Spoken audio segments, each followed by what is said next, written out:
Eller hoppar du?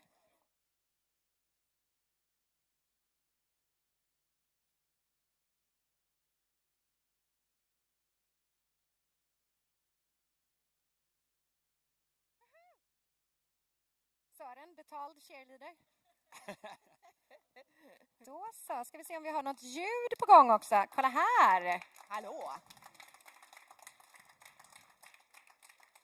Hej allihopa och varmt välkommen till årets sommelier-SM 2022. Vi ska idag kora den nya svenska mästaren och den personen kommer vi nog ha på scen här om ungefär 5 timmar bör vi veta resultatet. Men vi har haft 9 stycken starka kandidater som har tävlat i både semi och kvart under gårdagen. Som nu sitter och är väldigt taggade här och veta vilka det är som kommer stå i finalen. Idag så har jag med mig 2 stycken fantastiska konferencierer. Vi är 3 som ni ser på scen. Vi har Lukas Jaktlund, sommelier sommeliervärldens egna Måns Zelmerlöw. Utbildad sommelier, tävlat i SM, en jävel på kräftkalas. Det får ni gärna fråga om honom om sen. Om ni vill ha lite tips på det. Och nu då restaurangchef på Sveriges enda 3-stjärniga restaurang, Franzén. En stor applåd för Lukas.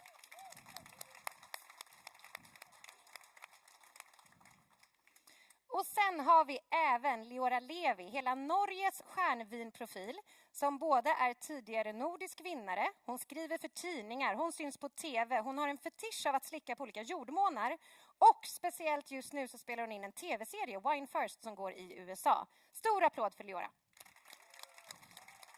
Men den spelar jag faktiskt in tillsammans med dig, Maja. Ja, du har rekryterat mig dit också. Och för er då som inte har träffat mig så jobbar jag på Vinkällan dryckesutbildningar, sommelierutbildning som också ställer ut som ni gärna får gå och prova. Det är en liten tävling för de som vill där.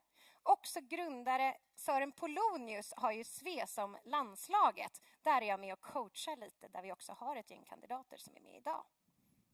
Men låt oss ta upp huvudpersonerna på scen. Kan alla kandidater komma upp på scen? Tack! Hanna Eriksson. Och ni får gärna applådera nu, hur mycket som ni bara kan.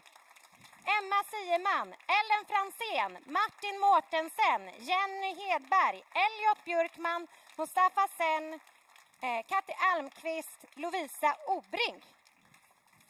Jag kan ställa upp er här.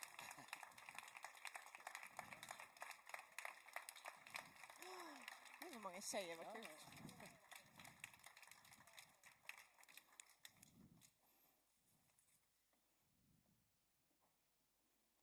Vilket gäng!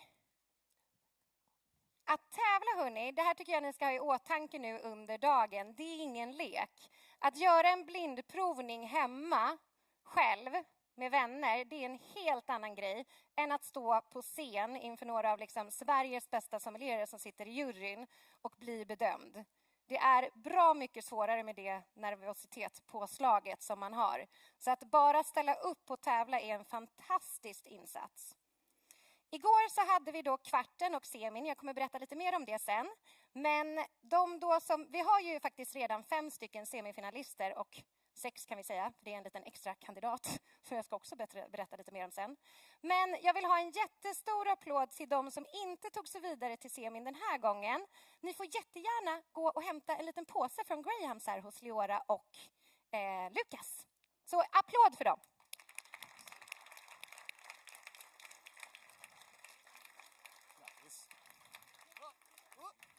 Det kommer mer. Grattis. Så. Kan du få denna mig? Gratulerar så mycket. Och såklart en extra applåd till då våra semifinalister.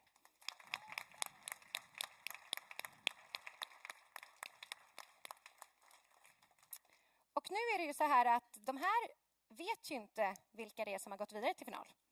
Så att, hur har ni sovit i natt? Sådär, bra, utvilade. Vi kommer berätta det om en liten stund. Ni får hållas, ni får stå här och lida lite tänkte vi. Och jag skulle gärna vilja ha upp Janni Bernt Dahl på scen.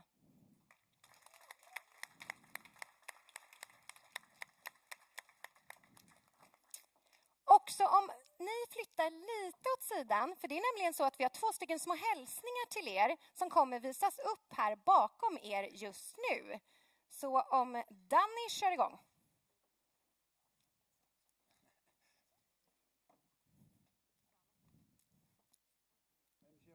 I am here in the south of France, and I am very happy to share a moment with you and to wish you all my greetings and all my bets for the sommelier Swedish, competition 2022. You know, I have a lot of recognition for all the sommeliers in the world because you were the first to promote the wine from the south of France in the world, as well as organic and biodynamic farming. And as you know, we are the leader in the world for this kind of practices, and we want to continue to promote the biodynamic farming in order to reinforce the biodiversity on Earth and also to deliver the best wine forever. You know, the south of France is very close to my heart, and I cannot wait to welcome you in Languedoc with all my team, visiting the 16 different estates and also enjoying life.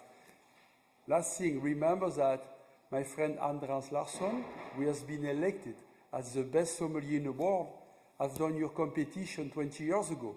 Good luck, all my best, and see you soon. Hello, dear friends from Sweden, dear friends sommelier.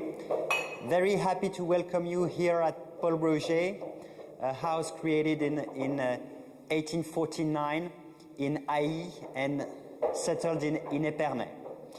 I'm Bastien Collard, member of the 6th generation of Paul Roger, Secretary General and Export Manager here in our family business.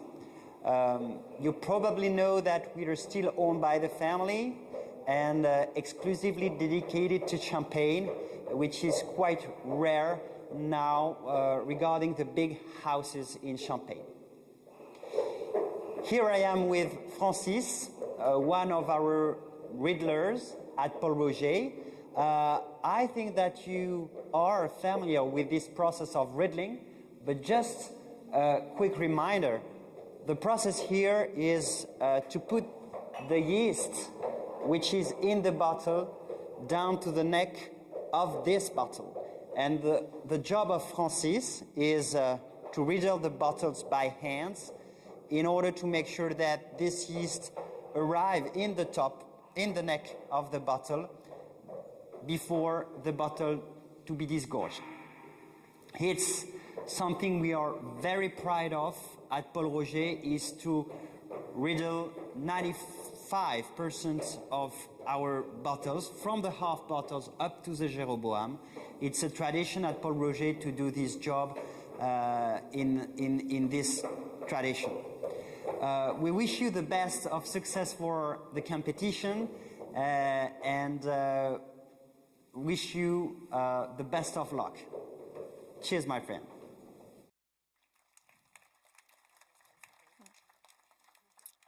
Då får ni gärna rada upp er så snyggt igen. Ja, Janni, hur kändes det igår? Kvart, semin? Ja, men toppen tycker jag. Det var en fantastisk dag. Alla presterade jättebra. Alla gjorde sitt absolut yttersta. Och jag är otroligt stolt över alla som har deltagit faktiskt. Var det något moment som var lite svårare än något annat? Jag skulle nog säga att alla var equally hard. Ja.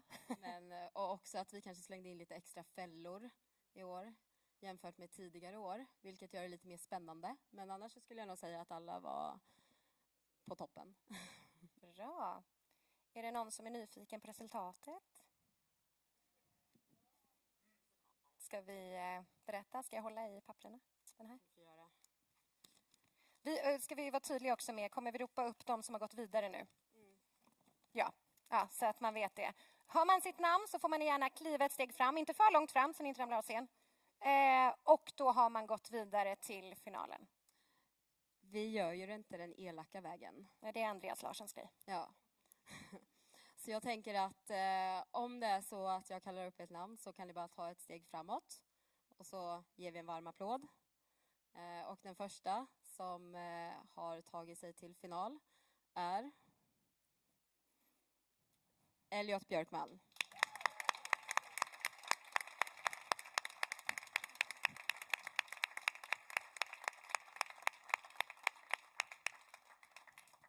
Vår andra finalist Emma Sieman.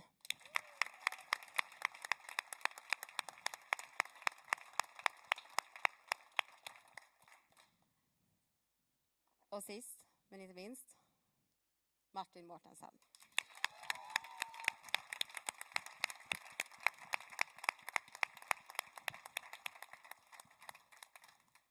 Och för er nu som inte har gått vidare till final så är jag jättestolt över era prestationer och tycker att ni har gjort jättebra ifrån er. Hoppas verkligen att ni kommer tävla nästa år igen. En stor applåd för Hanna Eriksson och Mustafa sen.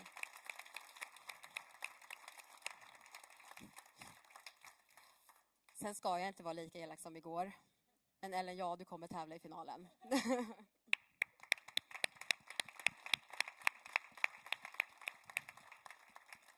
Stort tack för er insats i semin. Ni får också hämta påsar hos Leora och Lukas. Och då, varför har vi 4 personer på scen idag? Jo, det är så att Ellen är ju regerande mästare i sommellerie och också regerande mästare i nordiska sommeliermästerskapen. Och där får du inte heller tävla flera gånger om du har vunnit. Så hon är med eftersom hon är faktiskt vår VM-representant och tränar idag. Men hon var fortfarande tvungen att kvala sig hit. Men hon kommer vara utom tävlan nu från finalen. Så därför är vi 4 stycken, så att ni vet det. Lämna den till er. Vi vill ju höra lite hur ni mår nu, hörni.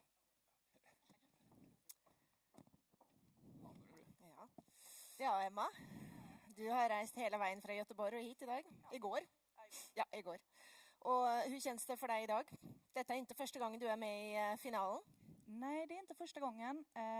Jag är ju inte så bra på att hålla reda på det här, men jag tror att det är 8:e gången på SM.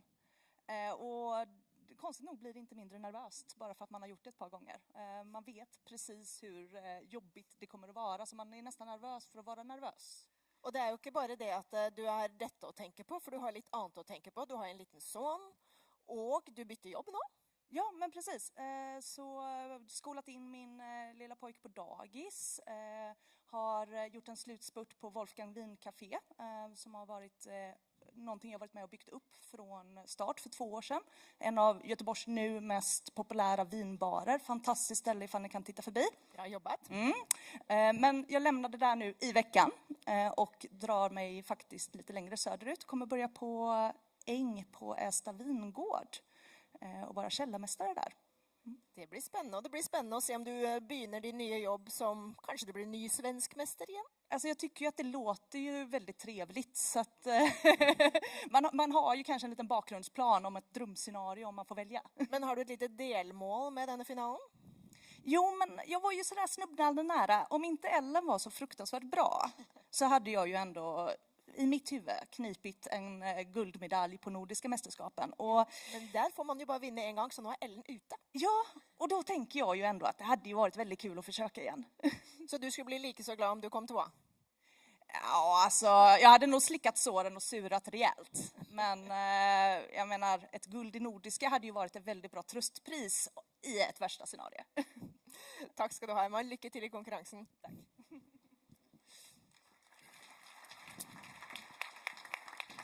Jaha, jag flyttar mig hit bort då, Elliot. Du är inte riktigt lika erfaren som Emma i det här sammanhanget, eller hur? Nej. Nej. Men du vann ju en annan tävling ganska nyligen, eller hur? Ja. Ja. Hur känns det att stå här nu då i den stora tävlingen? För alla som inte var med då, den gången så var det alltså Swedesoms Junior Challenge som du tog hem, eller hur? Ja. Och hur tänker du att det ska liksom, hur ska du omsätta det idag till den här tävlingen istället? Jag tror att det gav mig rätt verktyg för att kunna ta hem där också. Och så måste ju bara fråga, hur känns det? Det känns jättebra. Ja, härligt. Lycka till i finalen.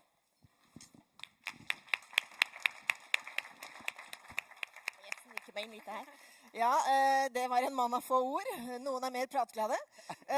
Men vi har en dame her også som er godt vant på scenen fra mange tävlinger. Dette her er jo Sveriges Superwomen, er det ikke det der? Ja, det er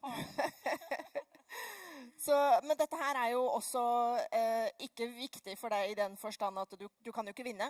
Du kan ikke få noen pris for dette her, men dette her er jo veldig viktig på grunn av det som sker nästa år. Exakt, som förberedelse. Och jag måste säga att jag trodde att jag skulle vara rätt lugn liksom genom hela tävlingen. Och ja, Janni bråkade med mig igår och hotade med att jag inte var vidare för kvartsfinal och jag hade superpuls. Och exakt, så jag har nog haft samma känsla som alla andra tävlande. Man rycks med i stämningen och liksom det är alltid, det spelar ingen roll hur många gånger man kliver in i ett rum, det spelar ingen roll hur många gånger man står på scen, det är samma känsla ändå. Men jag känner just nu att nu har jag varit med om det värsta. Jag vet att jag ska få uppgöra mitt scenmoment. Jag ser väldigt mycket fram emot det. Det ska bli superkul. Och sen slipper jag ju den här sista jobbiga grejen när man ska veta vem som vinner. Ja, för då kan jag ju liksom vara rätt avslappnad. Det är till skillnad från de andra här. Den sista jobbiga grejen idag, men av alla här så är det väl kanske du som har den jobbigaste biten kvar. Ja, men exakt. Nu är det är inte ens 11 månader, 10,5 månad kvar och sen är det VM i Paris som gäller. Så det är bara ladda. Februari nästa år, då blir det livestreamet för alla er som inte tar turen till Paris för att se Ellen i finalen. No pressure. Tack Leora. Lycka till idag oavsett. Ja, sist ut. Ja. Hur känns det här? Ja, men det känns bra. Ja. Du har ju också tävlat i samma tävling som Elliot här borta. Stämmer bra det. Men den gången så fick du se dig besegrad. Ja. Och hur ska du ändra på det idag? Jag har ju chans att slå honom idag. Alltså. Ja. Det är väl ett bra mål? Absolut. Hur har du laddat upp inför den här? Ja, men försökt göra så mycket man kan göra med träna teori och praktiska grejer. Du studerar på Grythyttan. Stämmer bra det. Ja, du har ju lite stora skor att fylla här nu då. Ja, du har precis. Ju diverse före detta studenter som har gått långt på det i den här tävlingen och även i större tävlingar. Precis. Ja. Känner du press från tidigare generationer av Grythyttan-elever? Får väl hålla upp till standarden kanske. Men lite grann kanske. Ja. Bra. Ja, då så. Då, lycka till i dagens tävling. Tack. Inget tyckis. Då ska vi inte plåga er mer. Ni ska få dra kandidatnummer här nu så att ni vet i vilken turordning ni kommer gå upp på scen. Ni kan ta en lapp allihopa så kan jag gå runt sen. Det kan vara något av dem som är lite kladdigt för Leora använder nämligen min fina skål med det här till sitt tuggummi. Jag trodde det var sopor. Ledsen. Emma, vad har vi för nummer? Nummer 4. Emma kommer vara sist ut. Nummer 3 på Ellen. Nummer 2 på Martin. Och Elliot är först ut då antar jag. Det var ju en bra ordning. Jag kanske inte blandar så bra. Men ni kommer få gå till Green Room alla 4 nu. Och det kommer Erika hjälpa er att transportera er dit. Och sen kommer vi att hämta Elliot dig när det är dags för dig. Så följ med Erika. Så blir ni bortvarslade. Ja, då är det inte länge till vi sätter igång med tävlingen och därför beklagar min svorska. Jag gör det för deras del. Så får det bara höra så fjollet ut som det bara vill. Jag tänkte jag skulle introducera er till juryn och domarna. Och de ska upp på scenen, så när dere hör deras namn så varsågod och kom upp på scenen och ta den platsen dere har fått tilldelt. Fordi denne konkurrensen har ju då blivit laget av 3 personer huvudsakligen. Det är ju då ordförande för Svenska Sommeliereföreningen, Janni Bernt Dahl. Och tidigare både svensk och nordisk mäster Fredrik Lindfors, där ja. Och Lars Trogen, men han är dessvärre inte här. Han måtte fly av gårde till Barcelona i full fart, men han har då varit med och laget själva konkurrensen och har också skulle egentligen vara huvuddommer. Men sedan han då inte är här så har vi ända en huvuddommer som också flög in omtrent. Han kom så vitt i tiden. Vår alles kära svensk, nordisk, europeisk och världsmästare. Dere vet alla vem jag snackar om. Arvid Rosengren. Välkommen. Och vi har också med oss Anna Rönnegren här som kommer faktiskt som 2 personer idag. Hon har nämligen med sig sin 6 veckor gamla lilla baby som jag inte vet vad heter. Sixten är med på scen idag, så detta blir framtidens sommelier är med. Vi har med oss Peter Halldén. Vart är Peter Halldén? Varsågod, kom. Och vi har Kent Hammarström. Kom upp, Kent. Carl Jung ska med upp. Mercedes Bachelet. Och Daniela Lund Engnäs. Och Daniela, hon sitter helt bakerst i lokalet här och styrer presentationen och tar tiden och i det hela tatt. Så underveis så kommer det kanske att höra henne säga time, eller om hon har lagat någon lyd på telefonen som indikerar när tiden är ute. Och då är det klart till att börja. Så då är det bara att önska lycka till. Bra, och medans då juryn nu råder ordning lite på scen när kandidaterna är i green room och gör sig i ordning och preppar det sista, så tänkte jag att jag skulle berätta för er som inte var med under gårdagen vad de hade för olika moment i kvartsfinalen och semifinalen. Jag tror också att vi har ett litet bildspel här att spela upp som Danny har gjort med några bilder på vad vi provade och vad de har gjort för någonting. Kanske kommer. Vi börjar med kvartsfinalen så länge. Och då börjar de med det vanligt att man alltid har ett skriftligt teoretiskt prov. Och de här frågorna är ofta extremt hög nivå på. Det brukar vara en ganska, det är inte jättemånga som har i närheten av alla rätt. Men det är också inte riktigt som ett vanligt, kanske en sommelierexamensprov, utan här är det nördigare frågor. Det måste man vara beredd på. Det är också så det kommer se ut. Så att jag tror att det är viktigt att se när ni ser saker som vi kommer göra på scen och vissa momenten, så är det viktigt att göra att vi skapar den här tävlingen utifrån att de ska vara förberedda och komma ut sen på de internationella tävlingarna. Så att om man tycker något men det där är ju konstigt och det där är ju gammeldags etc. Ja, men det är så det ser ut. Vi måste ju preppa våra sommelierer för att kunna tävla nordiska och EM och VM så småningom. Sen hade vi också, där ser ni till vänster, så fanns det en vinprovning. De hade i kvartsfinalen där de provade ett svenskt mousserande vin från Arils vingård. Vi hade en Grüne och vi hade Radicon. Vi hade också sprit. 6 stycken olika spritsorter fick de prova. Och det här var också skriftligt då, både vinprovningen och spritprovningen. Då var det gin, grappa, linjeakvavit, tequila och eau de vie de pomme och en mar. Det tror jag var Chateauneuf de Pape.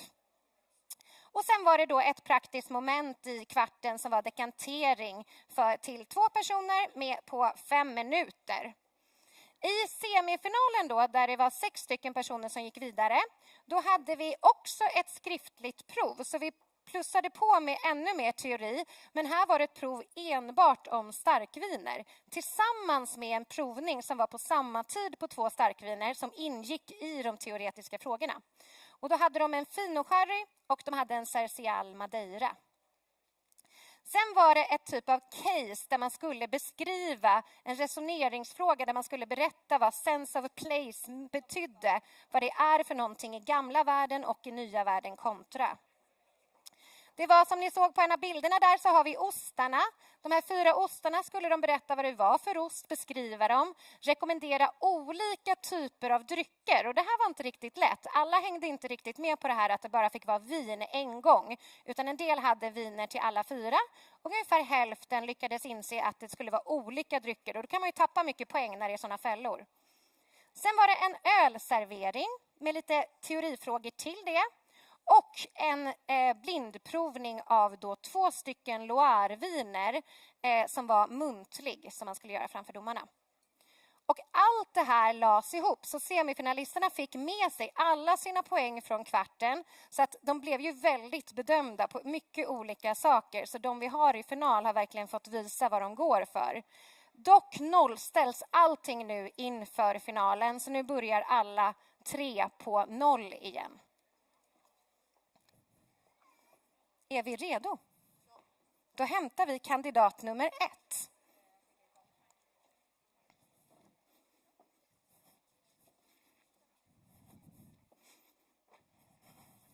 Ja.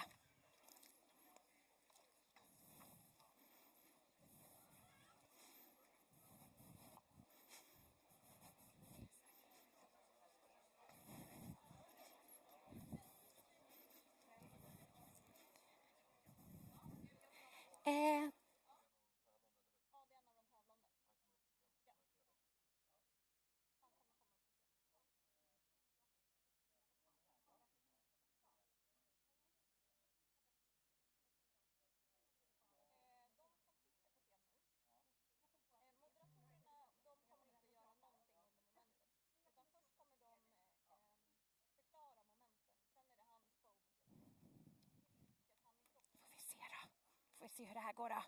Mm. Hej! Ja, det är bra. Hur var det? Oj, gud, det är mycket. Ja, tydligen.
Ljud.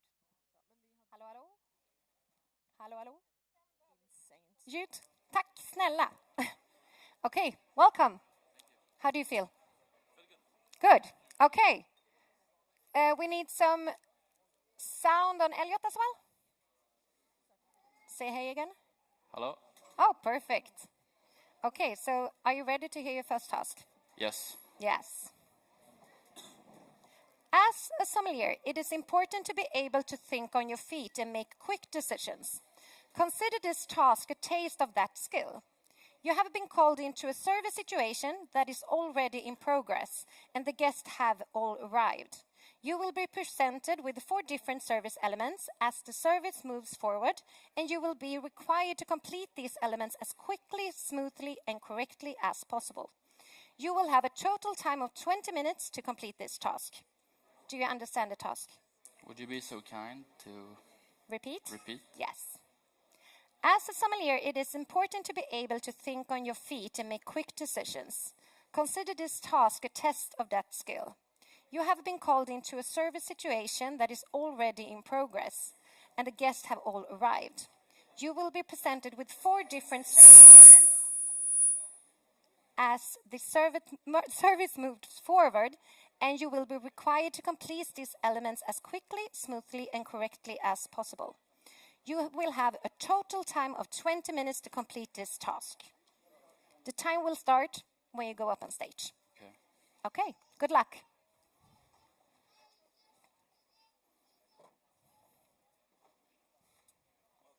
Thank you, sir. I'm so glad that you're here. Thank you for coming in on such a short notice. The restaurant is already full, and I have not yet to have the time to take care of all of the guests. This will be your station for tonight.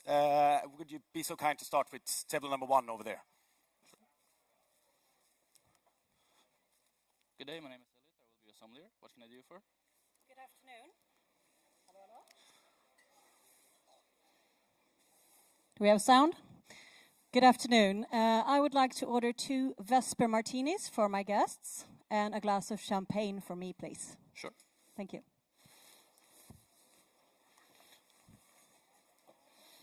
Excuse me. Could you help us, please? Of course. Hi. We would both like to have the 5-course Italian tasting menu.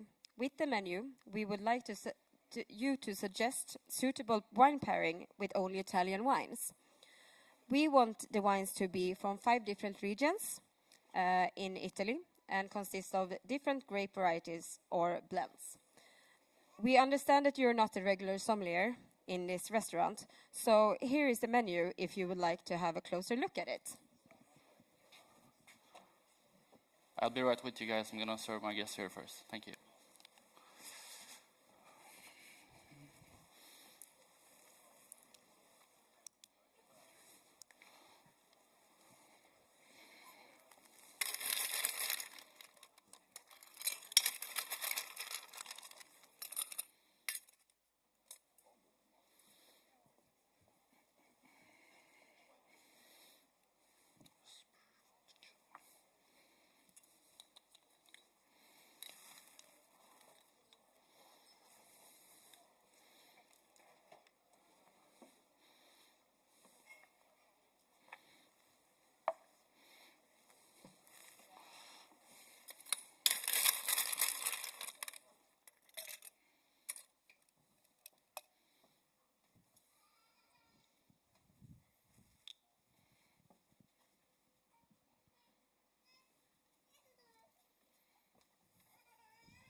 Paul Rocher Vintage 2013 consists of 60% Pinot Noir and the rest is Chardonnay.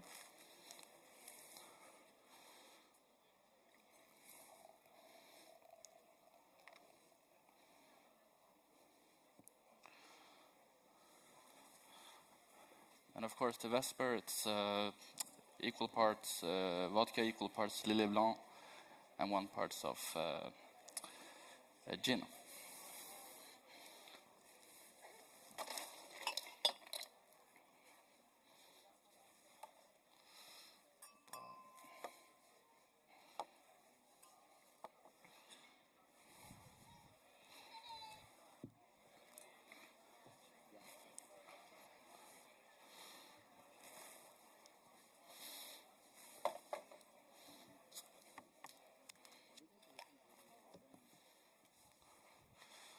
We work with Italian sparkling water from San Pellegrino.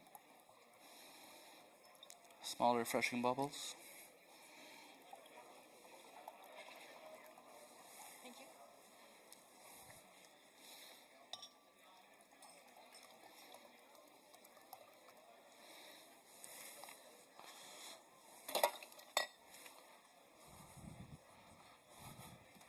So, sorry about that. How can I help you?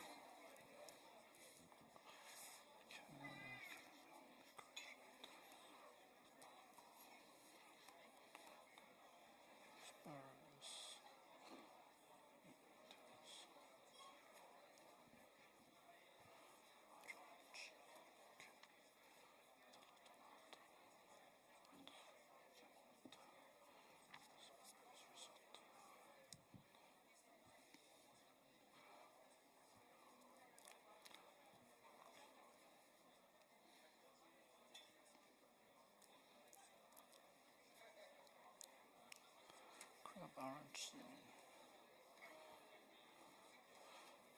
So we'll start off with arancini from Sicilia. It's a very rustic dish served with a very acidic mayonnaise. Here we'll want something to with lots of richness in the fruit to really go against all the umami and the really particular flavor of the crab.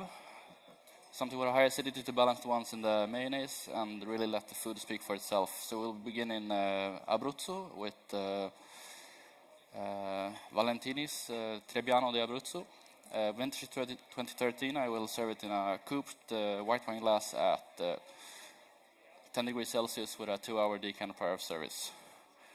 We will continue with also a very rustic dish from the Piedmont area in Italy. It's veal sliced very thinly with a very umami-rich and acidic tuna mayonnaise. Here we want something lighter in body, not to overpower the elegance of the dish. Something with a high crisp acidity to really break through all those heavy notes on the plate. And of course, a rich fruit profile because we are dealing with a lot of umami. So we'll go to the Piedmont area and we'll go for a 2012 Burlotto Canubi, Nebbiolo grape variety. I will serve it in a cooped red wine glass at 16 degrees Celsius with a 2-hour decant prior of service.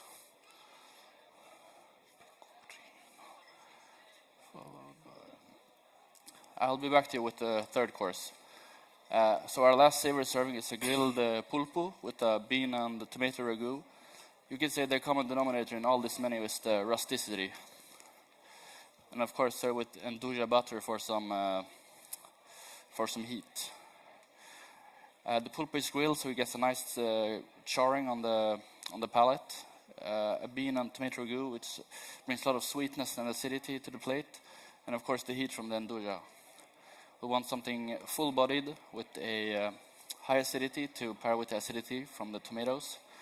Something with lower levels of tannins, since this will overrun the delicacy of the pulpo, and of course the heat in the Nduja will make the wine feel overly tannic.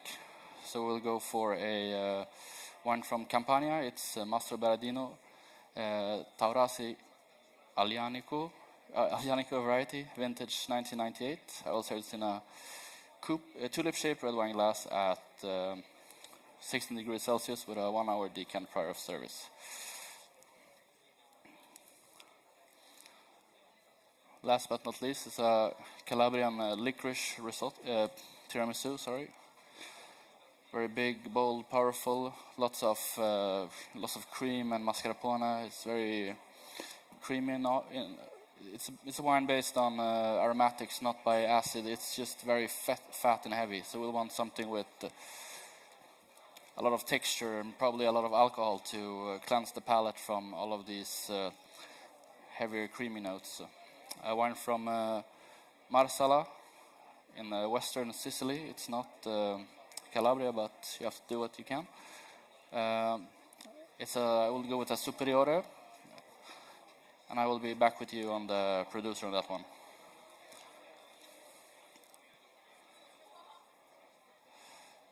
For the third course, asparagus risotto with pecorino cheese, rusticity at its finest. Rich, creamy risotto with a very salty and intensely murky pecorino cheese, with some freshness and bitterness from the asparagus. Here we want something lighter in style, since the dish itself isn't that heavy as a risotto could be, and something with a high acidity that will really reduce the sensation of saltiness from the pecorino. We'll work with a wine from Friuli, Venezia Giulia, an orange wine, in fact. We want something tannic, actually, to really cleanse the palate from all the fat and all the cheese. So it's Dario Princic Jacot, which I will serve in a slender white wine glass at 12 degrees Celsius, a bit warmer to really enhance some of that fruit. I will decant it 1 hour prior to service. Sound good to you? Thank you. I'm so sorry, but we have decided on a different wine for our main course. We would love to have the Montepulciano di Abruzzo instead of your recommendation. I believe that the regular sommelier has left it in the Rhine fridge for me. Could you please decant this for us so it will have time to breathe before main course arrives? Of course. Thank you. Thank you.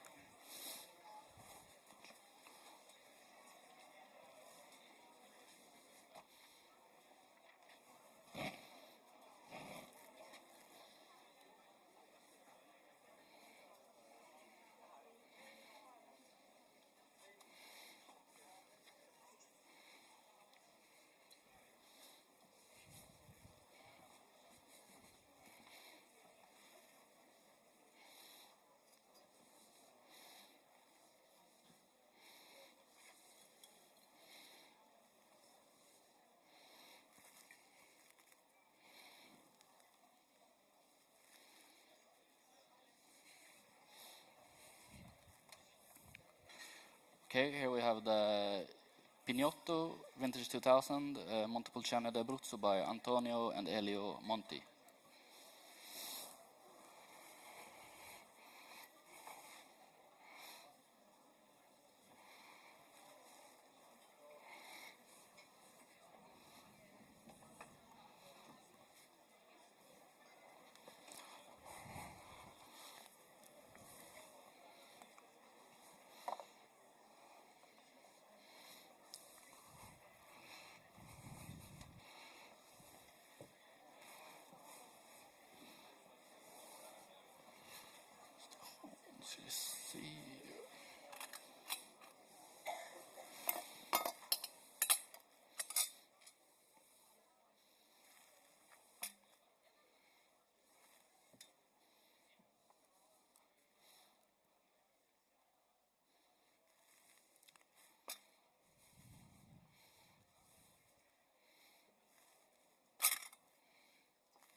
Terrible cork, actually.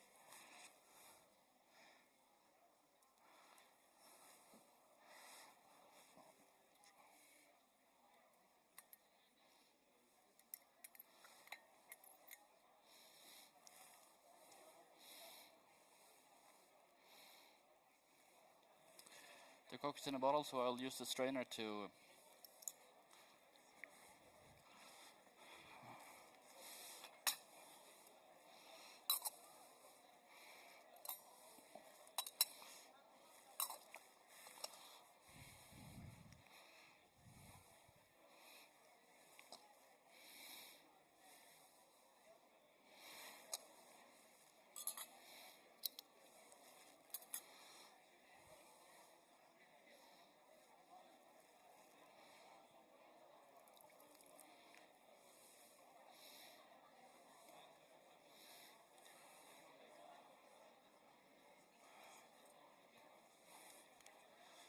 it's correct at least, so.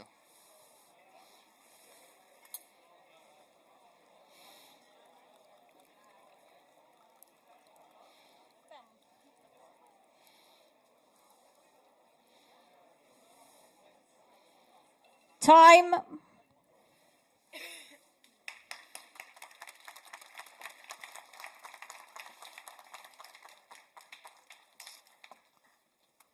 Well, your next task is a rapid-fire question round. You will have 2 minutes to answer as many questions as possible. All of the questions will be related to the concept of organic, natural, and sustainable wines. If you do not know the answer to a question, you may say pass and move on to the next.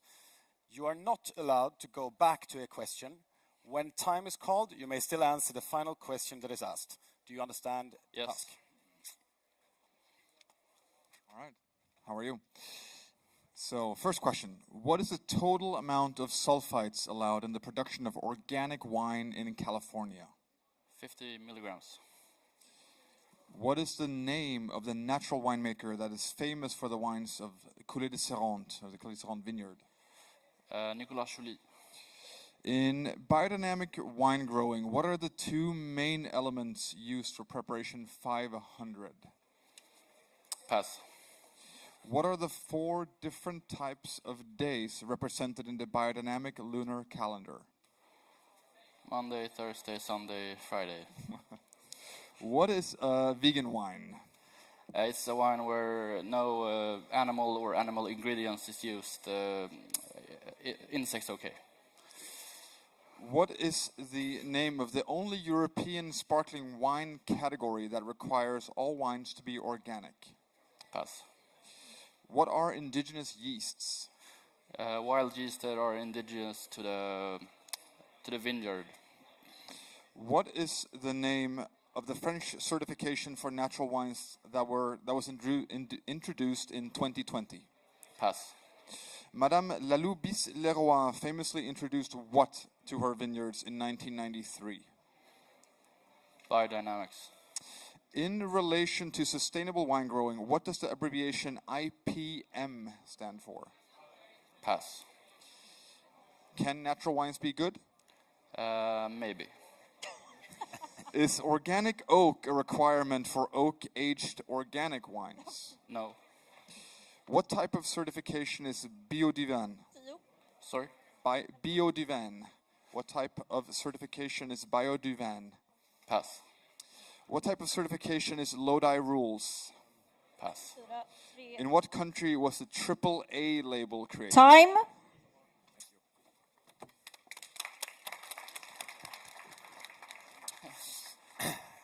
Come please right this way. Okay, sorry. Your next task will be presented on the screen just behind us here by one of our very special guests. So please, Danny, if you cue the video.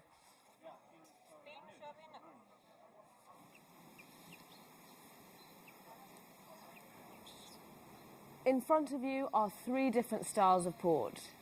Can you identify each of these styles? And since I'm not in the mood for dessert, please recommend a savoury dish to pair with each of these wines. You will have 3 minutes to complete this task.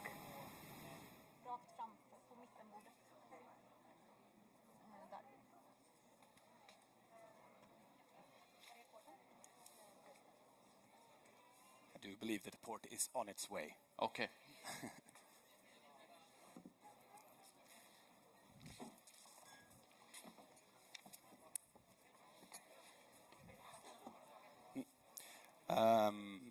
Have you understood the task ahead of you? No. No. In front of you, there will be 3 different styles of port. Can you please identify each of these styles? And since Victoria from Graham's, who we just saw, she's not in the mood of a dessert, so please recommend a savory dish to pair with each of these wines. You will have 3 minutes to complete this task. Full organoleptic description. In front of you, there are 3 different styles of port. Could you please identify each of these styles? And since Victoria from Graham's is not in the mood of dessert, please recommend a savory dish to pair with each of these wines. You will have 3 minutes to complete this task. Sure.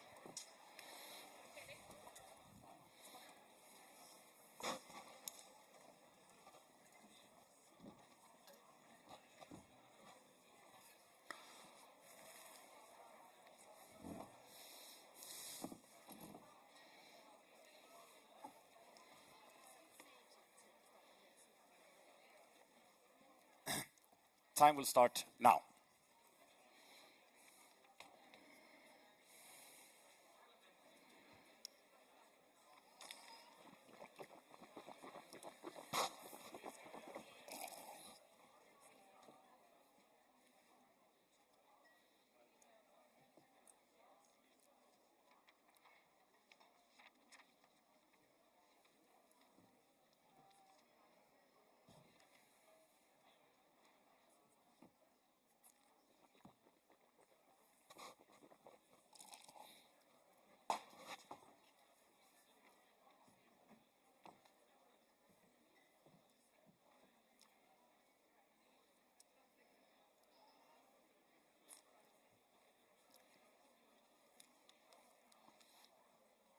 Glass number 1, it's a white style of port made in a field blend from a different variety of wines from the Douro Valley in Portugal. I would serve this with a baked, with pan-fried asparagus, some fried bacon, and cream cheese with lots of herbs. The fattiness from the cheese and from the bacon will really be cleansed by the sugar in this wine. The herbal notes will match perfectly with the notes in itself. And I would prefer to serve this in a standard, more tulip-shaped red wine glass at 12 degrees Celsius.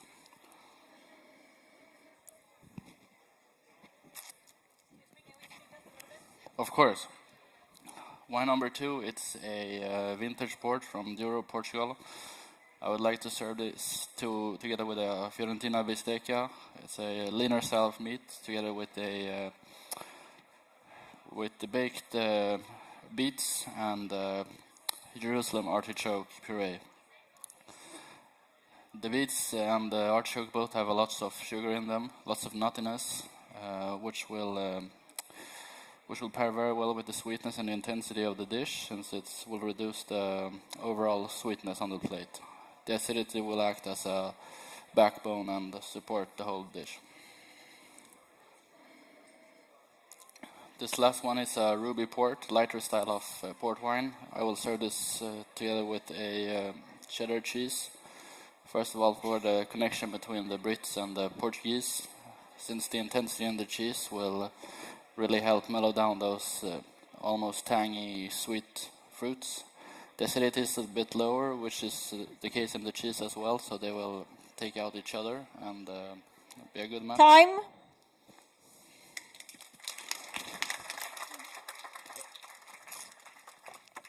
You're done. Nice. Känns det skönt? Hur känns det här då? Första final på scen. Det är inte riktigt samma sak som juniortävlingen du körde sist. Det känns bra. Bra. Är det något moment som var svårare än något annat? Nej. Något moment du skulle gjort annorlunda om du fick göra om det? Ja. Berätta. Det här momentet. Vad skulle du gjort annorlunda? Korktjuven. Mm. Men det är ju inte alltid man kan göra något åt det heller. Nej. Nej. Men du ska få gå tillbaka i green room. Vi kommer hämta dig för flera grejer sen. Men du är klar så länge. Och så mickar du av där borta. Bra! Stor applåd för Elliot!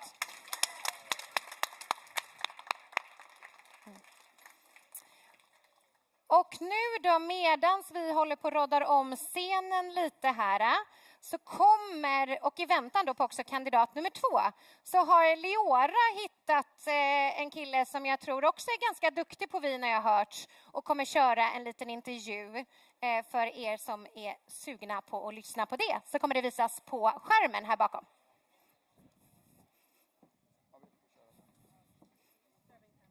Jag ska bara skriva några notes.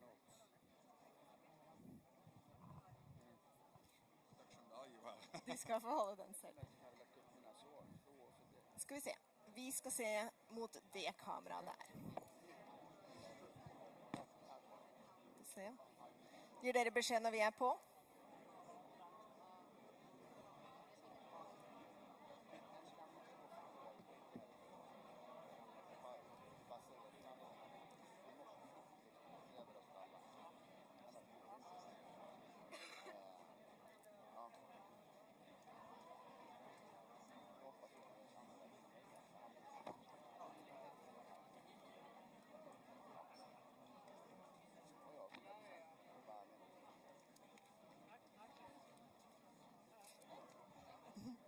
Vi ska rätt på.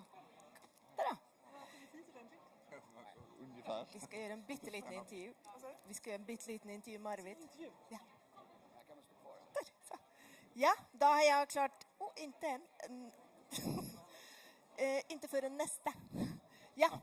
Jag har klart att stjäla Arvid ner från scenen här en bitteliten stund mens vi väntar på kandidat nummer 2. Och Arvid, du har ju inte kommit hela vägen från New York. Du har kommit från...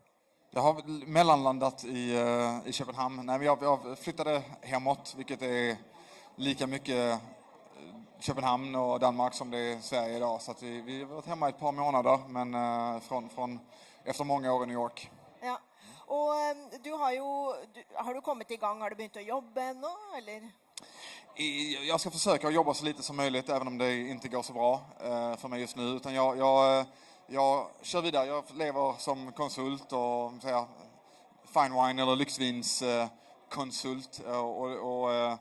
Ja, det gör jag hemifrån, men jag arbetar fortfarande mycket mot USA.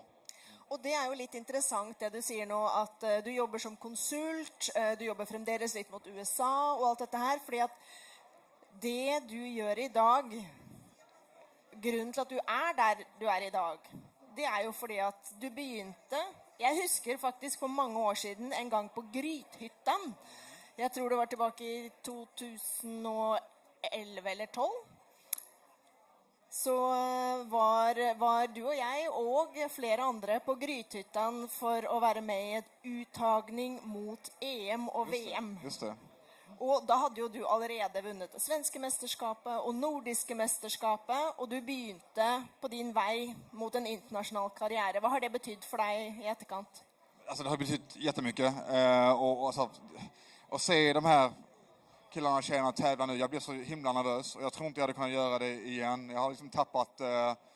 det är så himla intensivt när man är uppe i den här tävlingen. Och för alla som tittar på, det är svårt att förstå vilken press man är under från sig själv och från jobb och allt möjligt annat. Men när man kommer upp där på scenen och kameran är på och spotsen lyser och micken funkar inte och helt plötsligt är man runt på en vinnarschan. Det är så jäkla nervöst, det är den kampen.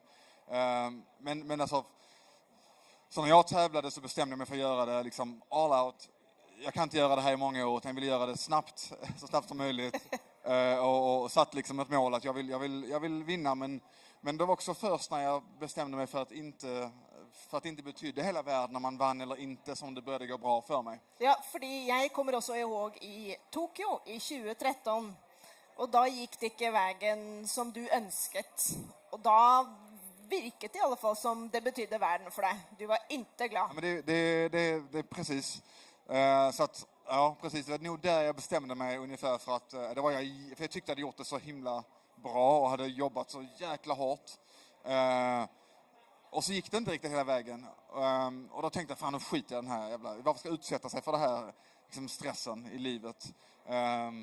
Men ja, någonstans gick det väl ett år eller någonting. Och så fan, jag provar en gång till.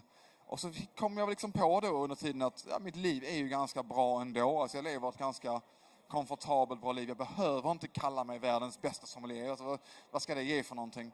Och då släppte lite den här liksom... Inte stressen eller nervositeten, men den här spänningen släppte lite. Så jag lyckades vara, tror jag, en trevligare person och lite gladare medan jag tävlade. Det kanske gjorde att man också fick lite extra bonuspeng i kanten. Eller i alla fall lite mer roligt man gjorde det. Vad har du för råd att ge till Ellen nå som hon ska vidare på den reisen du redan har varit igenom? Ja, alltså det är ju skitsvårt för att man måste plugga jättemycket och man måste prova jättemycket och man måste ifrågasätta allt vad man gör. Men det jag skulle vilja säga är att det handlar nog nästan lika mycket om vinkunskap som om allt det som hänger vid sidan av. Alltså att vara i ett bra mindset och känna sig bra fysiskt och psykiskt när man ska tävla är lika viktigt. Så att det är ju en extra press också att säga att du måste hitta tid till att träna och meditera eller göra saker som gör dig glad också. För är man inte balanserad när man väl står där så kommer det skina igenom också när man, precis som det gör när man kör service alltså det handlar ju om interaktion med människor trots allt. Det är helt enig i allt du säger. Hvis du skulle ge ett råd till alla de andra som har tävlat här idag, som kanske tävlar för första gången eller som tänker på att börja och tävla och som kanske inte har världsmästare som mål i första omgång, vad vill du säga till dem? Alltså, egentligen är väl det stora rådet är att man måste ju inse att allt vi gör uppe på scenen är jättesvårt och jättejobbigt för att det är extra stress av att man står på en scen. Men varje dag i vårt vanliga jobb på krogen, om man nu är som är på golv, så utsätts man ju för konstiga grejer. Det är ju skitskumma grejer varje dag från gäster som vill ha, vad vet jag, Barolo med is till sin fisk. Eller vad fan, liksom, man utsätts ju för de här konstiga sakerna varje dag och stressiga, jobbiga situationer. Måste prioritera och vara snabb på fötterna och kunna klara sådana situationer som vi ser nu när man måste liksom ha 3 bord som vill ha saker samtidigt. Det händer ju varje dag och det gör man utan att tänka på det. Så man kan få in lite av det i sitt tänk när man står på en sån här scen och bara försöka behandla det som en vanlig dag på jobbet, så tror jag det går bra mycket bättre också. Tack, det var mycket bra råd, Arvid. Du ska få lov till att gå upp på scenen igen, för snart är det tid för kandidat 2. Och till dere som sitter hemma och ser, och till alla andra som följer med här, så efter kandidat 2 så ska vi snacka med en annan tidigare svensk mäster. Och vi ska också snacka med Wines of Germany, en av partnerna till sommelierföreningen här idag. Tack. Thank you. Vill du ha den, Daniela?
Okay, so we are back with candidate number 2. Martin, how are you feeling? Feeling good, I would Good? say. Yeah. Ready? Yeah, I'm ready, of course. Okay, so let's do this. As a sommelier, it is important to be able to think on your feet and make quick decisions. Yes. Consider this task a test of that skill. You have been called into a service situation that is already in progress, Okay. and the guests have all arrived. Okay. You will be presented with 4 different service elements as the service moves forward, and you will be required to complete these elements as quickly, smoothly, and correctly as possible. You will have a total time of 20 minutes to complete this task. Do you understand the task? Can you repeat it, please? Yes. As a sommelier, it is important to be able to think on your feet and make quick decisions. Consider this task a test of that skill. You have been called into a service situation that is already in progress, and the guests have all arrived. You will be presented with 4 different service elements, and as the service moves forward, and you will be required to complete these elements as quickly, smoothly, and correctly as possible. Okay. You will have a total time of 20 minutes to complete the task. Okay. Do you understand? Yes. Okay, so you will follow me, and the time will start when you go on the stage.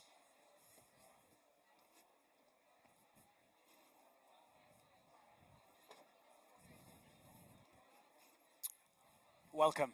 Thank you. I'm so glad that you're here. Thank you for coming in such a short notice. Yes. The restaurant is already full, Yes. and I have not yet had the time to take care of all the guests.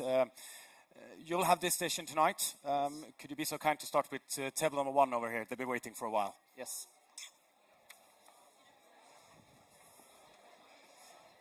Welcome. Hello, good afternoon. I would like to order 2 Vesper martinis for my guests and a glass of champagne for myself, please. Yes. Thank you. Excuse me. Could you help us, please? Yes. Hi. We would both like to have the 5-course Italian tasting menu. With the menu, we would like you to suggest a suitable wine pairing with only Italian wines. We want the wines to be from 5 different regions in Italy and consist of different grape varieties or blends. Yes. We understand that you're not a regular sommelier at this restaurant, so here is the menu if you would like to have a closer look. Yes.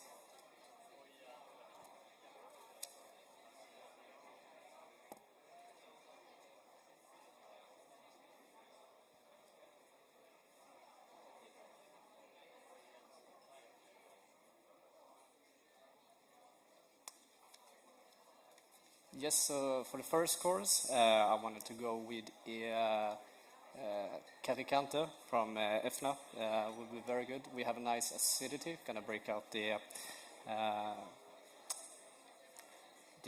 fried of the arancini, and we have some lemon mayonnaise. We're gonna go very good with the flavor of the wine, and the acidity gonna break down the dish very light, I would say.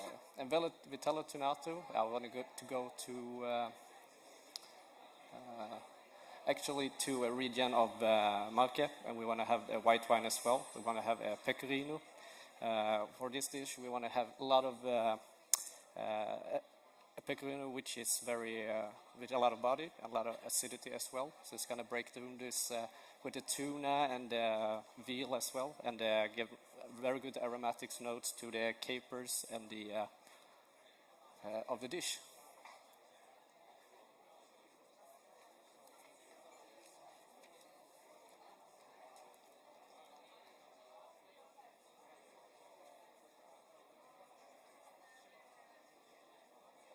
And for the third course, for the asparagus risotto with pecorino cheese, let's go to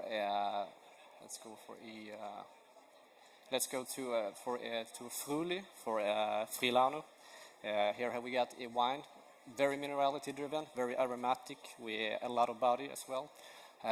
What we got, we're gonna go very well with the asparagus, and with bring out the acidity, gonna make the risotto very much easier. And for the fourth course, we wanted to have with the ragu. Let's go for a give score for a classic. We go to the Piedmont region. So we wanted to go to, we're going to use a Nebbiolo, Barolo wine based on Nebbiolo. We wanted to, for the dish, we wanted to have a wine with a lot of structure, a lot of tannins and acidity, which they're going to be going to take going well with this rustic course, I would say. And for the last one, the Calabria Liquori Tiramisu, we want to go to Tuscany. We want to actually go for what's it called? A Vinsanto wine, which is it's a wine which is dried. The grapes are dried, and we have a lot of juice, sweetness. Going to go very good with the dish. So, how do you feel for the pairings? I'm sorry, but we have decided on a different wine for our main course. Okay. We would love to have the Montepulciano di Abruzzo instead of your recommendation. I believe that the regular sommelier has left it for me in the wine fridge. Yes. Could you please decant this for us so it will have time to breathe before the main course arrives? Yes, of course. Thank you. Thank you.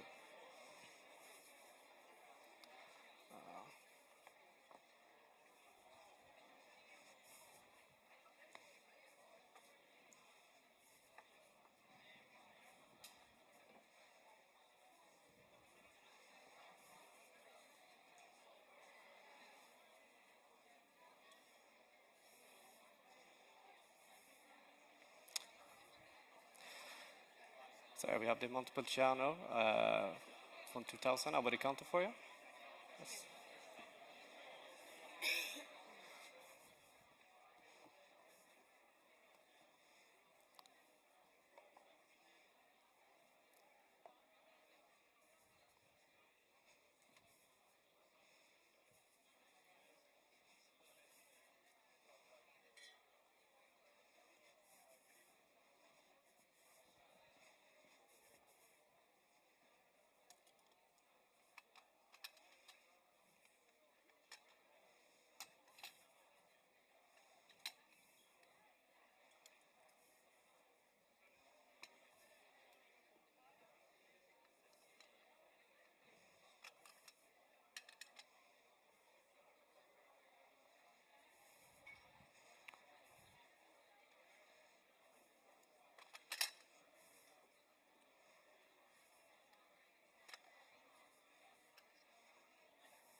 So the bowl is actually standing, even though it's older vintage, but I don't think it's going to be too much sediment in this wine.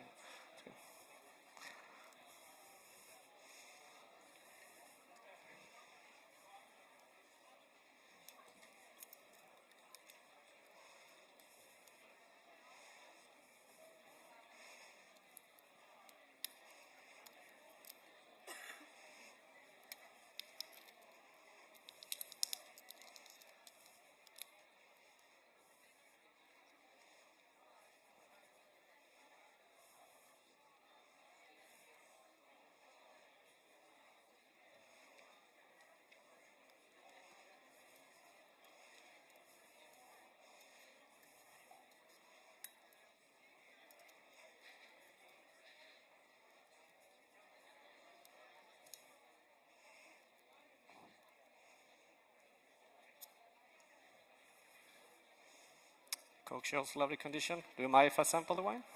Thank you.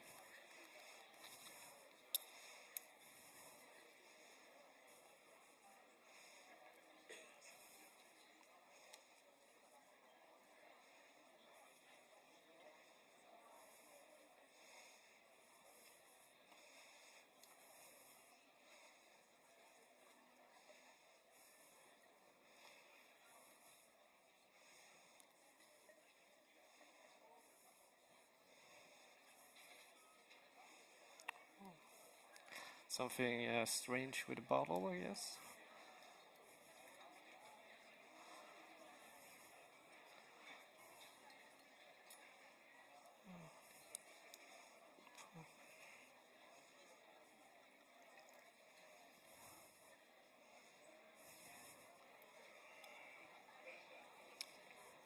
Shows lovely condition.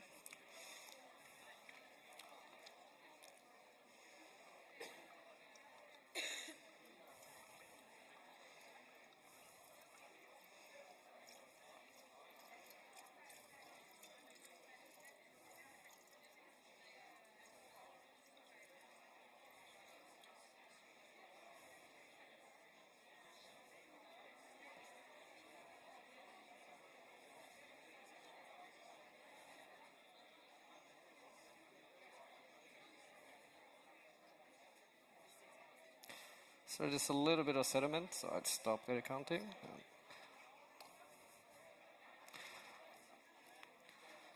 Then you're going to try the wine. Here's the cork.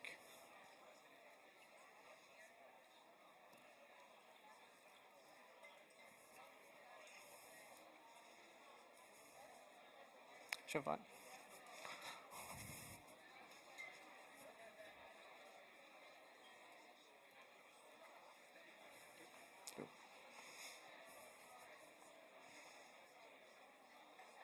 Do you want to keep the cork?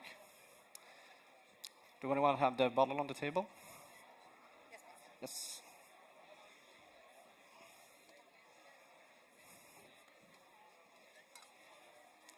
Right there. There you go.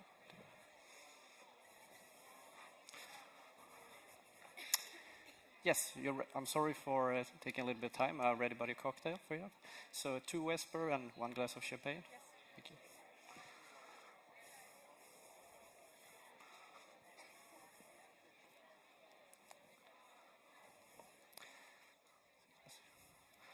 Well.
So right here we got the 2 Vesper. You're welcome.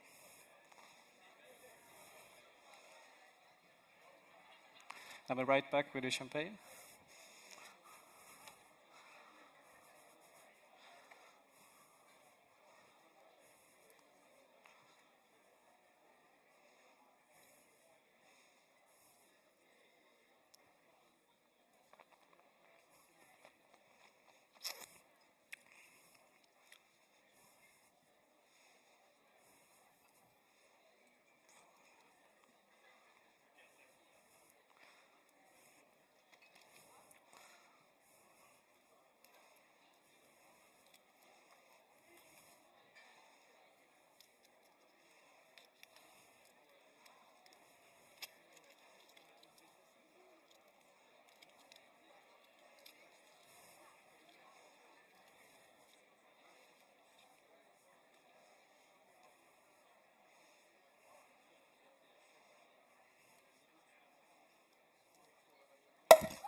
Oh, fuck alltså.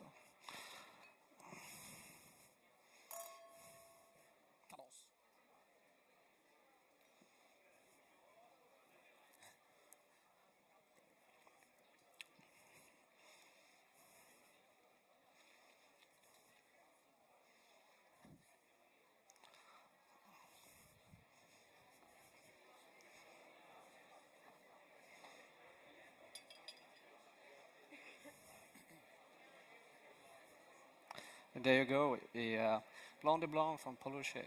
There you go.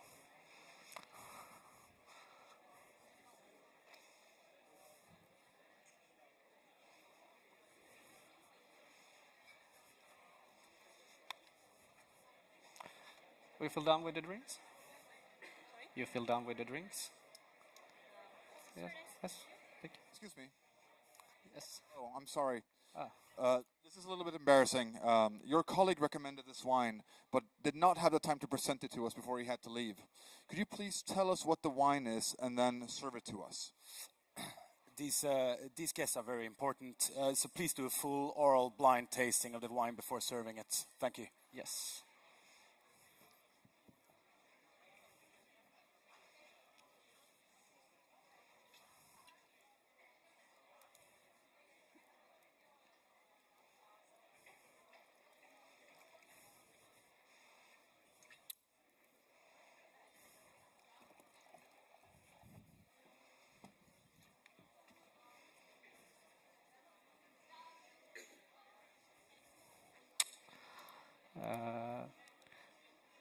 So the wine has a brilliant ruby color. You got light intensity, moderate viscosity. There's no sediments, there's no CO2 in this wine, or the nose. On the nose, this wine is clean. We get moderate intensity of the flavor as well. We get lot of fresh fruits, a lot of violets, dried violets, a lot of stony minerality. In the background, we got some earthy notes as well. We get some little bit of oak influence as well. Some light vanilla, some cloves.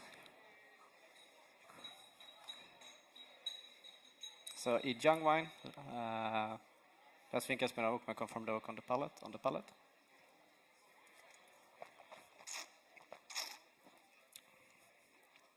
the palate, this wine is clean. It's dry still. You have a high acidity, something which is light and moderate body, moderate intensity. Here we got a lot of more violets and a bit of roses as well. We got some more dry sour fruit, cherries, raspberries, very much stony minerality. More flavor of the terroir. We got the acidity where it's driven the wine. A lot of oak. And the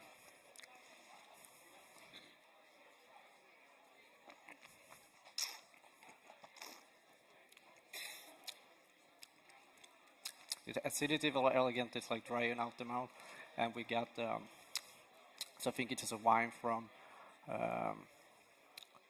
Etna in Italy. So very good. Yes. How do you feel about that? You want me to serve the wine? Yes.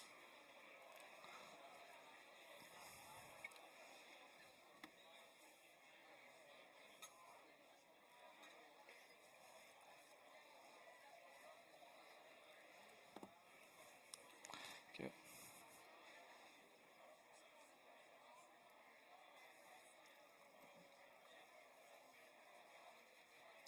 Thank you. Is your fill down right now? Yes.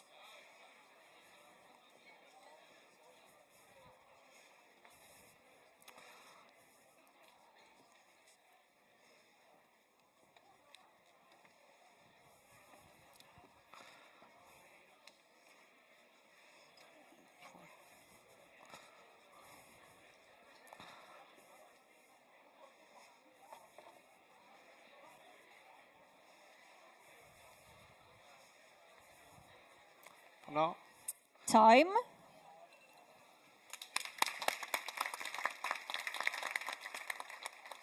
Wonderful.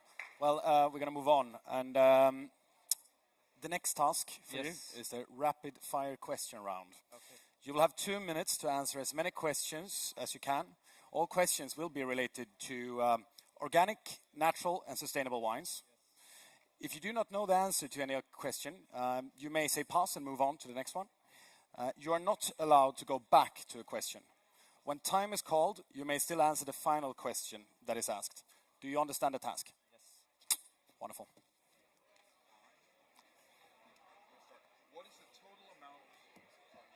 What is the total amount of sulfites allowed in the production of organic wine in California? Pass. What is the name of the natural winemaker who's famous for the wines from the Coulée de Serrande vineyard? Pass. In biodynamic wine growing, what are the two main elements used for preparation 500?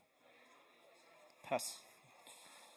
What are the 4 different types of days represented in the biodynamic lunar calendar?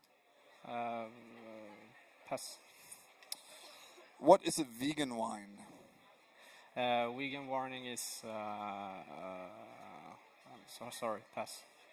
What is the name of the only European sparkling wine category that requires all wines to be organic?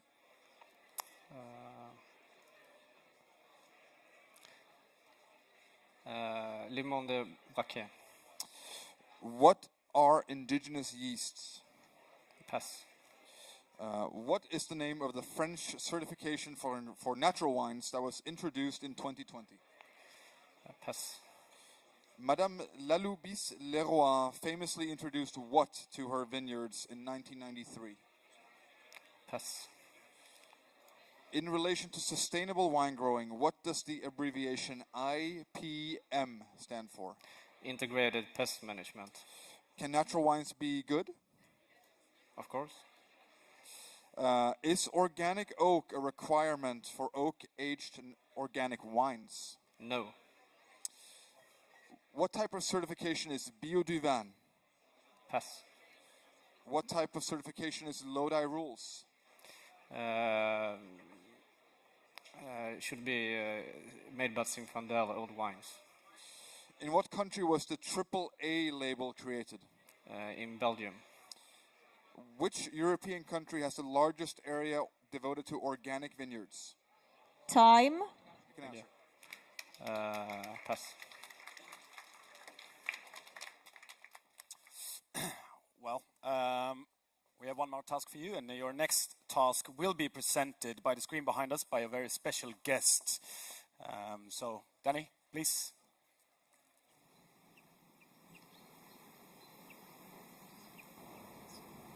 In front of you are 3 different styles of port. Can you identify each of these styles? And since I'm not in the mood for dessert, please recommend a savoury dish to pair with each of these wines. You will have 3 minutes to complete this task. Have you understood your task? Yes. The time will start now.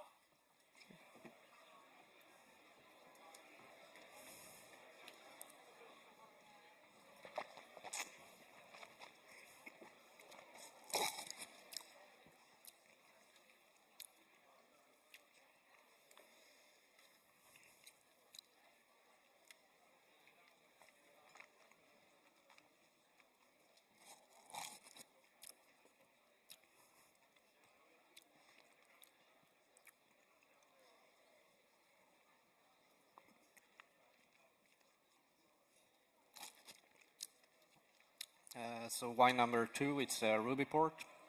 And for this I wanted to do a chocolate cake with whipped cream on the side.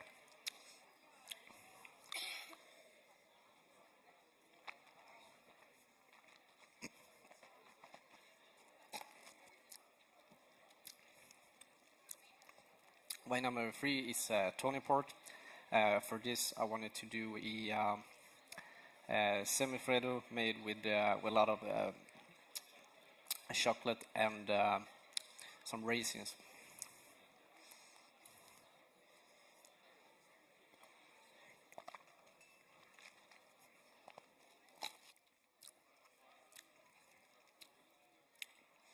And wine number 1 is a wine from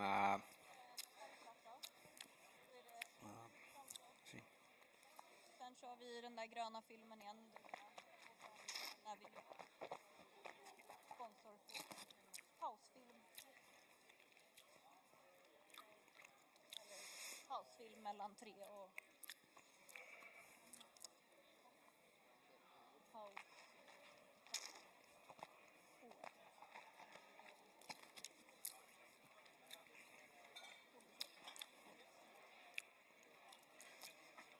And wine number 1 is white port.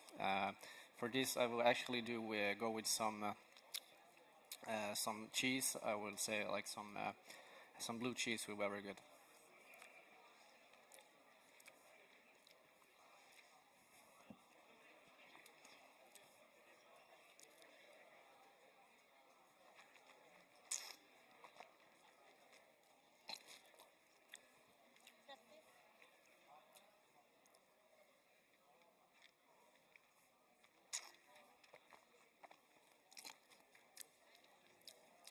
I think I'm done. Yes. Okay. Do I have sound? Yes. So you're done? Yes. Hur känns det? Det känns helt okej, lite grejer man kan kunna ha gjort lite bättre, men Okej, berätta. Vad hade du gjort bättre om du fick göra om allt igen? Nu är det ju inte så bra tyvärr, så det får du inte göra. Men om du hade gjort det, vad hade du gjort? Vad tar du med dig härifrån? alltså använda vagga. Använda vagga? Ja. Mm. Ja. Det är lättare att vara efterklok. Ja. Det är mycket som pågår i huvudet när det är nu. Ja, jag förstår. Tycker du har gjort ett jättebra jobb. Nu ska du få gå tillbaka till Green Room. Du Ja. kommer bli uppkallad igen Yes. lite senare. Men just nu är du klar. Yes. Och så får du andas lite. Yes. En stor applåd för Martin, hörni. Så går du bara och mickar av där borta. Yes. Tack.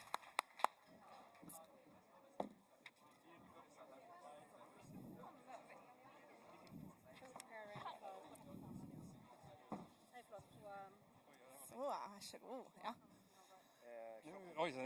Okej, da har jeg funnet en tidligere kandidat og SM-vinner. Jeg har hittat Johan Nilsson. Hej, kul att ses. Detsamma. Länge sedan nu. Det var länge sedan. Är du nervös? Ja, jag är alltid nervös, fast idag mest för mina kära vänner på scenen. Och lite för egen del också. Men dette her var jo litt ekstra spennende for deg, fordi at du kjenner jo Martin godt. Ja, Martin, absolut. Vi har sprang på honom för, vad är det, kan det vara ett knappt år sedan när han gjorde praktik nere på PM Vänner där jag hade min bas och besöker hemma och så vidare. Så att vi har snackat en del och både om tävling och så. Och jag har väl skojat och sagt också att det är lugnt, börja tävla. Man hamnar inte på scen på första året i alla fall. Så att, det var ju kul. Det är jättekul att se, men jag är nog lika nervös som han, om inte mer. Men jeg kommer ihåg når du vant, og jeg kommer også ihåg, jeg vet ikke om det var det året du vann, men ett år så var du i alla fall på scen i finalen, og så ble det satt frem en tallrik med mat. Ja. Kommer du ihåg det? Det är mycket väl. Det var lite kul, för det var 2014 var det väl när jag började. Jag har tävlat sedan 2012, men det var 2014 egentligen som jag tävlade mer seriöst. Och det var, jag tror det var SM faktiskt, och det var Claes Lindberg var kock och skulle ställa fram till det tillsammans med Andreas Larsson, världsmästaren i Wien, som är en gammal kollega och vän såklart. Och så ställde de upp 3 rätter. Då ska jag säga också, det här är 2014, så det är första året som verkligen är toppen pollensäsong. Och jag är superpollen, så att, och jag var på dramatiskt akuten 2 veckor innan.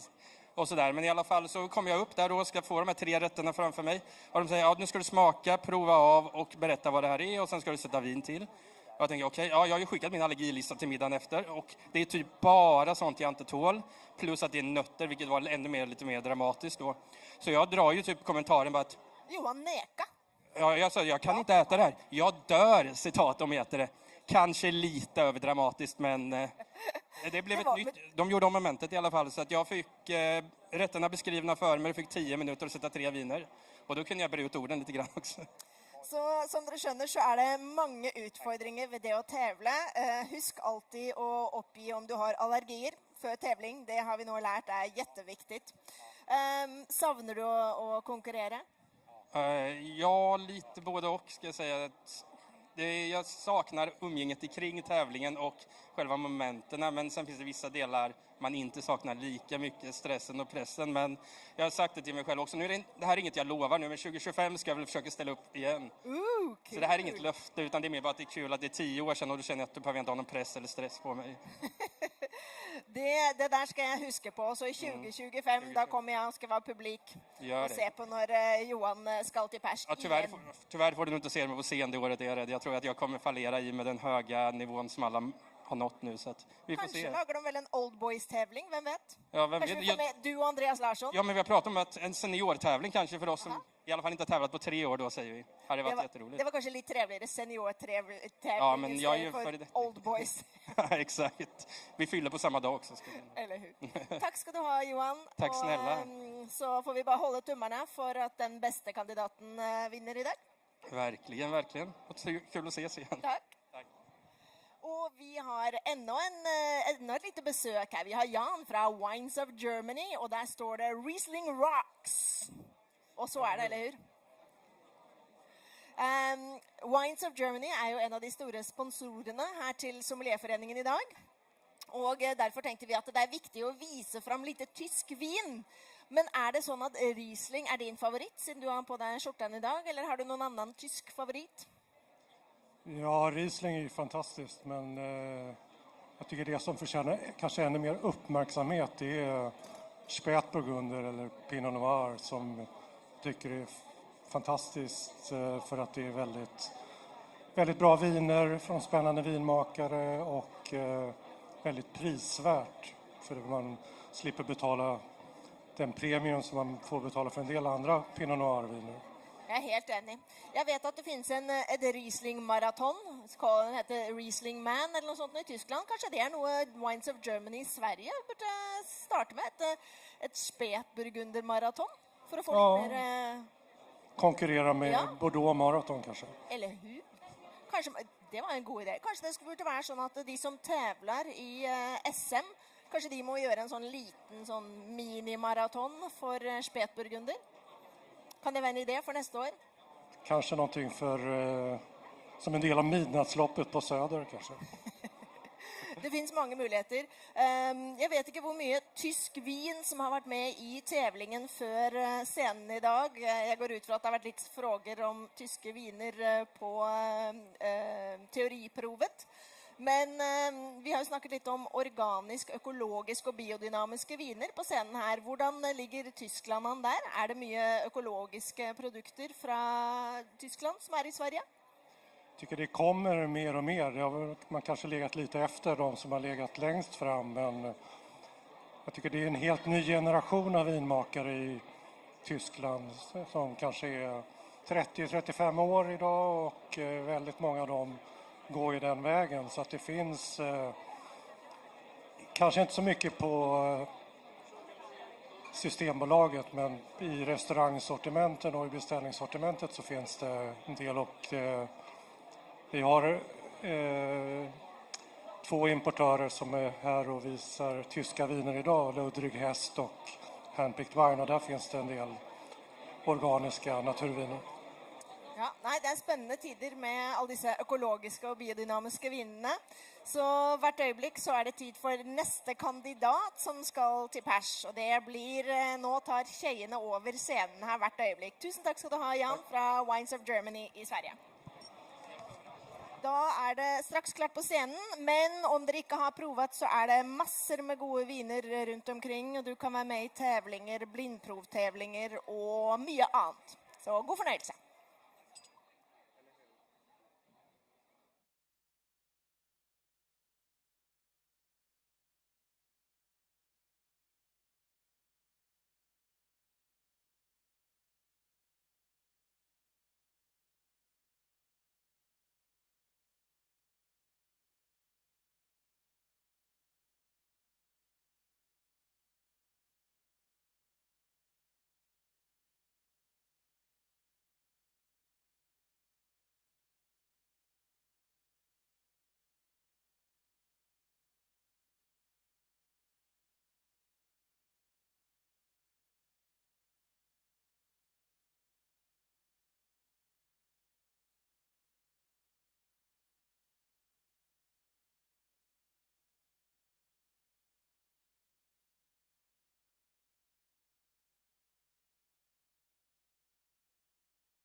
Okay, so we have the next candidate in place. How are you feeling, Ellen?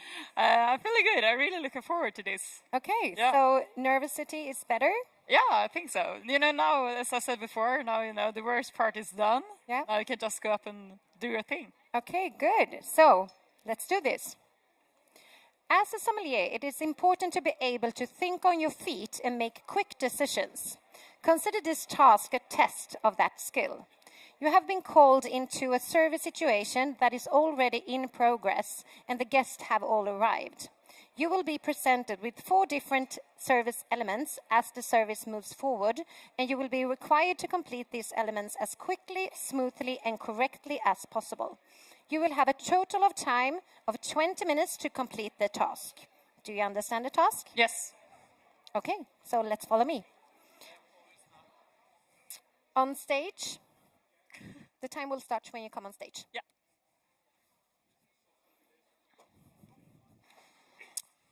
Welcome. Thank you. So glad that you're here. Thank you for coming in such a short No worries. notice. The restaurant is already full. Yeah. And I had not had the time to take care of all the guests yet. This is your station for tonight. Perfect. Could you please be so kind to start with table number 1 over here? They've been course. waiting for a while. Of course, sorry. Hi, good evening or welcome. I'm sorry for the a little bit waiting time. What can I help you with? Thank you. Good afternoon. I would like to order 2 Vesper martinis for my guests. Yes, please. And a glass of champagne for myself. Perfect. Thank you.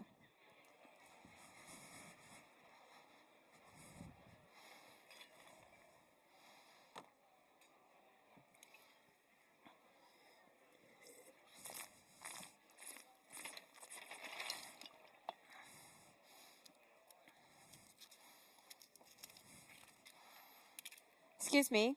Yes. Could you please help us? Of course. Just give me a second. I'm coming very soon. Thank you.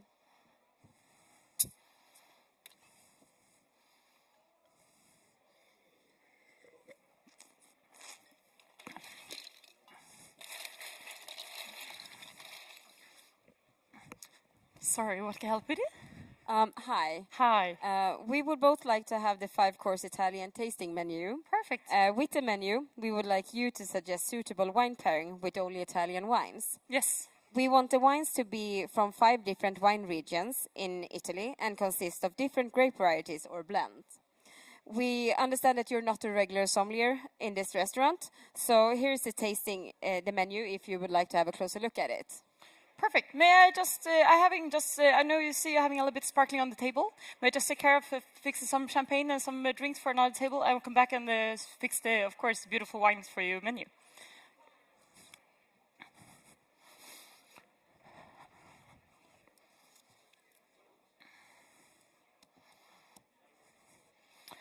I'm sorry to ask. I'm not 100% sure about the Vesper Martini. Can you be so kind and just help me a little bit? Make your best suggestion for us. Of course, perfect.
So I'm doing martini based on some beautiful Herner gin. So mostly, of course, it's martini. So mostly we're having the gin in it. Also with a little bit of addition with the Lillet Blanc to give a little bit more of the floral taste, which I think is very suitable for this kind of martini. I hope you enjoy it.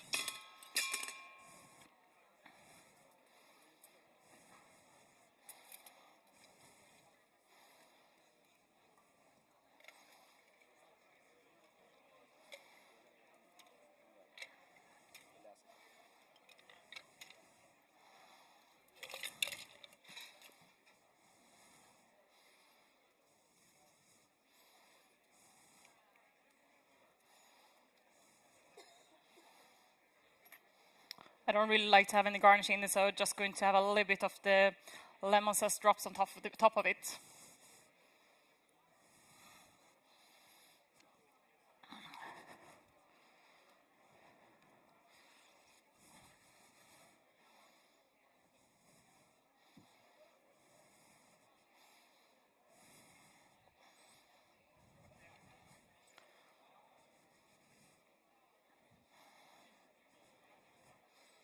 Thank you.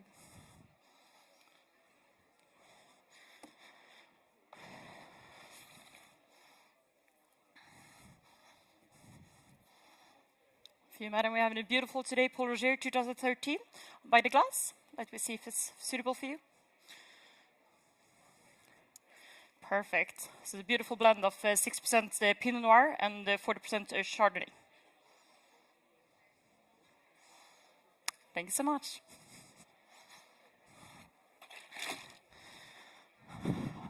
I'm super sorry for the a little bit delay of you. So, of course, we're having this beautiful menu. I would just put down a little bit of wines and present them for you.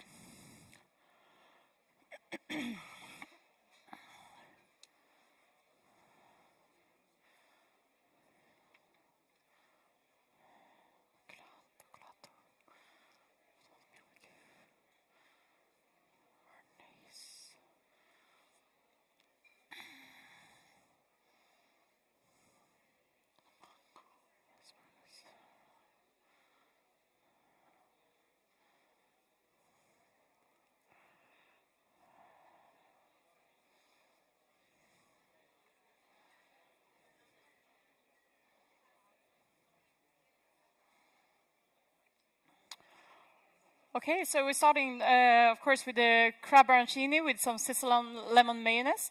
This is a very light and fresh first course, so something that I think we would like to have a wine with a lot of minerality to go well with the crab arancini. We can also have a wine with a little bit of hint of some more sweeter notes to take care of the umami in the crabs, but also we would like to have this like fresh acidity. This is a course I would love to pair together with 2020 Kerner from Mani Nussing. So we are up in the Alto Adige, so the really of the northern part of Italy. For your second course, I would like to serve this wine in 12 degrees in sleek white wine glasses, known aerating before serving. For the second course, we're having a Vitello Tonato, so I was having a little bit more of the richer style of serving. Vitello Tomato, when I hear it, it goes immediately in my thoughts to Piedmont, of course. And I would like to have a wine with a lot of minerality to cope with this flavor, but still also something with a fresh acidity to break through a little bit of the rich notes in this course. This is something I would like to suggest 2018 Arnais from Cerreto. As I said before, we are in the Piedmont region. I would like to serve this wine in 12 degrees. We can serve it in sleek white wine glasses. Aerate just half an hour prior serving, just to really help the wine not fall beautiful. For your third course, we're having asparagus risotto with some pecorino cheese. This is a course that I would love to pair with something with some fresh acidity. We're having a lot of this richer course, or the richer notes of it. Of course, we're having some the cheese and everything, but still would like to have a very elegant wine to pair together with this. This is something I would love to pair together with a sparkling wine. We're also having the bubbles to help to break through a little bit of the richer notes in it. And we're having 2008 Anna Maria Clementi from Cadel Bosco. So we are in it's a Franciacorta, of course. After that, we continue on with the grilled pulpo, some tomato and bean ragusa with andouille butter. So we're stepping up even more in the intense flavors of the food, and would like to have an even more powerful wine. I think this is still, for me, I see this as a white wine course, but with much more body and intensity flavors.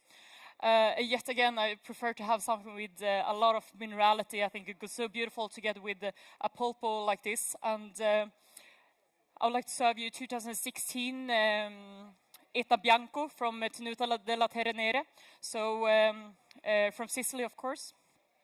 Serve this in serve it in a little bit larger couped glasses, 12 degrees. Nuri of everything would just really unfold in the glass. So the sparkling wine, of course, is good to serve it in a sleek white wine glasses in 11 degrees. No need of everything. Finish off with Calabrian licorice tiramisu. So here we're having a lot more of the sweeter notes in the dessert, and of course we need to pair it with something sweet as well. This is, I really go for something with the dense sweetness, with a little bit of acidity, just to break through a little bit of the richness. This is something I would love to pair together with the 2012 Torcolato from Maculan. So we are in the Veneto area of Italy.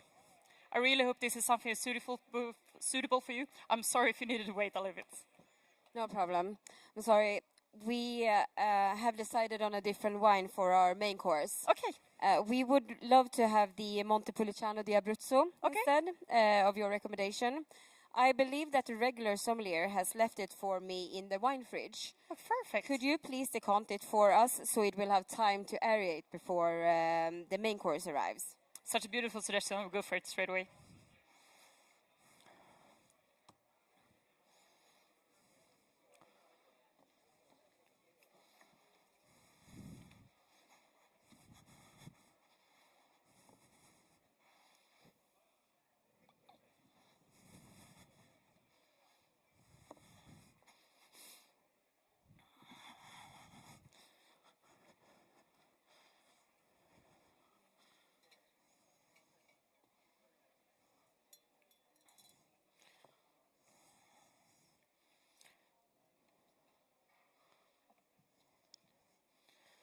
So I just would like to double check so this is the right wine.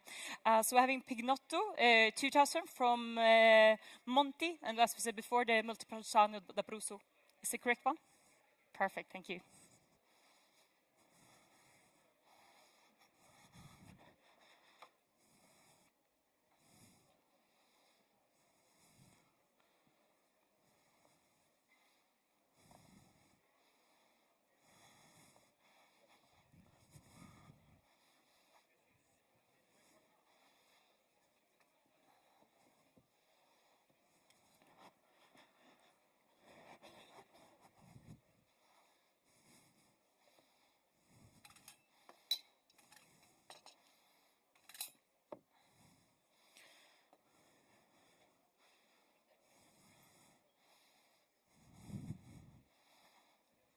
I really think with a little bit of aerating, I think this wine will go beautiful as well together with the pulpo, and they keep it very elegant together.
Cork is in good condition. Of course, a little bit wet in the end, but I mean, this is a wine with 22 years age, so of course it's well expected. Do you mind if I sample the wine? Thank you.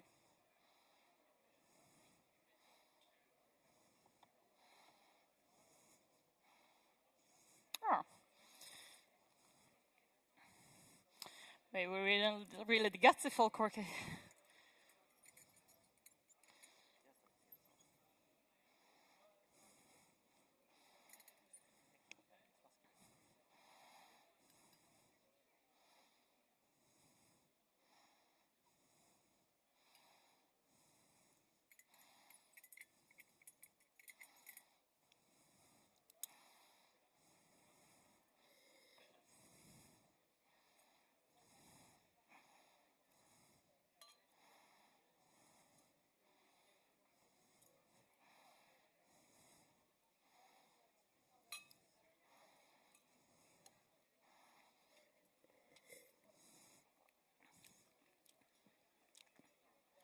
wine is, however, in a good quality or in a good state, I would say.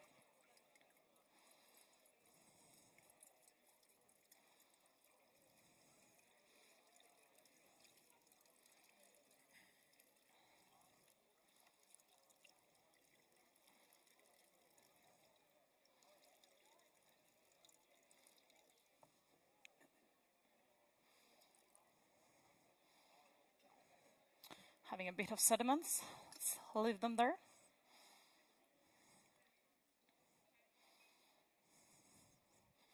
Would you like to sample? Cork for inspection.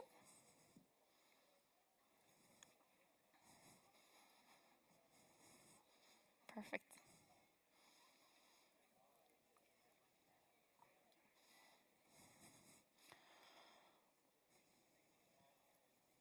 Would you like to have the bottle on the table? Perfect.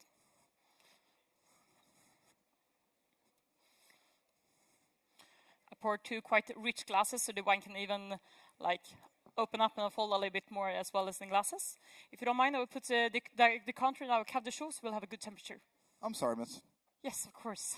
So, this is a bit embarrassing. No. Your colleague recommended this wine to us, but did not have the time to present it to us before he had to leave. Could you please tell us what the wine is and then serve it to us? Of course.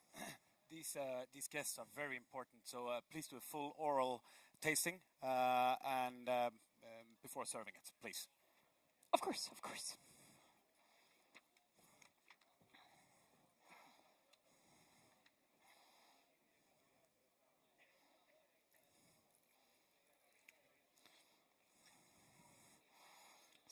I'm sorry to steal a little bit of your wine, but I hope you're fine with it. So what you're having is a clear, brilliant red wine, with a moderate color intensity. We're having purple red cork with a slightly silver lining rim, moderate viscosity, no CO2 sediments. It's a clean, moderate intensity nose with a quite dark fruit spectra. We're finding some dark plums, some dark cherries. This is also wine with more of the vegetal notes. We're finding quite a lot of this dried herbs. So we're having some dried sage, some thyme. Also finding a little bit of the floral notes, going more for a violet, and a hint of some sweet spices as well. I would say like licorice and some sweet licorice. Also a hint of some black pepper. This is definitely a wine to spend a little bit of time on oak, and I would say it's useful, but starting to develop a bit.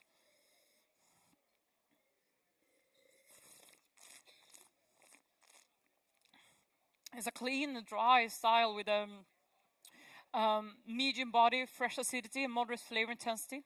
Yet again, on the palate, wine really evoking this more of the dark fruit spectra, the dark plums and dark cherries. Yet again, also, I would say in the palate, even more of this floral notes. We're having violet and also hints of some rose petals. We find yet again also this dried herbs, the sage, the thyme. And also a little bit more of this animalic notes. We find a hint of some leather and charcuteries.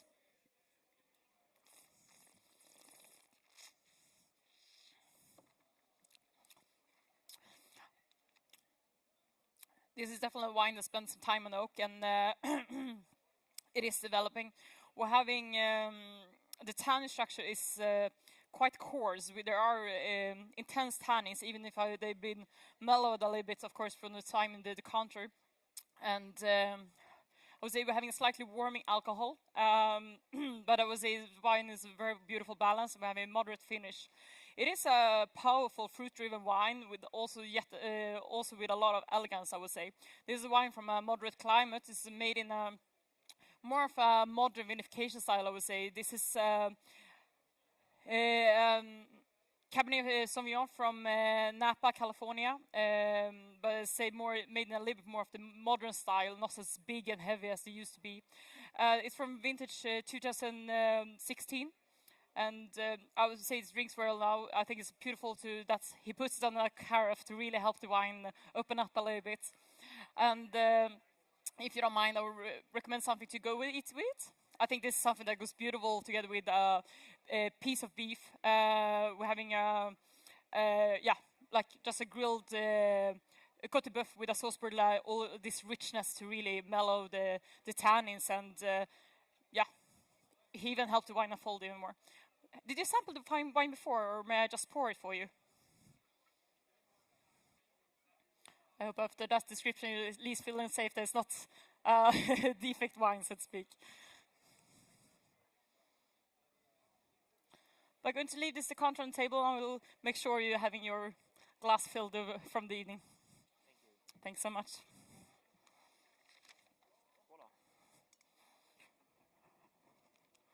Time.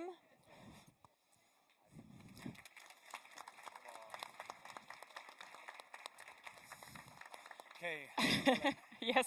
For your next task, the next task is a rapid-fire question round. Yes. You will have 2 minutes to answer as many questions as you can. Yes. All questions will be related to the concept of organic, natural, and sustainable wines. If you do not know the answer to any of the questions, you may say pass and move on to the next one. Yes. You are not allowed to go back to the previous question. When time is called, you may still answer the final question that's asked. Do you understand the task? Yes. Please. Oh. Welcome back. Thank you so much. You ready to start? Of course. Great. Rapid fire. What is the total amount of sulfites allowed in the production of organic wine in California? For the red wine is 100 grams, and for the white wine is 150 grams. What is the name of the natural winemaker who's famous for the wines from the Coulée de Saran vineyard? Oh, of course. It's Nicolas Joly. Sorry. In biodynamic wine growing, what are the 2 main elements used for preparation 500? It's cow's manure and no, pass. What are the 4 different types of days represented in the biodynamic lunar calendar? It's fruit, leaf, flower, and root. What is a vegan wine? A vegan wine is made with in no way of the never been like in touch with any of the animalic products during the production, so you can't clarify it with egg whites if that's the case. So, what is the name of the only European sparkling wine category that requires all wines to be organic?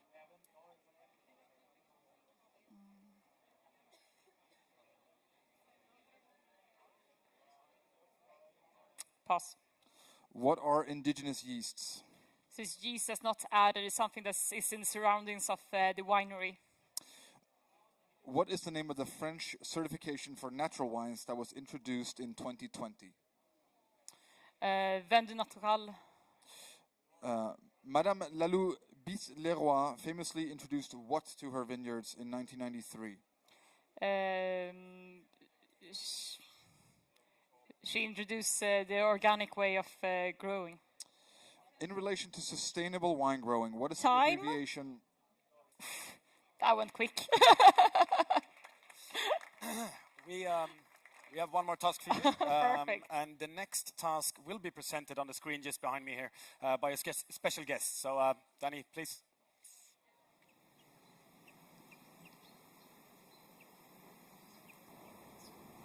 In front of you are 3 different styles of port. Can you identify each of these styles? And since I'm not in the mood for dessert, please recommend a savoury dish to pair with each of these wines. You will have 3 minutes to complete this task. Do you understand the task? Yes. Then time will start now.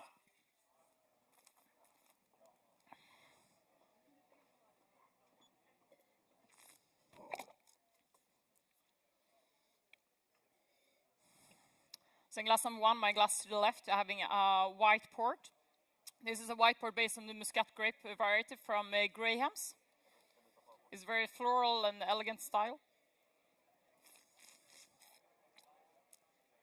Glass number 2 is a vintage port. This one is from vintage 2016.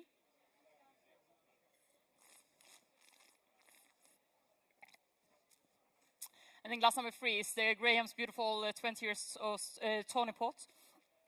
The first one, we're having this really a lot of these floral notes. Is something that's goes beautiful together with, I would say we need something with quite rich intensity flavors. So I would love to serve this together with grilled monkfish. We serve it together with butter sauce. So we taste it up with a little bit of some preserved elderflowers just to really enhance the aromatic in this kind of wine.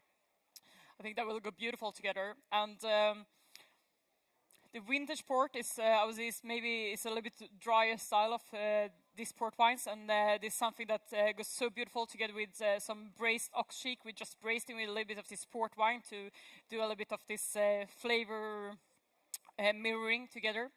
And we're having both a little bit of tannins in the red port that will break through a little bit of the rich notes in this course. But still, I mean, it's a powerful wine, and we need something powerful to match with it.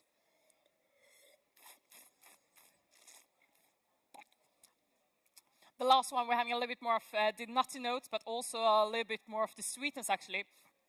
Sweetness is something that goes beautiful together, actually, with a little bit of seafood, because we're having a lot of umami in some kind of the different seafoods. So this is something I would like to pair together with a grilled piece of langoustine. So we also serve this together with like a sabayon. That we also top with a little bit of some roasted hazelnuts, just to also mirroring a little bit of this oxidized nutty flavor with this wine.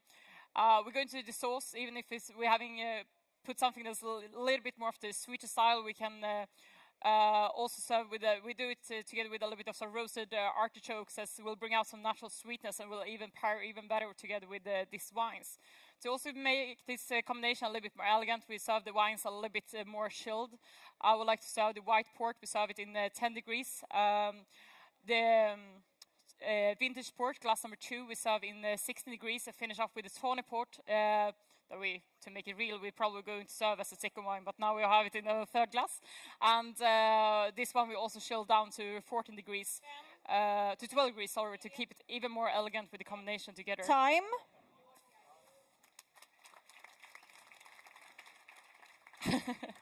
Then you're done. Thank you. Hur kändes det där då? You know, it's it's always hard, but it was fun. I think it was a fun way of doing the service. You know, you're always like, oh, I should be a little bit quicker than that. I should have done like, you know, it's easy to be hard on yourself, but it was a lot of fun here. So it's always most fun when you need to leave. It's hard. Så är det. Du får prata svenska nu också. Jag är så van. Och om du skulle säga, vad var det som var svårast då? Vad var svårast? Var det för övrigt någon känsla av att det kanske var lite lättare nu när du faktiskt inte var utom tävlan? Att det var kul, roligare? Nej, det fick jag inte känslan av. Men det är ju kul ändå. Det är ju kul även om det är jobbigt. Så jag tycker inte det var lättare. Svåraste? Eller något du vill göra om? Ja, men kanske gå hem och googla vad en vesper martini. Och inse att det var riktigt jävligt lång kork i den där flaskan och kanske skruvat några varv till. Men ja. Det gick ju bra det här. Ja, men det var kul. Ja, bra. Jag längtar redan tillbaka. Ja, men bra. Jag får komma tillbaka, men du ska vara lite green room först. Joina de andra medan vi väntar på kandidat nummer 4. Så tack snälla Ellen. Tack så mycket. Och nu så ska vi välkomna upp Christer Bengtsson och Leora Levi på scen. För att nu är det nämligen Star Wine List of the Year. Ja.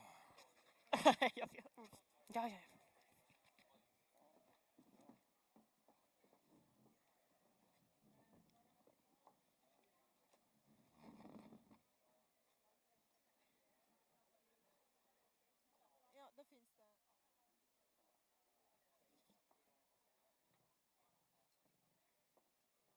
Fordi at det kommer til å stå på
Testing. Det ska vara upp. 1, 2. Mikrofonen på den här. 1, 2, 3. Ja. Yep. Där. Hi everybody, we're going to do this part in English as well. And great to see so many people in the room. My name is Christer Bengtsson, I'm the founder and publisher of Star Wine List. And with me, again on stage, Leora Levi, ambassador manager for Star Wine List and many other things.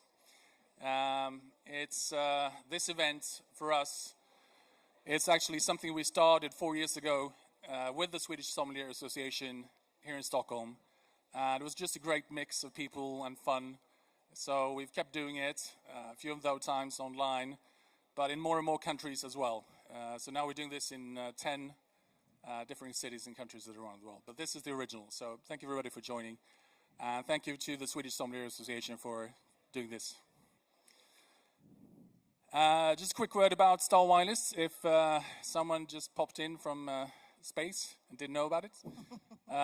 It's a guide to great wine bars and wine restaurants. We started 5 years ago because we thought there are so many restaurant guides in the world, but you're one wine lover, you'd like to find the good wine places.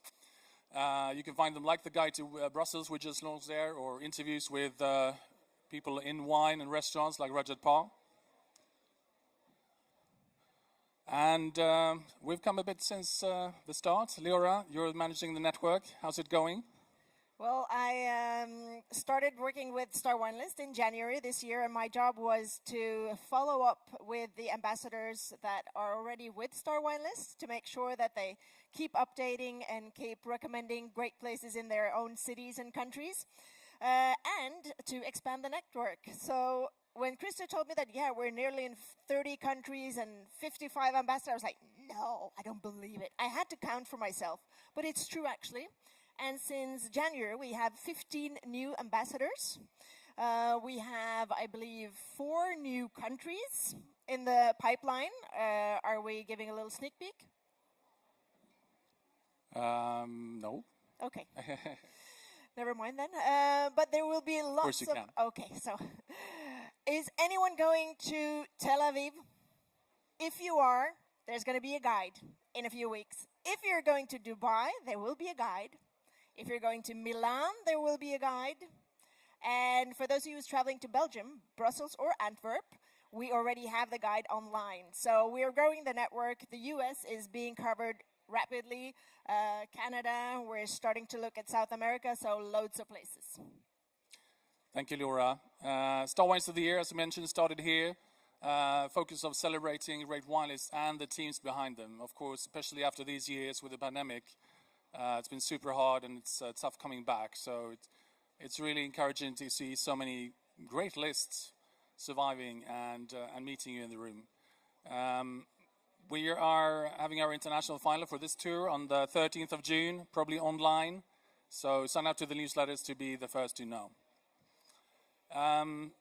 For Sweden, all wine lists are welcome free of charge to join these events. And the criteria for the jury have been to rate your favorites while considering width, depth, originality, and value. The winner in every category gets a gold star and lots of bragging rights, and the rest of the finalists get silver stars. Leora, the jury. Yes, we have actually quite a large group of international super somms, I would say. Most of them are super producers, as you can see here on the picture. But for this specific event, this is our jury. It's Paz Levinson from Argentina, Mark Almert, best sommelier of the world, reigning, Julie Dupois from France, residing in Ireland, Rajat Parr, needs no introduction, and Arvid, obviously, who is here with us today. Arvid, come on.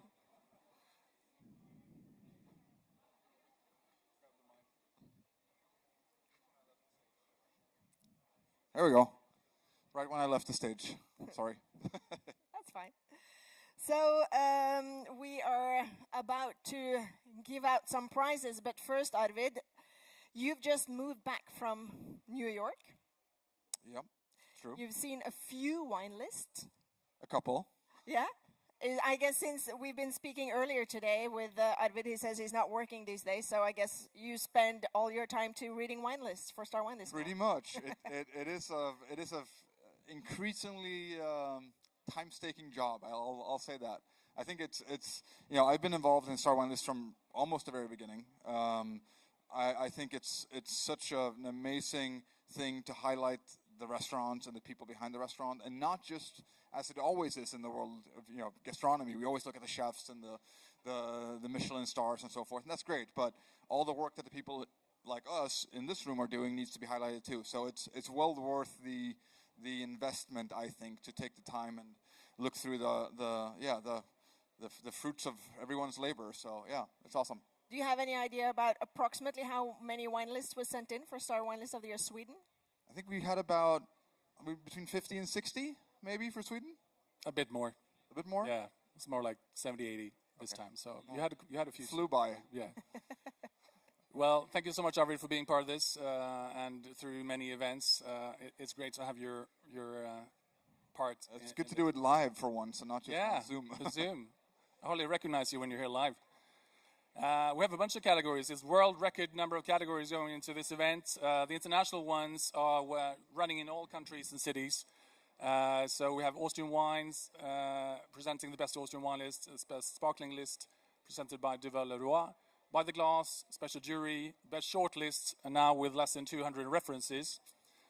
Medium size for the 200 to 600 references, and the Grand Prix for the bigger list with more than 600. These qualify for the international final, June 13th, a bit of a Eurovision Song Contest final, maybe less fancy costumes, we'll see. And for this event, we're very grateful to have a bunch of other categories as well. Best California list, best German list, Australian list with Darenberg, Italian wine list with Madrosa, Rhone list with Port Jaboulet, and best sherry list for the first time with González Bias. First of all, before we move into those, thank you to all our partners, because it's free to be listed by Star Wine List. It's free to enter these awards. It wouldn't be possible without our partners, so please give them a big hand. Everybody joining this today and taste a lot of the great wines.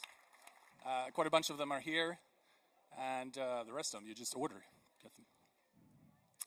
I'd also like to say an important announcement before moving to the first category. If you're a finalist and you don't win, and you feel like you need to come up here and punch someone, please go for Arvid. He's in the jury. I'm innocent, so please do that, okay? I have nothing to do with anything. Yeah. First one, Leora. Yes, we are starting with presenting the best Italian wine list, and I would like to ask Patrick Mannheim from Nigab to come up on the stage, please. So this is this award is being partnered up with Mandra Rossa. Thank you very much, Patrick. And please. Thank you. Thank you very much. Great that you would like to be a part of this together with us. And I don't know if you know any of these finalists already. Have you been to any of them? Never heard of them. Never heard of them, see? I'm sure they're fantastic. Well, please list the finalists. I'm sure that you know some of them. I'm sure that there are people here today who are part of the teams behind these restaurants. So it's getting quite exciting these days now. Should I read them? Yes, please. All right, so the finalists. Djuret, Stockholm. Grand Hotel, Stockholm. Granen, Åre. La Vecchia Signora, Stockholm. Mancini, Stockholm. And PM och Vänner, Växjö. And before we announce the winner, Arvid, would you like to see a few little words? Collective motivation. So if you're going to punch someone, you should punch all of the jury collectively, not just me, okay? A little bit of motivation here. I think this is an extremely strong category. What really won the jury over this time is that we often reduce sort of Italy, perhaps sometimes fairly, but increasingly less so, to Piedmont and Tuscany, right? And of course, there's many great wines from there, and there are many great lists in Sweden that feature the wines from there. But the list that we chose as our winner has really come a long way in not just making a great list of the classics of the classics and the best of the best, but also highlighting some of the more unknown regions and producers. So for this time, 2022, the winner is PM och Vänner. Do we have someone from PM and Vänner här? I believe we do.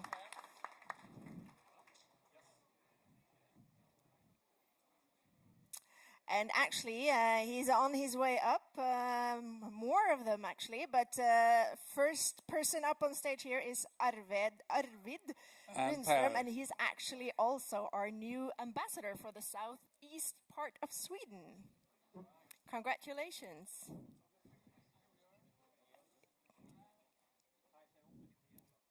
Oh.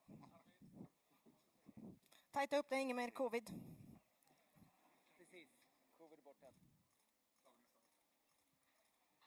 Thank you. Vi har mötts förut. Ja, det var kul. You get some nice wines as well to go with this one. So, congratulations, guys.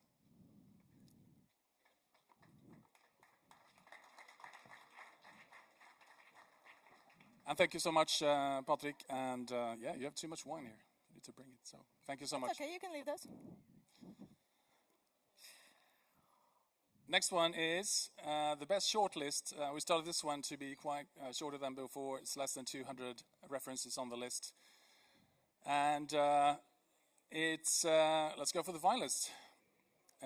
Astrid's, Babette, Café en Kavnitsa, Combo Vinbaren, Hasselbo, and Roots in Malmö. And Arvid. Yeah, this is usually, or this is always my favorite category to judge. It's the most fun list to look at. I mean, of course, there's some great big wine lists in Sweden, and they're impressive. But to see the sort of creativity and originality that go into these lists, and oftentimes the some amazing picks, I think it's taking over. I wish we could do more with this. Our winner, of course, insane competition here, and I have to go visit all these, the ones I haven't done already.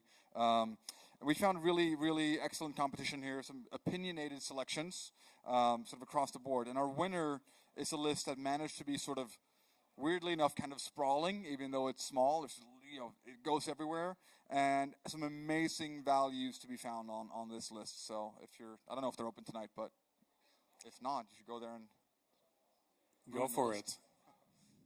So the winner is Combo Vinbaren in Stockholm.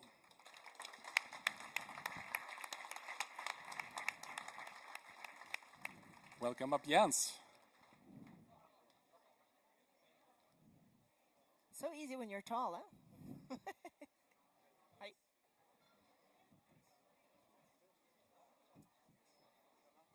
Grattis. Grattis.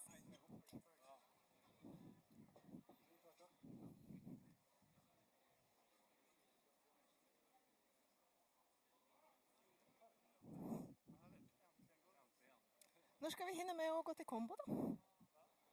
We have so many good places to go to. Jag vill All right, Leora, moving on. komma på besök. Congratulations, guys.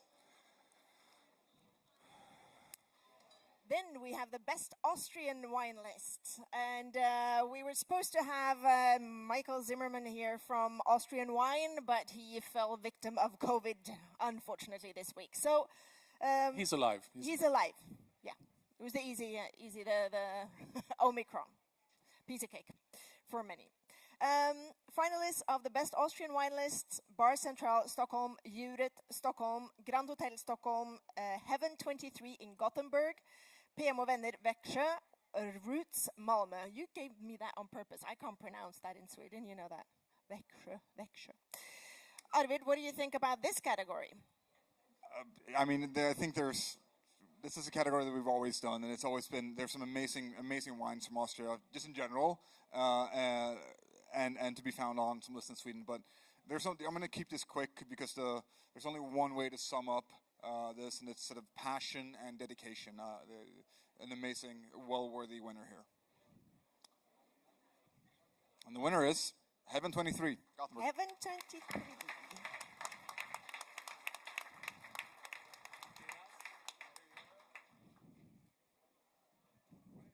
Grattis!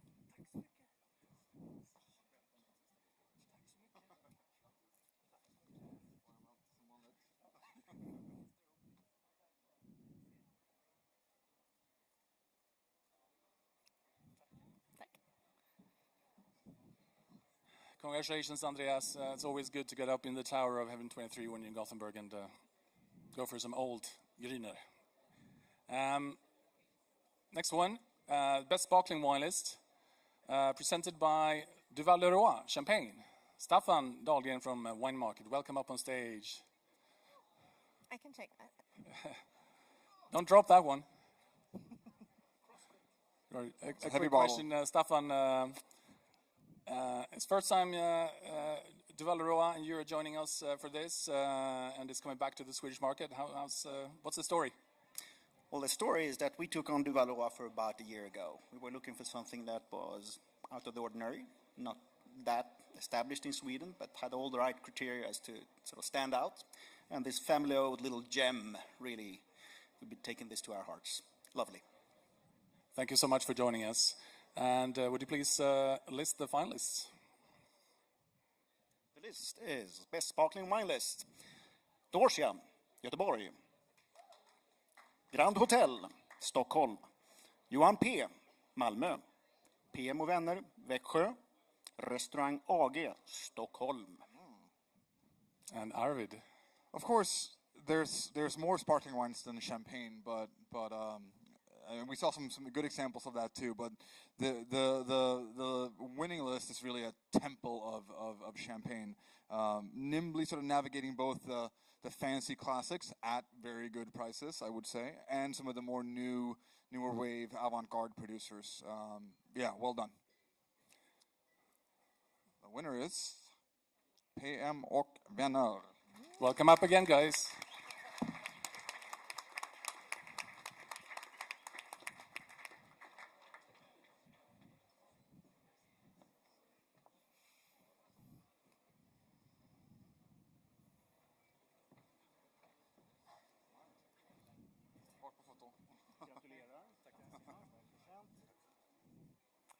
Grattis igen. Vi kör en repeat.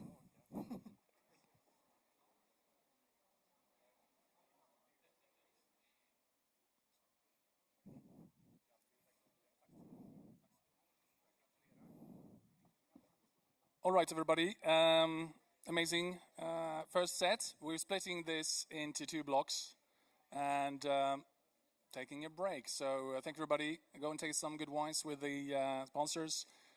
Star Wines Premium, we didn't talk about that. You can come and talk at the table about that, how to find great wines when searching over 1,500 lists. Thank you so much, Arvid, Leora, and see you later. And I Cheers. think it's time for next candidate.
I was always convinced that for making great wines, you need to have a live soil.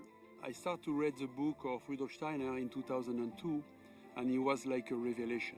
Now, we have close to 2,000 acres converted to the biodynamic agriculture. And as Gerard said, these are wines that taste of somewhere and not of something. Our Grand Vin are the fullest expression of a terroir. All we are here to do is to reveal this terroir. We gain the support of wine growers to promote and encourage the expansion of organic farming in our region. We have a climate and environment ideal for organic farming. And our ambition is to spread out in the world the message of the diversity of the terroir and the excellence of the wine from the south of France.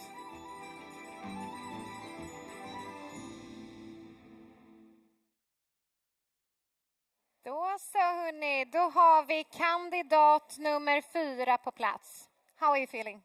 Well, it's been a long wait for me, and I'm so ready to do this. So is it worse to be lost out? Oh, yes, absolutely. Okay. But anyhow, I think the weeks before the competition is even worse. Yeah, so. Okay, so let's just start. Yeah, that would be nice. You feel ready? I feel ready. Okay, good. As a sommelier, it is important to be able to think on your feet and make quick decisions. Consider this task a test of that skill. You have been called into a service situation that is already in progress, and the guests have all arrived. You will be presented with 4 different service elements as the service moves forward, and you will be required to complete these elements quickly, smoothly, and correctly as possible. You will have a total time of 20 minutes to complete the task. Do you understand the task? Can you please repeat? Yes. As a sommelier, it is important to be able to think on your feet and make quick decisions. Consider this task a test of that skill.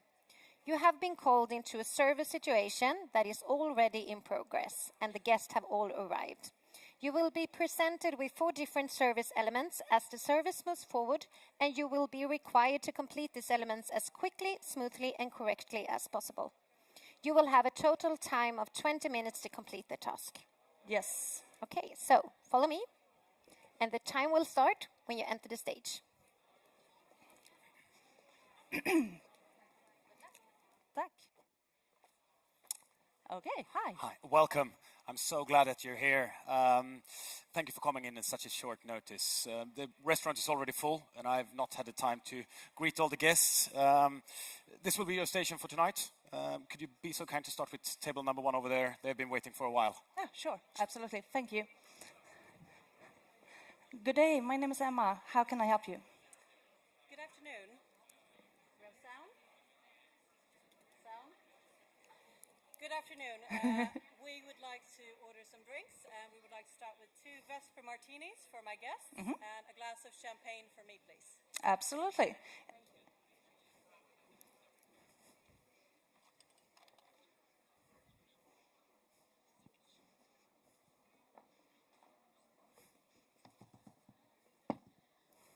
Excuse me, could you please help us? Yeah, we'll be with you in a moment. What can I do for you? Hi, we would both like to have the 5-course Italian tasting menu. With the menu, we would like you to suggest a suitable wine pairing with only Italian wines. We want the wines to be from 5 different regions in Italy and consist of different grape varieties or blends. We understand that you're not a regular sommelier in this restaurant, so here is the menu if you would like to have a closer look at it. Ah, beautiful. Well, I heard that the guests on the other table were waiting before I arrived. Would it be all right with you? Because you already have something in your glasses that I come back to you? Perfect.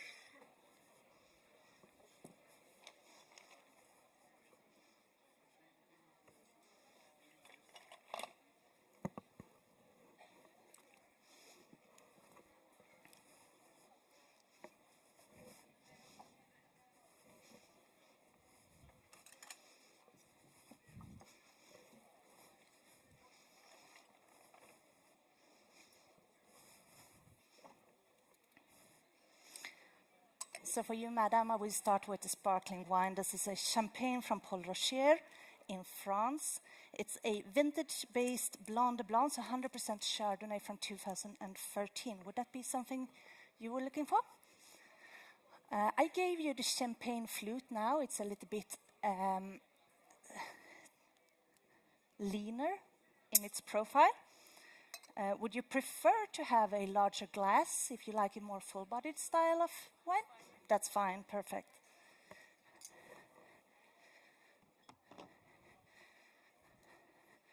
I thought so. When this other starts with the Vesper Martinis.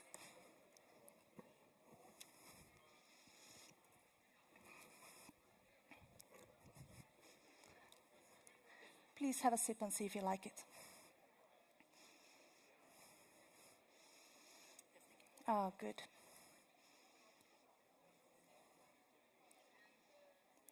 There you go.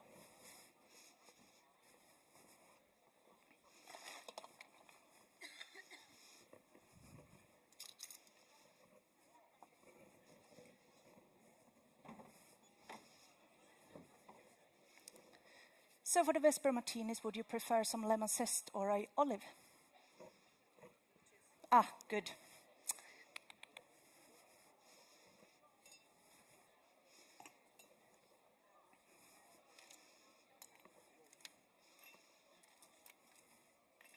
So we're going to start with chilling the glass.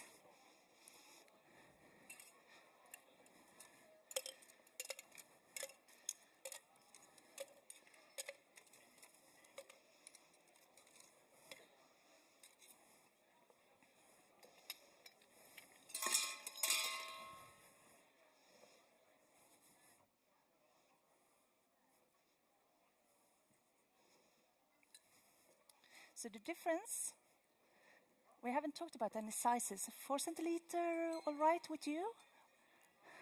It's your choice. Okay. Well, I think it's better to take 2 small.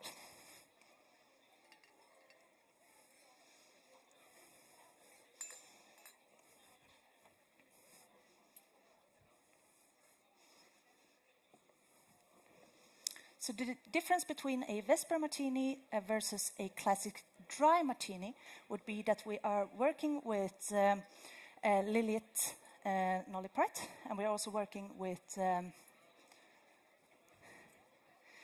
some gin. And it will be just enough for 2 of these. We're working with Härnö here from Sweden.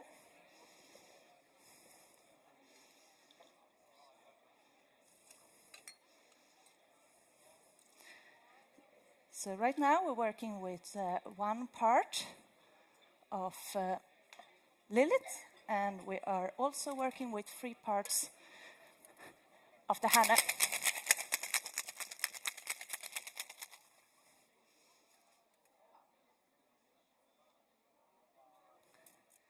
So what I'm doing is actually that I am feeling that the drink is chilled enough.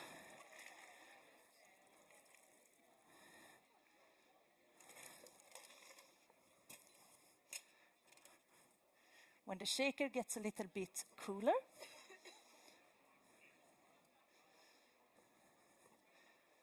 and these olives are just so delicious, so I take 2 of them.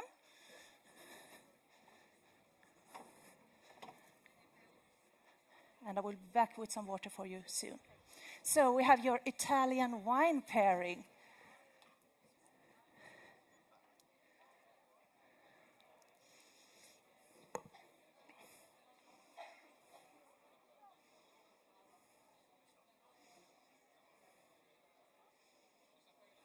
So first of all, we have the crab arancini with Sicilian lemon and mayonnaise. This is a light and elegant course, rich in umami and saltiness. This is something that we want a fruit-driven, light and crispy style of white wine. We are looking for a fresh profile. This will be something that's balanced and refreshing together with the course, doesn't overwhelm it, and that saltiness and the umami in the course, the saltiness and the creamy textures in the course will actually be lowering the acidity in the wine a little bit and really let that fruit come forward. So the first wine will be Pinot Bianco from Elena Walsh, Alto Adige from 2020 vintage. This will be served into medium-sized tulip-shaped glasses at a temperature of 8 degrees Celsius. No need for further aeration or decanting. Your second wine will be a Vitello Detonato. This is a course that's very rich in umami. Both have some tuna and meat in it, which can be a little bit tricky with a wine with too much tannins. So we are looking for a little bit more on the fruity side as well. And this is something that actually goes quite well with tannins, but we don't want to overwhelm it. And we're looking for a white wine with a little bit of a deeper, more spicy fruit profile, a little bit more body than the first. So we are having a little bit of a natural style of wine that have that funk that will be a very interesting combination with the tuna. The tuna itself, we do have some creamy textures on this plate and can stand up to some acidity and the elegant tannin structure of this wine. And I would like to play with that spiciness. So we have a Trebbiano from Imedo Pepe. He's located in Abruzzo, and it will be a 2016 vintage. This wine can have some sediment in it. It's unfiltered, so I will actually just decant it before service and serve it in large tulip-shaped glasses at a temperature of 14 degrees Celsius, so a little bit warmer. Your asparagus risotto with pecorino cheese will be next up. This is a course that do have a elegant bitterness of the asparagus. The pecorino will bring some saltiness to this plate, which means that we can work with a little bit more flavorsome wine, but we have a elegant bitterness that we can meet up with the similar textures on the plate. We do look for a minerality in this wine, a fresh feel to it. But to make it a little bit more interesting, it's a little bit on the floral side, but not that fruity. It will be refreshing together with this course. We have a wine from based on Arnese from Piemonte. It will be from producer of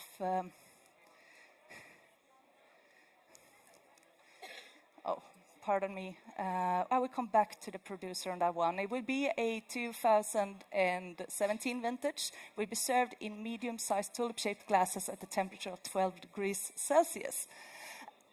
We have a main course with grilled pulpo, with tomato and bean ragu served with butter. And the grilled pulpo, it's a squid.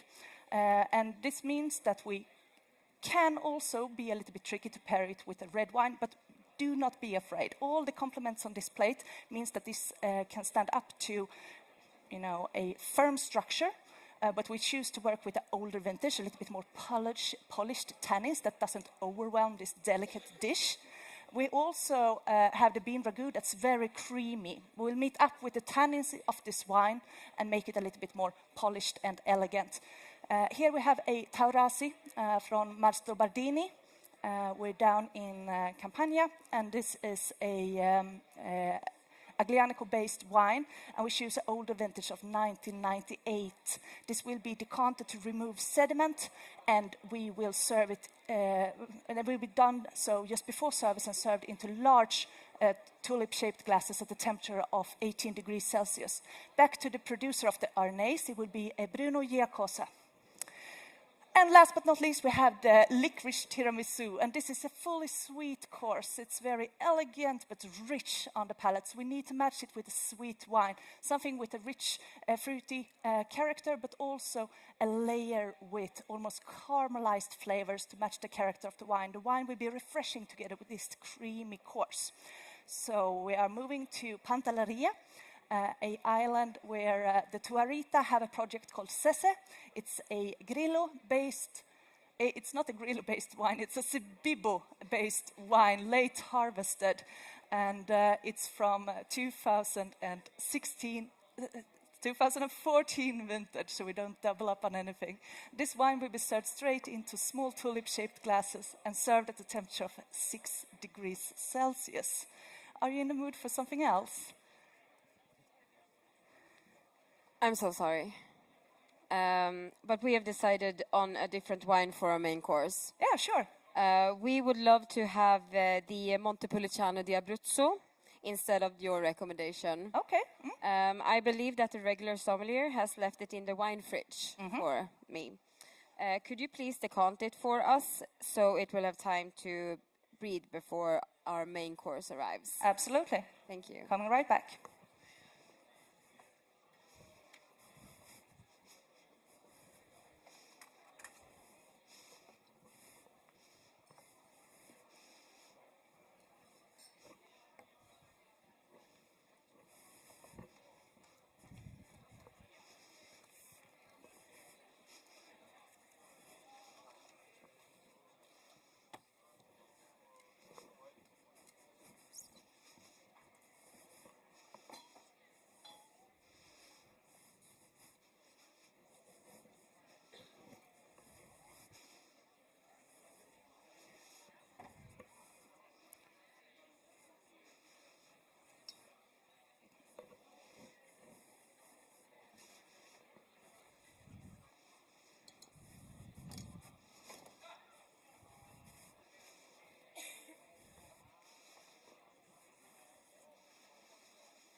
Well, madam, we have the Montepulciano di Abruzzo from Antonio Elio Monti. It's from 2000, and it's called Pignotto.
So the cork is broken, but the good thing is that this wine haven't sipped through the cork.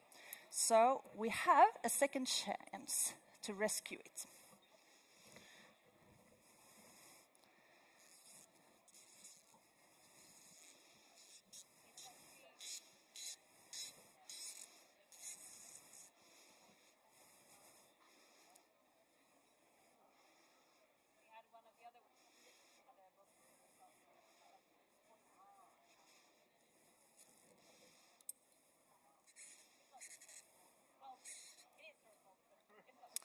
This is one of these slightly nightmarish situations you can find yourself in as a sommelier. But don't you worry, I haven't been in a situation where I haven't been able to serve a bottle of wine yet.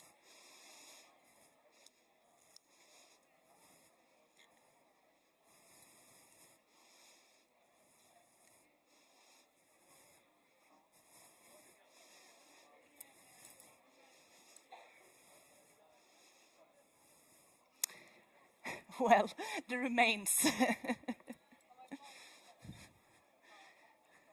But as you can see, even if it broke, it's not in the worst shape. It could be worse.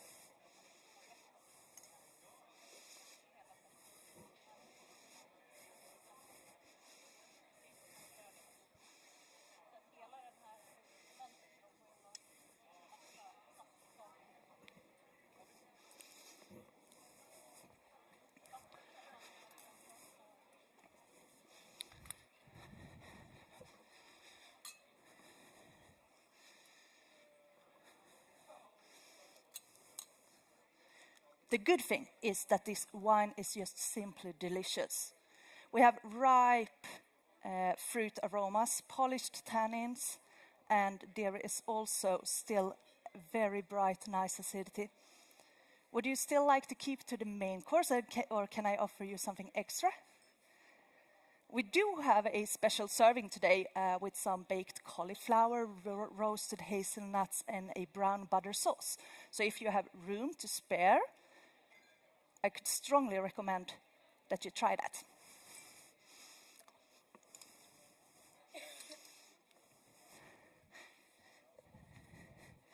Would you like to have the bottle on the table? Would you like to keep the cork? I wouldn't either.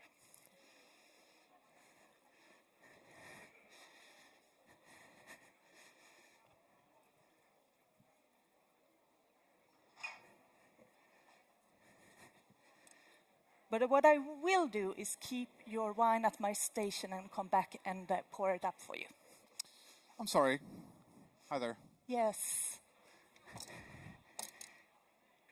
What can I help you with? Sorry, this is a bit embarrassing. Your colleague recommended this wine, but did not have the time to present it to us before he had to leave. Could you please tell us what the wine is and then serve it to us? Oh, can I have a sample? Sorry, these guests are very important. Oh. So would you please do a full oral blind tasting before serving the wine? I love when you get the spontaneous oral blind tasting in the dining room. It's one of these days you really, really train to do. But rarely get the time.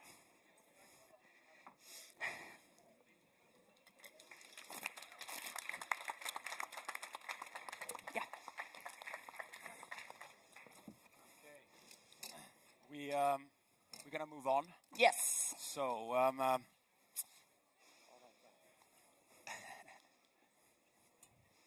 please enter the center of the stage. Your next task is a rapid fire question round. Yes. You will have 2 minutes to answer as many questions as you can. All questions will be related to the concepts of organic, natural, and sustainable wines. If you do not know the answer to a question, you may say pass and move on to the next one, but you are not allowed to go back to the previous one. When time is called, you may still answer the final question that is asked. Do you understand the task? Could you repeat? Of course. The next task is the rapid fire question round. You will have 2 minutes to answer as many questions as you can. All questions will be related to the concept of organic, natural, and sustainable wines. If you do not know the answer to a question, you may say pass and move on to the next one. You are not allowed to go back. Okay, that was what I needed. Thank you. When time is called, you may still answer the final question that is asked. Do you understand the task? Yes. Well, please. Great. Welcome back. We'll start right away. What is the total amount of sulfites allowed in the production of organic wine in California? Red or white? 150 for red. What is the name of the natural winemaker that is famous for the wines of the Coulee de Serrant vineyard? Nicolas Joly. In biodynamic wine growing, what are the two main elements used for preparation 500? Cow horn and cow manure. What are the 4 different types of days represented in the biodynamic lunar calendar? Floral, leaf, root, and pass. What is a vegan wine? It's a wine produced with any animal or animal parts anywhere in the production. What is the name of the only European sparkling wine category that requires all wines to be organic? Cava. What are indigenous yeasts?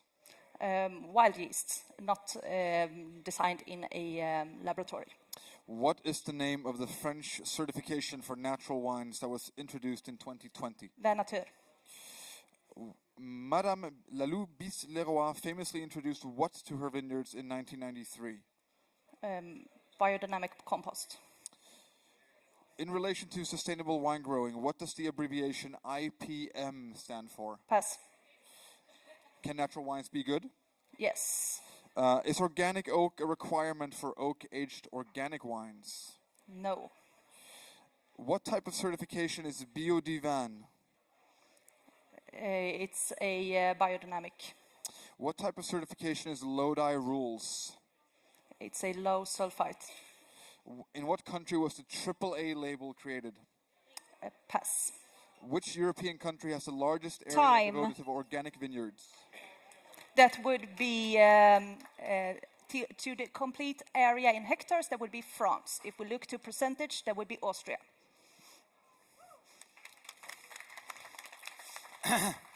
Okay, Emma. Your next task will be presented on the screen here just behind us by a special guest. So, Danny, please.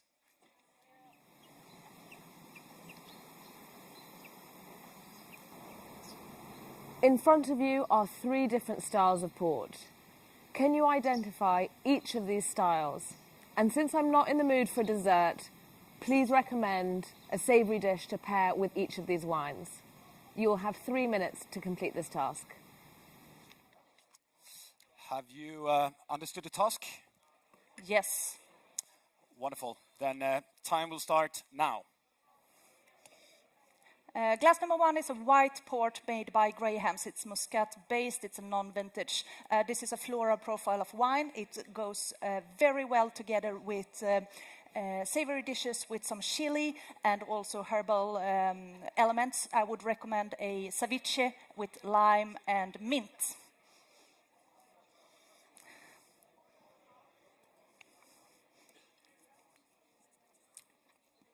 In glass number 2, we find a ruby port. It's a non-oxidative style of port wine. It's a non-vintage with a minimum aging of 3 years. These do have tannins, bright acidity, and a generous fruit. Goes beautifully together with a hamburger with a decent amount of cheddar and some really nice French fries to meet up with acidity. We'll polish it with fat and saltiness. And the last style of port is a tawny port. This is an oxidative style of port wine. And this is a little bit more nutty, it's a little bit lean, and even if it's sweet, it's still a little bit less sweet on the appearance than the ruby. So this is something that goes very well with elegant poultry. I would recommend a whole roasted quail with a ragu on lentils, with truffle, and some cranberries and a red wine juice together with this. Play with those little bit more matured notes in the wine with the truffle.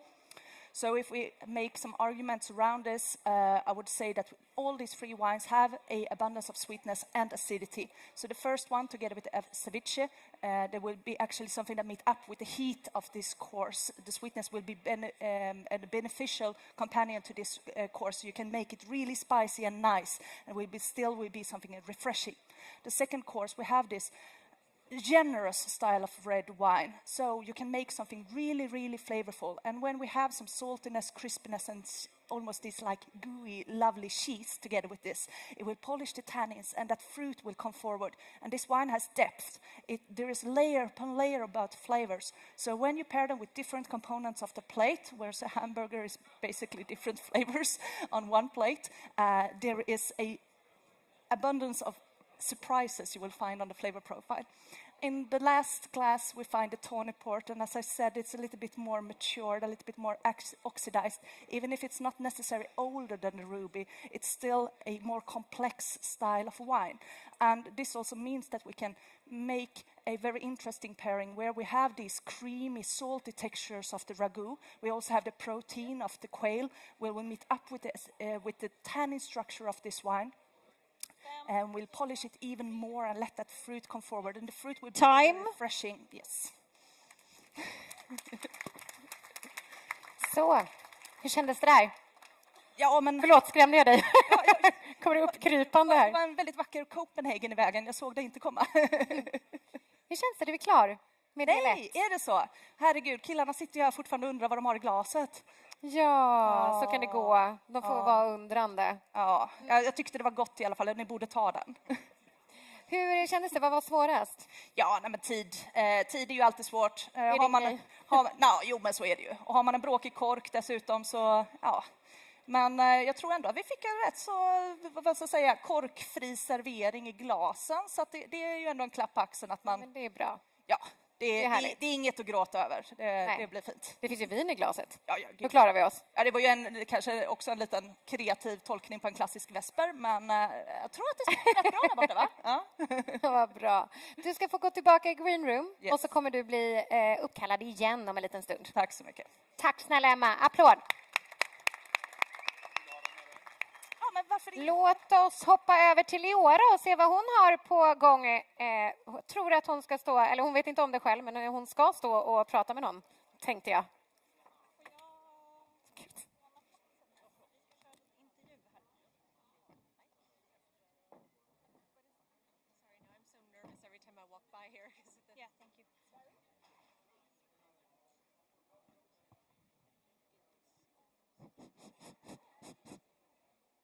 Barry, du kan få stå här.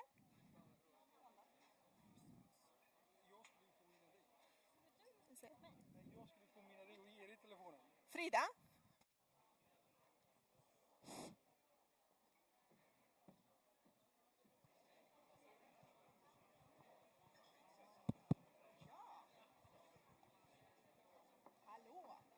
Hej. Hallå? Var lite upptagen med att dricka champagne där, så var lite sena hit, men nu är vi här. Hej Barry! Hej Laura. Om ni inte vet vem Barry är så är Barry här från Temptech. Oj, det var skicklig svensk. Jag snackar norsk för honom. Det går bra. Det går bra. Men Temptech är ju ett norskt sällskap. Det stämmer. Vi är ett norskt bolag. Men vad är Temptech? Vi är Nordens största leverantör på vinkylar. Vi säljer ungefär 40 000 vinkylar varje år i Norden. Har ett sortiment på 85 modeller att välja på. Både till konsument men också till restaurang och Horeca. Och för de som inte känner till Temptech sina produkter så kan du ju ta en titt på scenen. För på scenen där står det ett flott skap från Temptech.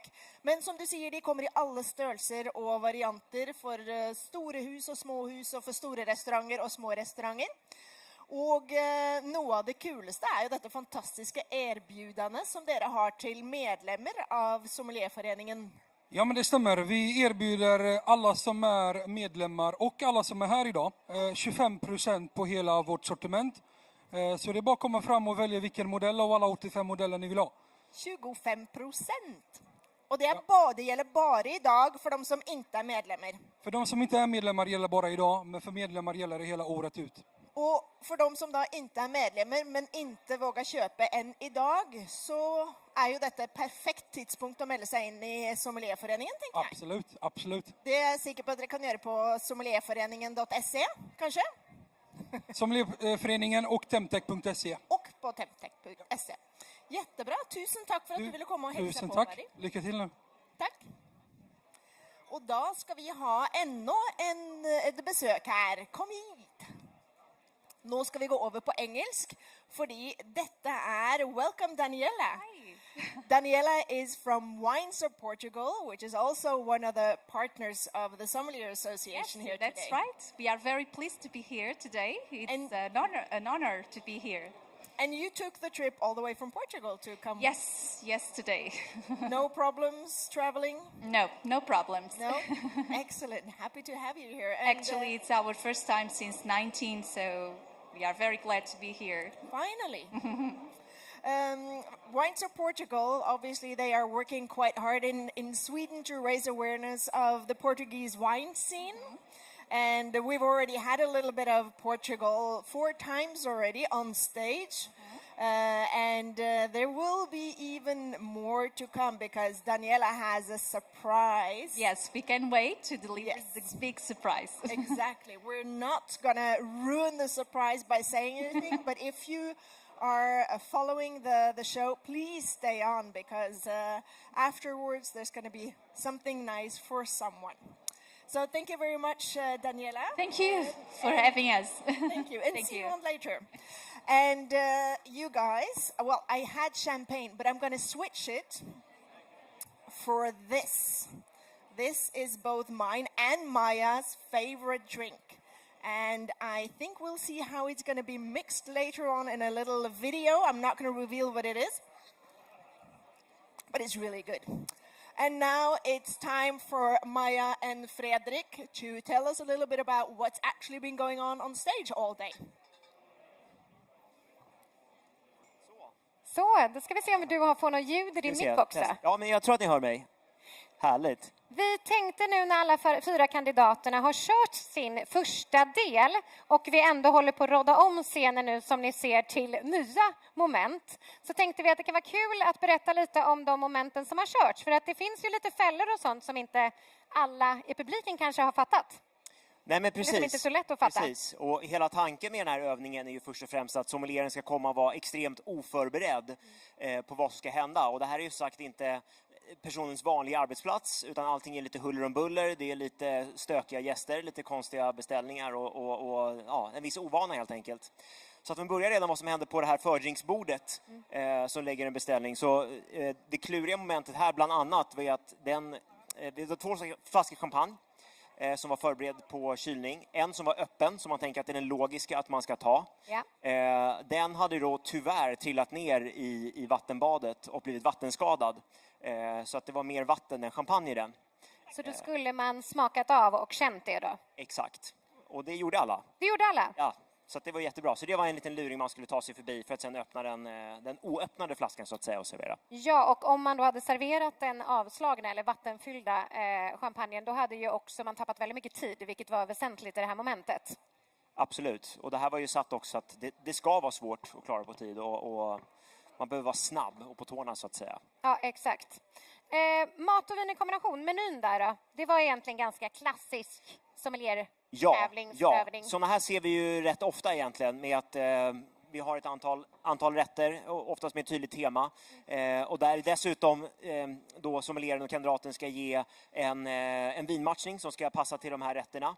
Nu var ju egentligen, om man tittar på rätterna i sig, så var de ju väldigt vitvinsvänliga alla rätterna. Och får man en begränsning som Italien så tänker man kanske naturligt att man vill para med röda viner. För det är det första som kanske hoppar upp i huvudet, att man tänker Italien rött. Ja. Och kanske de producenterna man har i huvudet också. Precis, så att då fick man liksom gräva lite djupare i järnbanken så att säga för att hämta fram lite annat. Exakt. Och sen då så tycker jag det var så elakt när de har kämpat sig igenom hela den här menyn så bara, ja, vi tar ett annat vin tack. Men då skulle de ha en dekantering. Precis, och då är det en dekantering på ett egentligen ganska klassiskt maner. Jag säga. Om man tar då för de som kanske inte har tävlat i publiken, vad är liksom en dekantering tävlingsmässigt? Den ser kanske inte alltid ut som på restaurang. Nej, det gör inte det, utan det är några moment till som man slänger in i liksom den tävlingsdekanteringen. Och det kan vara allt från att man liksom ska dofta på korken, att karaffen ska enveneras med vin som man häller fram och tillbaka. Att man också kollar färgen och klarheten på vinet i karaffen innan man serverar det. Ja. Och det är lite som vi pratade tidigare idag, att man kan ju tycka att en del av de här sakerna ser lite trött och gammalt ut ibland. Men det är så här det ser ut, och framförallt det är så här det ser ut i nästa tävling som de kommer göra då, nordiska, EM, VM. Det är viktigt att vi tränar dem på samma sätt. Så vi hade ju kunnat göra en modern dekantering, men då har de inte tränat rätt inför nästa internationella tävling heller. Nej, men exakt. Så att, precis som du säger Maja, man får se att vi ska förbereda också våra finalister för att gå vidare sen på de internationella scenerna. Och då är så här ser formatet ut helt enkelt. Och sen sista momentet då, som inte alla hann helt igenom eller ens påbörja, vinprovningen. Kul moment. Vad var det för vin? Ja, vi kan väl avslöja vad det är för vin. Det kan vi göra. Som vi hade i den här mysiga karaffen. Vi fick vad fick vi för olika gissningar? Ja, vi fick lite olika gissningar. Allt ifrån att det kunde vara Cabernet Sauvignon från Napa och USA och så. Men det var det faktiskt inte, utan det var någonting europeiskt från Frankrike. Så det var en Saint-Amour, alltså en Cru Beaujolais från årgång 2019. Så ungt. Ja.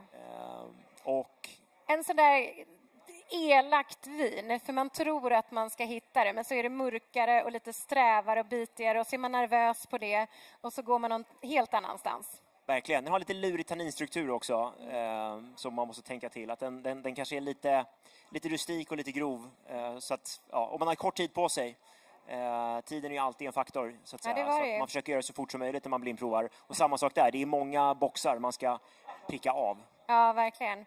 Om vi går till portvinsmomentet. Jag tänker att vi ska köra alla frågorna också med Arvid alldeles strax. Men om vi tar det sista momentet, portvinet då.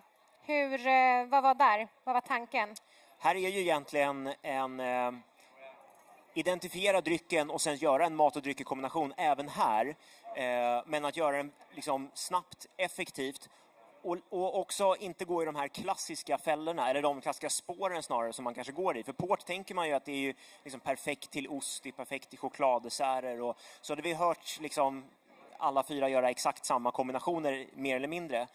Så att då valde vi liksom att istället med fråga om en liksom savory course, alltså en mer liksom maträtt istället för att liksom, gå utanför sin bekvämlighetszon lite grann helt enkelt. Och det fick vi också höra lite olika resultat på. Det var någon som missförstod som körde söta desserter, tyvärr.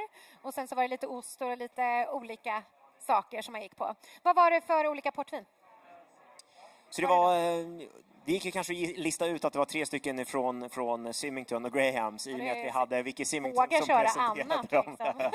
Det är precis. Så att det första var en vit port från Grahams, deras blend number 5. I mittenglaset så var det en late bottled vintage 2017 från Grahams. Och i det tredje glaset så var det 20-årig Tony från Grahams. Yes. Roligt, jättebra tävling so far. Vi får se hur ni gör med de gemensamma momenten nu, om det är lika bra. Tack snälla. Arvid. Jag tänker att publiken har ju fått höra nu massa olika gissningar och lite olika frågor och sådär. Jag tänker att det kan vara kul för alla att få höra de rätta svaren på frågorna. Det är en ganska lång lista. Vi hann faktiskt inte hela vägen ner. Och det är inte jag som har skrivit frågorna så jag kan inte faktakolla mig. Men vi kan ju köra till så långt som i alla fall de hann, eller den som hann längst. Så här är det att första frågan då om mängden sulfit som tillåts i just Kalifornien så är det alltså 0. Du får inte lov att tillsätta någonting. Alla tror jag klarade Collet Serrant Nicolas Joly. Det var bra. Preparation 500 är en cow manure in a cow horn per winter och så vidare. Och så är det frukt vad heter man? Root, leaf, flower and fruit days på de biodynamiska drickkalendern eller inmakningskalendern också. Veganska viner det finns inga animalprodukter på någon vinmakningsprocess. Är viktigt att poängtera. Och den här som ingen riktigt lyckades med, European Sparkling Wine Category that requires all wines to be organic, är Corpinat. Så en ganska ny utveckling. Kul. Ja. Indigenous yeast kanske inte behövs dra igen. Det vet tror jag de flesta. Det är jäst som inte tillsätts helt enkelt. Det kommer från vinmarken eller vineriet. Vin Méthode Nature heter det helt precis, den franska klassifikationen eller nya certifikationen för naturliga viner. Biodynamiskt var det såklart det som Leroy introducerade 93. Yes. Och så kommer vi till IPM, det är en sån klassisk fråga som har dykt upp 1000 gånger på den proven. Integrated Pest Management, alltså när man placerar ut eller lockar till sig olika sorters insekter och liknande för att driva ut andra saker ur sin vingård. Fast en liten fråga om naturliga viner kan vara bra, det är klart de kan vara det. Så är det ju. Det är bara för att hålla folk på tårna. Behöver man använda organisk ek till sina ekfat om man gör vin? Det behöver man faktiskt inte. Så jag vet inte om det går att certifiera finsäkert, men man behöver det inte för att göra ekologiska viner. Behöver man inte ekologisk ek. Biodyman är biodynamisk certifiering tillsammans med Demeter i Europa. Lodi Rules är en sorts sustainable certifiering i Lodi såklart. AAA label kommer från Italien. Och det är också det landet som har mest area devoted to organic vineyards helt enkelt. Och sen var det några bonus som vi aldrig kom till. Nej, de behöver nog inte köra. Vi väntar på dem. Men kul! Undrar hur många i publiken som hade alla rätt. Det var nog ingen, tror jag. Ganska svåra. Det är ganska tufft och det är tufft att dra fram minnet när man ska göra det på. Ja, verkligen. Det är som att man ska sätta tiden i aspekt också. Vi börjar bli klara här uppe. Alldeles strax kommer vi köra några gemensamma moment för de tävlande. Och sen är det dags för då juryn att överlägga för att se vem som har blivit vinnare. Men vi kommer alldeles strax tillbaka.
I'm in Villanova the Gaia, and I'm going to be making my favourite port cocktail, the classic port and tonic.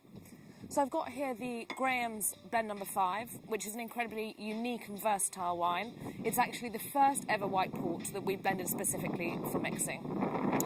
So we've got a glass with a good amount of ice, and we put in about a third of the white port, and then we top it up with about 2/3 of tonic. You can use here your favourite tonic. My favourite's the Mediterranean because it really balances it out the cocktail. So the Blend Number 5 has two main grape varieties in it, which are the Moscatel Gallego and the Malvasia Fina, which are incredibly aromatic grape varieties, which make this port and tonic blended with the tonic an incredibly light and refreshing drink.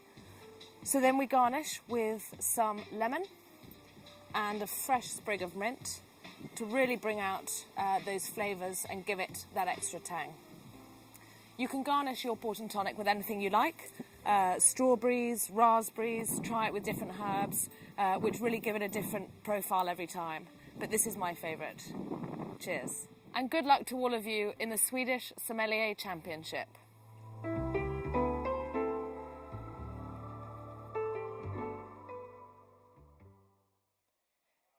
Ja, och den där goda White Port Tonic-drinken kan ni njuta av i World Wines monter om ni börjar tröttna på vin.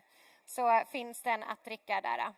Väldigt tomt uppe i glasen här hos konferencierarna på White Port Tonic. Men Leorad, fixar du en till oss eller?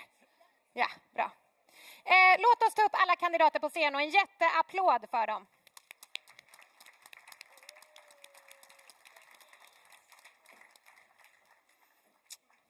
Så har vi ettan här, tvåan, trean, fyran.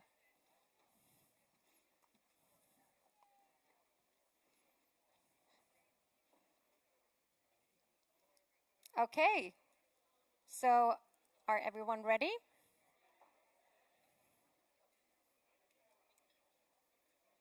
Judges ready?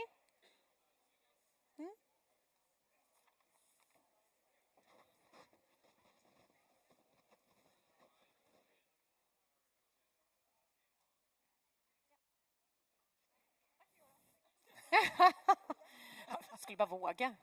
Fan, tack. Okay. So. Yes. Is it? Oh, it's not working? It's the other side. That's not the hardest part is done, so. Okay, everyone are ready with the pencils. Okay, great. Okay. Are you ready? Yes. The next task will take place over 3 rounds, and it's all about identifying different wine regions from a number of clues. The clues will be presented descending order of points awarded. They will start at 10 points, continuing with 8, 6, 4, and 2 points. When you feel confident about an answer, you must say your candidate number out loud, and we will stop the time. At this point, only the candidate that has stopped the time will be allowed to answer. The answer must be written on your whiteboard. We will then continue with the remaining clues until all candidates has answered or all clues has been read. You will then reveal your answers and will be awarded points based on whether you were correct and at which score level. Do you understand the task? I will repeat the task. And just for you, Ellen, as well, you are not, when you know your answer, you write it down quietly. You're not allowed to scream your candidate number. Okay. Yes, yes, good one. You can see the you can see the pictures of questions on that screen. Okay, I will read it once again. Are you ready? The next task will take place over 3 rounds, and it's all about identifying different wine regions from a number of clues. The clues will be presented in descending order of points awarded.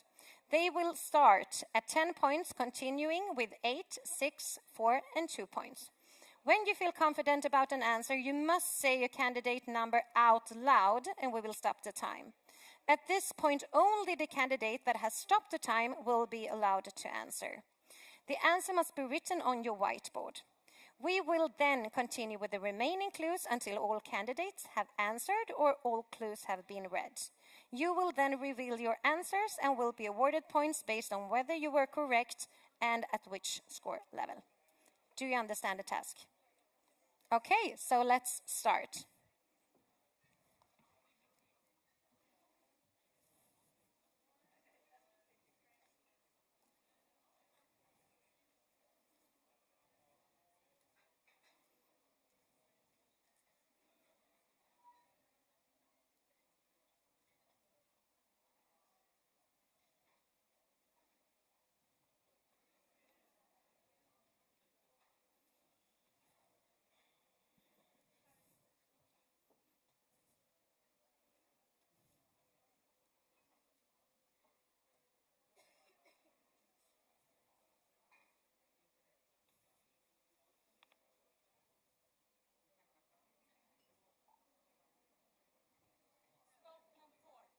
Stop number 4.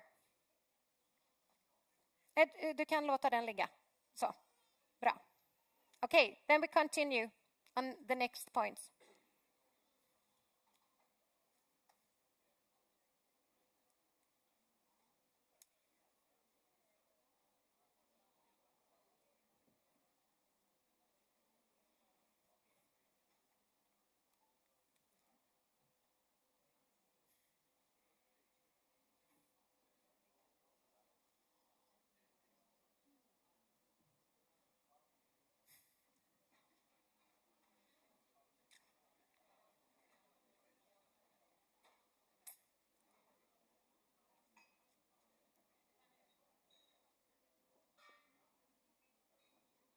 Okay, then you show your board to the judges.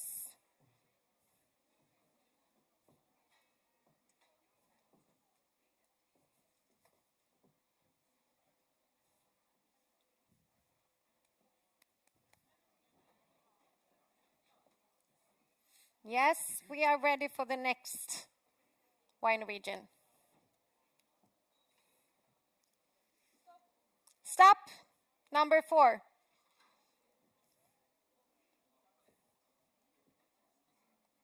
Okay, we can continue with 8 points.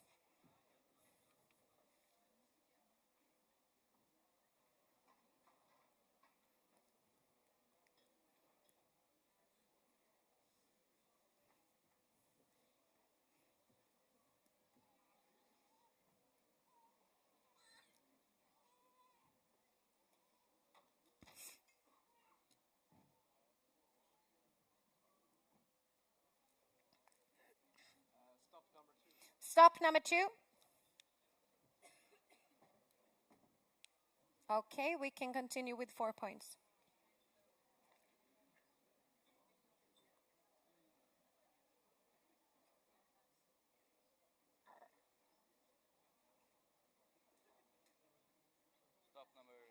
Stop number 1 at 4 points.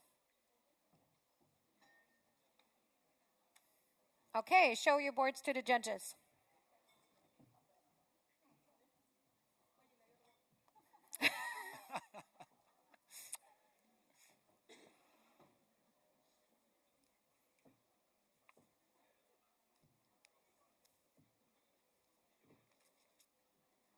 Everyone ready? Okay, let's start with the next one.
Ja.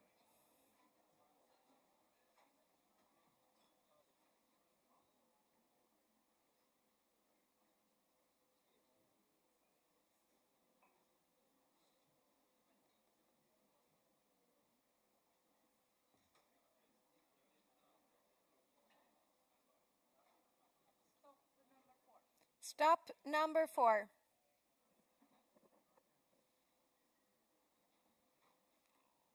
We can continue with 2 points. Stop number 2.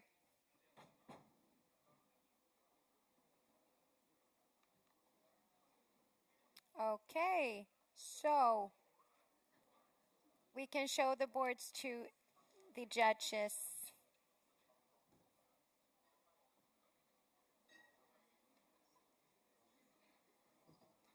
Okay, did we have one more? No? Var det klart? Ja. Okay, maybe some applause.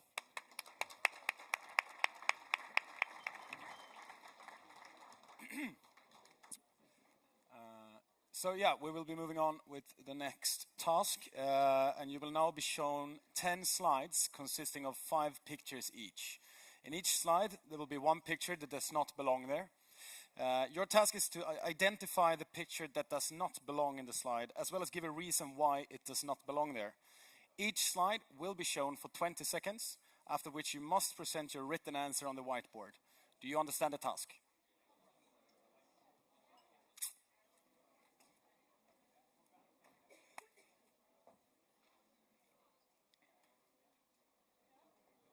Okay, so let's go.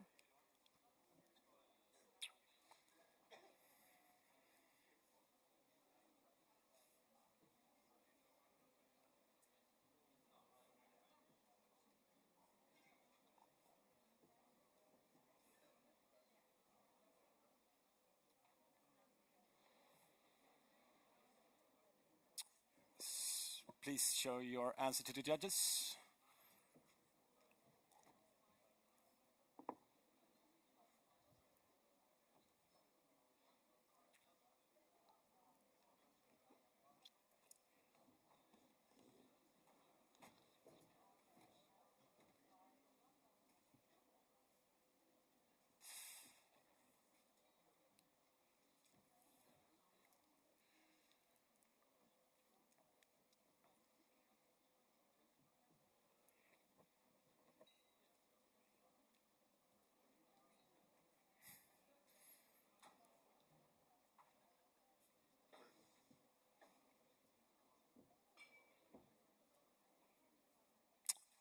And show your answers.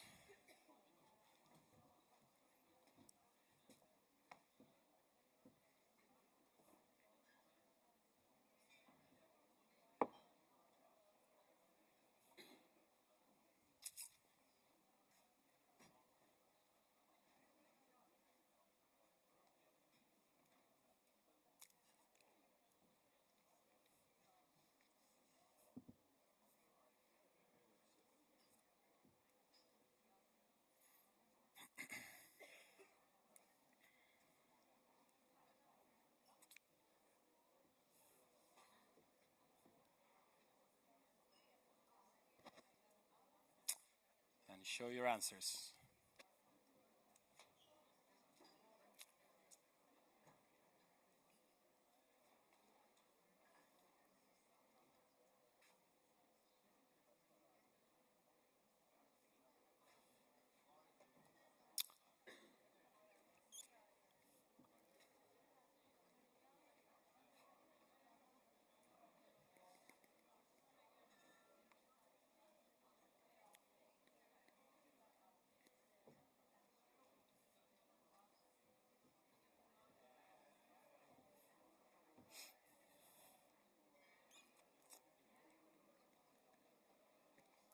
And show your answers.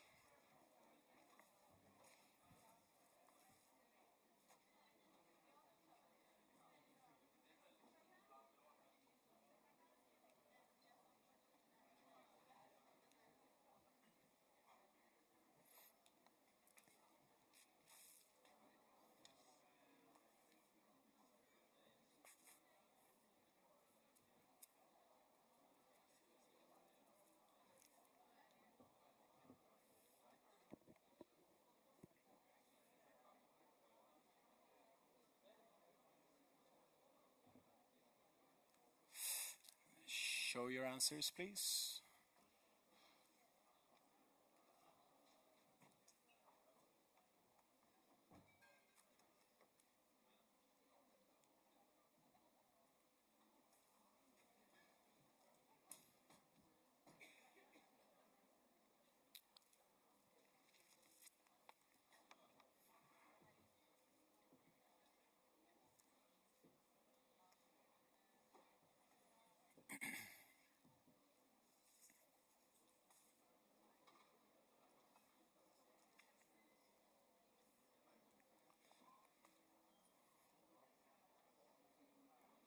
And show your answers to the judges.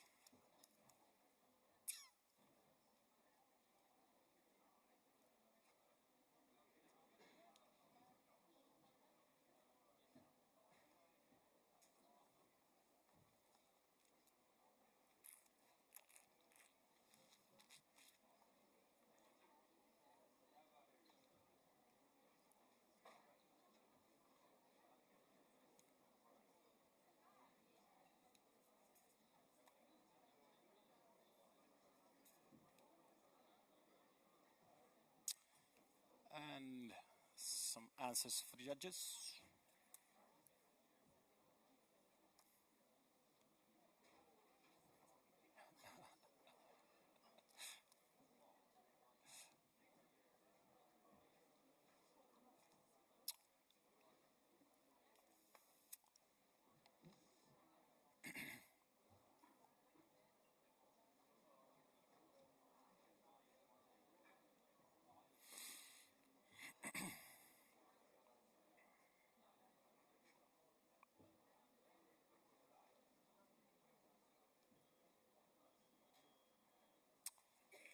And please show some answers.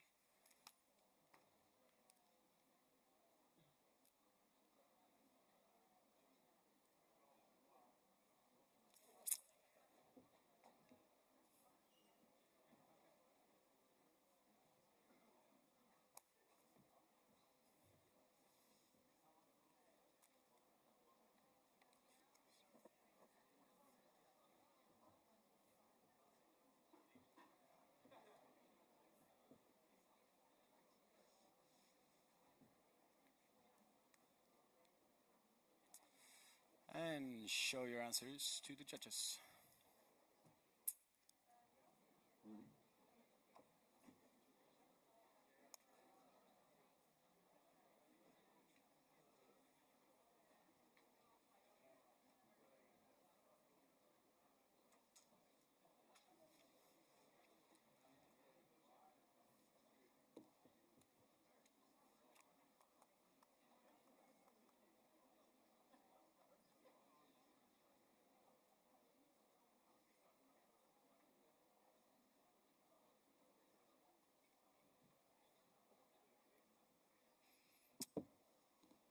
And show some answers.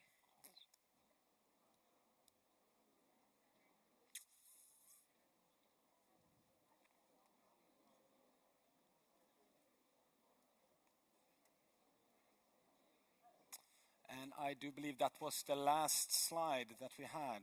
Well done, all of you. Some applause.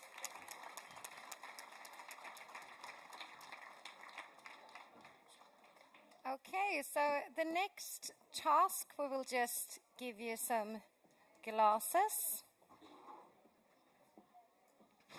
Ska jag plocka bort dem här?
Hallå?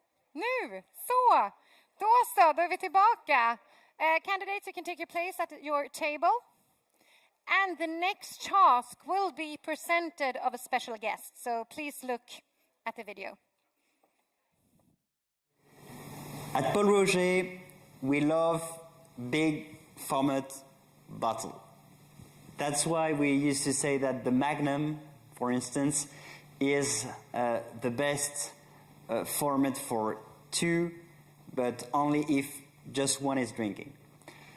But jokes aside, it's my mission now to give you your next assignment. I would like you to pour 15 glasses with 1 magnum of Brut Reserve. The bottle must be empty when the last glass is poured. You are not allowed to go back to the previous glass when you have poured the last glass. You will have 4 minutes to complete this task. Best of luck, guys. Okay, so did everyone understand the task? Good, then the time starts now.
10, 9, 8, 7, 6, 5, 4, 3, 1. Time.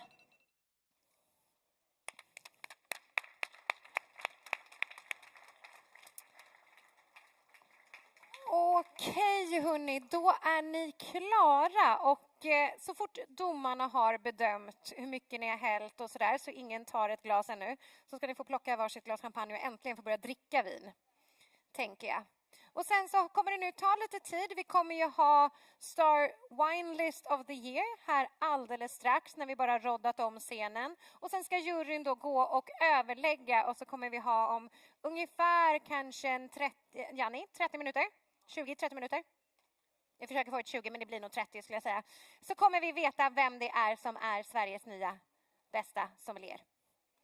Men snart kan man också komma och ta ett glas champagne här. När deltagarna, kandidaterna och juryn har fått, då får alla också plocka.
Maja sa...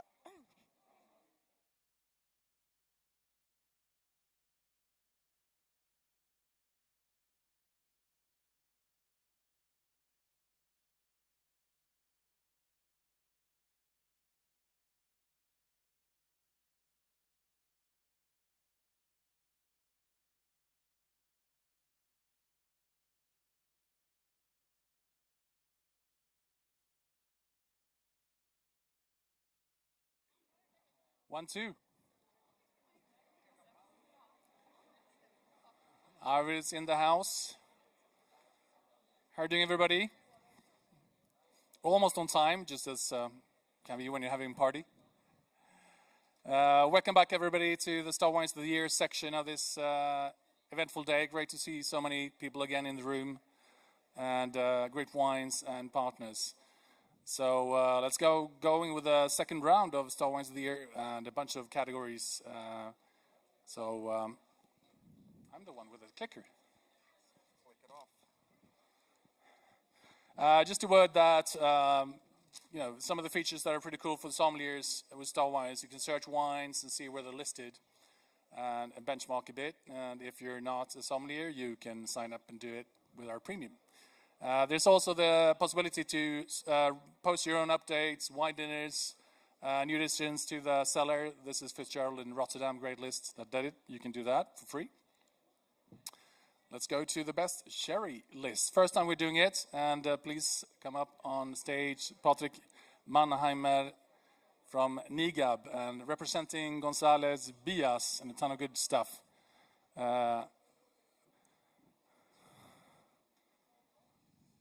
Perfect, thank you. And we were quite, thinking, okay, how does this look? We didn't really know how the sherry selections looked in the country, so it's a new try, but fun to see the finalists. And welcome back. Thank you. Absolutely, good to be here. Thank you. Right, the finalists: Boccheria, Åre, Hallmans Matbar, Stockholm, Operakällaren, Stockholm, PM och vänner, Växjö, och Villa Dagmar, Stockholm. And Arvid. Yeah, I think it's no secret that most of the people in this room probably love sherry, but it's great to see Swedish restaurants bringing this out to a wider audience, because it's something that oftentimes need a little bit of help, right?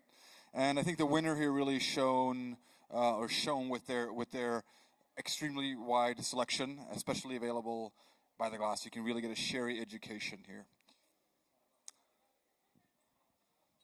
And the winner is PM och vänner.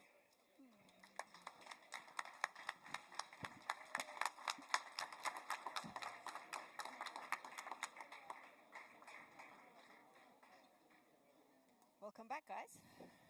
Arvid and Per.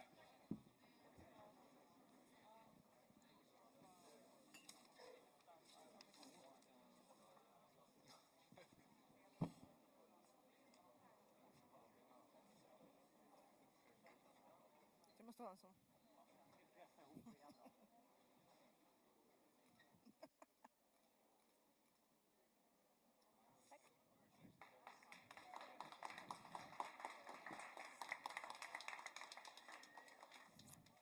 Leora. Yes, and the next category is the Best by the Glass list. And the finalist in the Best by the Glass list is Anima i Norrköping, Combo Vinbaren Stockholm, Dryck och Mat Uppsala, Följ Stockholm, Operakällaren Stockholm och Sturehof Stockholm. Arvid. Right. Very, very different lists, as you can see, which kind of shows the depth and diversity of these places and what's going on in Sweden. But I think the winner this time doesn't sort of cower away from greatness. It's not a humble list. It's a list of opulence and hedonism, but a really, really amazing list by the glass. Cool place to drink some good wine. The winner is Operakällaren. Operakällaren.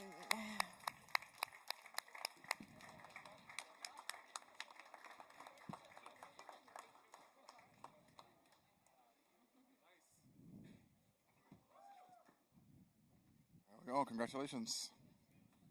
Got this. Grattis.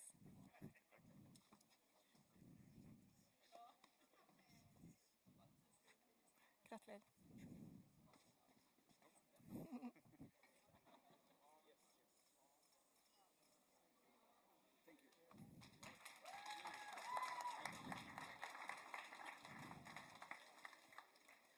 Congratulations, guys. We're moving fast now. It's a long day. And California list. Welcome up. Rochelle, you still here? Yeah? California wines. It's a strong category in Sweden. We did the numbers a few years ago, and actually it was the third most represented region on the top wine list in Sweden. So it's no surprise. Lots of great winemakers coming here lots of time, and Rochelle. So Would you like me to? welcome, Rochelle. Hi. Thank you. Great to be here, everyone. A stunning lineup here. So congratulations to all the finalists. You want me to just read it out? Yeah. Read it out, yeah. Okay. Bank Hotel, Stockholm. Dorsia, Gothenburg. Grand Hotel, Stockholm. PM Vanner, Vaxholm. Rest AG, and Storhoff. Yeah, this is, like you said, it's pretty amazing that it's so well represented. This wasn't always the case, right? You go back only a decade. By the time I sort of left Stockholm, it was not well represented. But it's amazing to see. And what really captivated us, the winner here today, they've been doing it since before it was cool. They really built up an amazing list over the years, and yeah, their list is full of both the great classics and the sort of new kids on the block, and really do a great job of representing these wines in Sweden. So great job. And the winner is, if you hadn't guessed it, AG. Yay! Congratulations, Eric, and everyone at AG. Is Eric still here? Oh, yes. Good. Do you want us to hold the bottles? What's that? Hold the picture? Oh, yes or no? No, it's okay. It's okay. And while we're waiting, you should also mention that you have California Wine Week going on. Sorry, should I talk and just stand closer?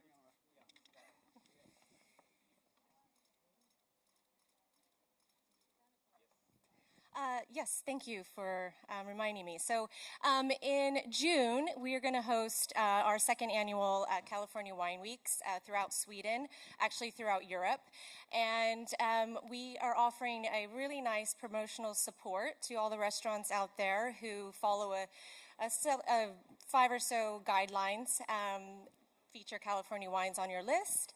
And you can visit it on our California wineweeks.com website, and you can register there.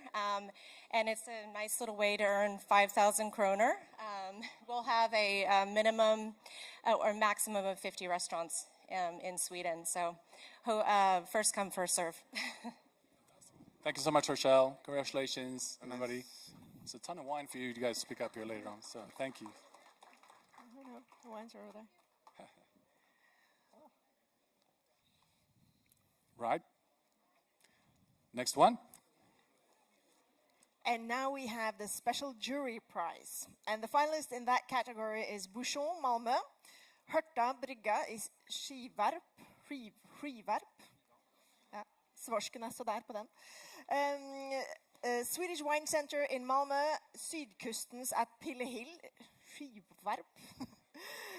Tygo och Cecil i Stockholm.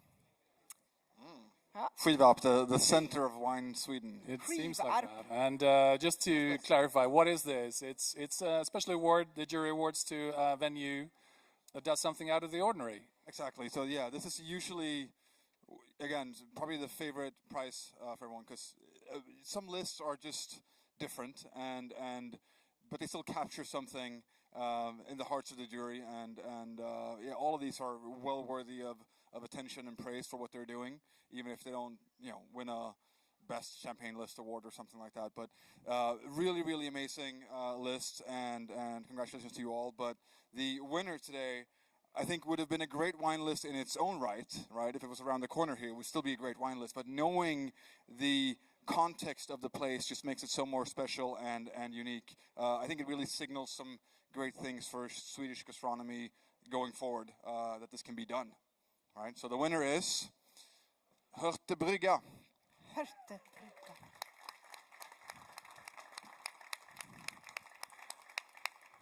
Whoops. Oj, oj. Grattis. Grattis. We heard Emma couldn't make it. Thank you for joining us. And we'll get the diploma.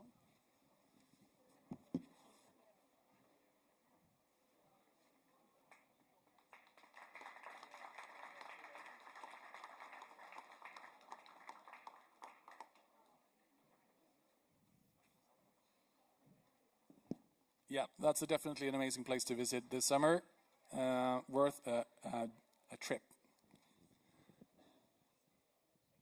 Next one, it's the Rhone list, and we have a familiar face. Welcome back, Patrick from Niga, representing this time, running around.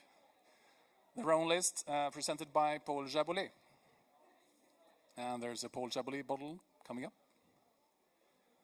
Don't fall over. Yeah. And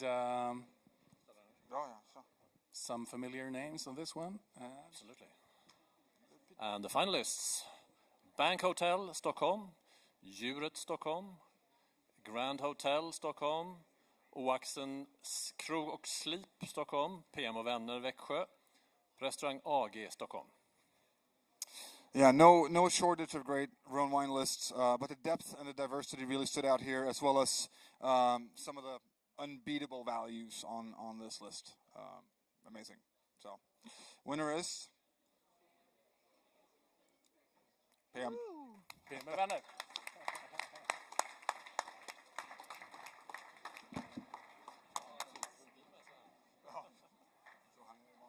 This is what we call Storeslem in Norway.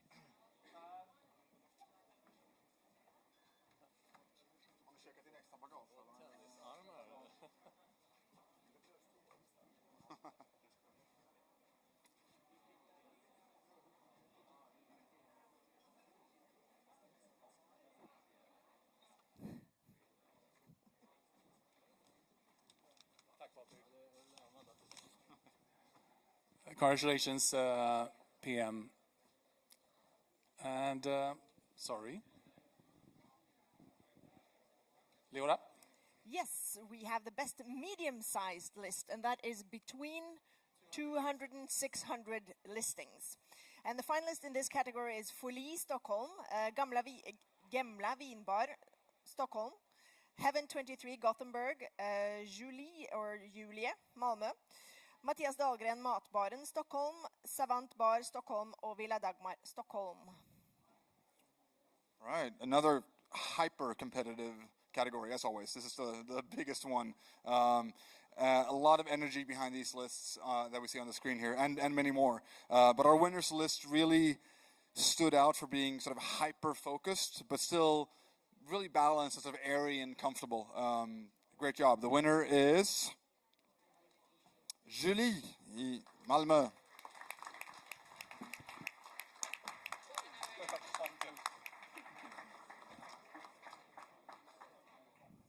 Grattis.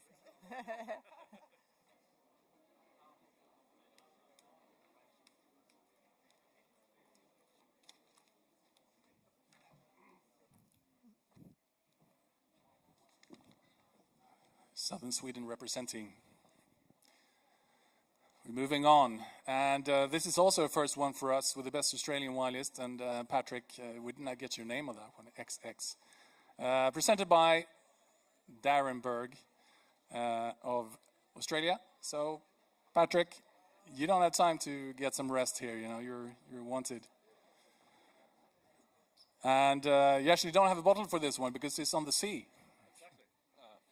Exactly. It's a signed bottle by the winemaker Chester Osborne, and he wanted to put his name on it, so it's on its way. It will be delivered to the winner, of course.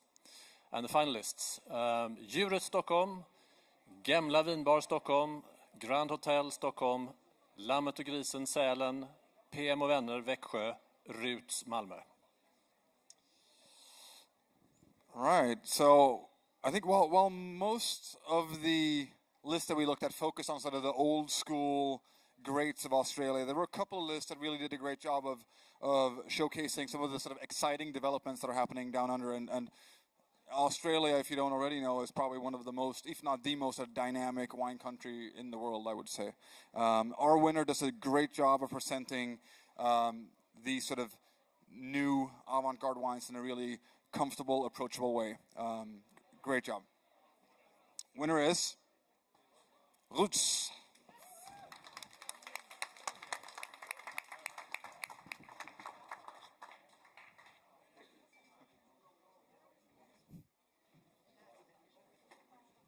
Congratulations. You're not Ruth, right?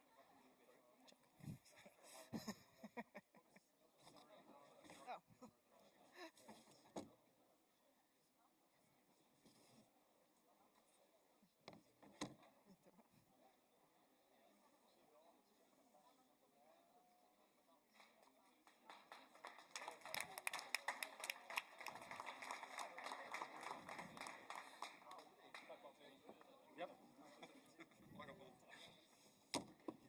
So many certificates. Fantastic.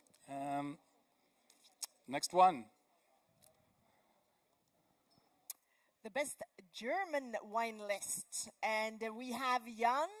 There he is. Mr. Riesling today. Or actually Mr. Spätburgunder, that's what we said, wasn't it? So Jan is going to be running at front of the Spätburgunder Marathon next year before SM. Exactly. So just before going through the finalists, I want to highlight that we are running Riesling Weeks also this year for 2 weeks, starting on 30th of May until June 12th. So all restaurants or bars are very welcome to contact us to participate in that. And this very fantastic group of finalists of the Best in German Wine List is Bar Central, Stockholm, Djuret, Stockholm, ING, Stockholm, Grand Hotel, Stockholm, Operakällaren, Stockholm, and PM and Vänner, Växjö.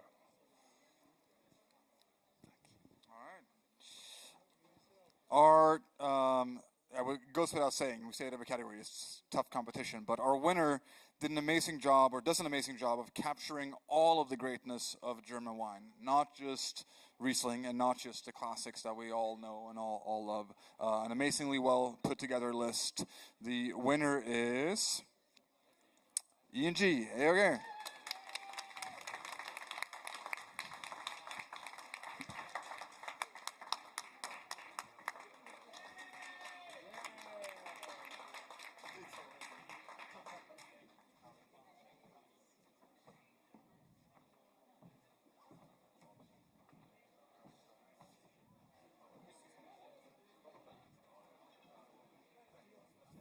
Gratulerer.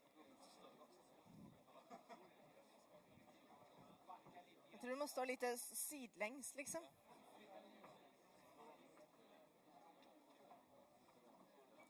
Kommer ni lite längre? Så.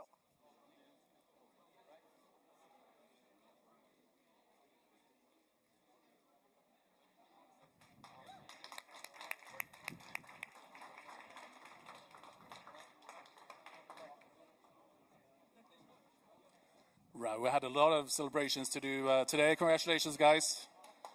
Can't go there yet, Erik, right? When are you back and opening? Slight water damage will be done. So we're getting close to the end of this. Getting there. For 2022, Star Wines of the Year. And Grand Prix is now the category for the longer lists. So you know the names. And it's for the restaurants with more than 600 references. And the finalists are Djuret, Grand Hotel, Hörte Brygga, Operakällaren, PM och Vänner, and AG. Well, the suspense. Our winner here has proven that even over the past couple of years when things have been really tough for everyone and you know, you haven't been doing a ton of business and a lot of restaurants around the world sold big parts of their great wine lists. They have been fortunate enough to be able to not do that and have not rested on their laurels. In fact, I think this list feels younger and fresher and more invigorated than ever. So, congratulations. The winner is... Drum roll. Ja.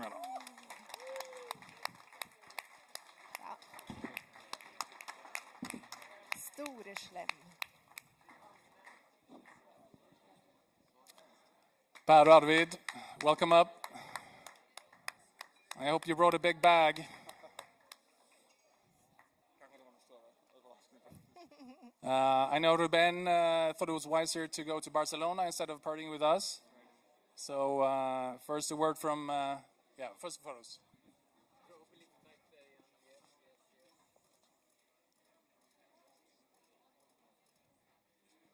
Yeah, Per, before we end this, how's it going? How does it feel? This is fantastic, of course. To tell you the truth, I was a little bit disappointed last year. Just kidding. We are always very happy when we come to Stockholm and if we achieve something, but the daily work is the thing. The daily work that we do in our sommelier program. Somebody asked me here, how many sommeliers do you have? I mean, we have 12 sommeliers on service. And so the program is kind of serious. And I'm so deeply thankful for getting a prize like this because this shows us that we are on the right way all the time. And I'm extra pleased to have Arvid with me. Arvid is the head sommelier today, working together with Ruben Sanz Ramiro very closely every day. You educate the rest of the sommeliers team, and this is so important that everybody is a part of something bigger and that you understand your role and how you implement the whole wine philosophy in a restaurant or in a hotel or in a gastronomy house. And this is what gathers all of us, I think, every day, Arvid. And we are very, very, very passionate about this. I mean, Arvid, you came up several times practicing or doing things with your efforts to be the best sommelier of the world. And we were just welcoming you, and we had practices, and for the hell of it. And we developed the sommelier team, and I think you developed a little bit also. Obviously, you won the World Championship, so... But we have something that we are very proud of, and the people behind it is not me. It's the sommelier team and the entire team of PM Banner. Well said. So we have two Arvids on the stage. We need to keep track of you guys. But Arvid, what's happening in the future? What's left to develop in the wine program? I mean, can I hold it? Yeah. I mean, it's obviously we try to expand every year. Like you said, we keep on developing everything from verticals, but as well as broadening horizons within. I mean, it's a very European-focused wine list. So within Europe, but also try to broaden the selection, but also work, as Per mentions, with a team on which wines we're selling to the customer. Pick the correct wine at the correct time, and that kind of stuff we think is very important, and that's also one of the reasons why we can keep on building, because it's not only about the amount of wines we have, it's also, to paying a respect to each bottle that we sell. And, Ruben, of course, but also me and the team we think it's very important to show, respect to the wine. I mean, it's a fun thing, but there are so many rare bottles that need to go to be drank at the perfect moment. Well said, thank you. Respect to the wine, respect to PM Evander for sweeping so many awards tonight. Amazing work, and for being such a huge destination in gastronomy in the Nordics. Thank you so much, guys. Now you need to get a big bag for your wines and certificates and everything.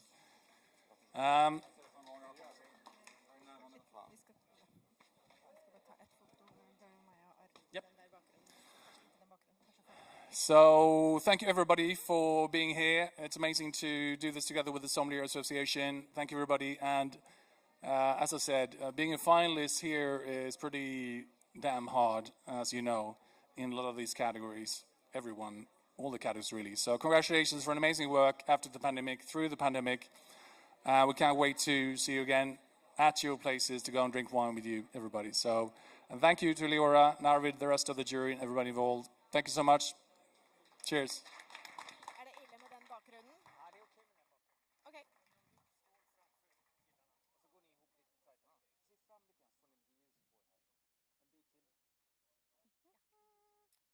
Är det någon som vet typ vad det är för...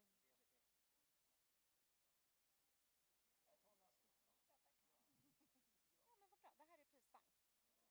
Perfekt. Då kan vi ju rulla ut den då.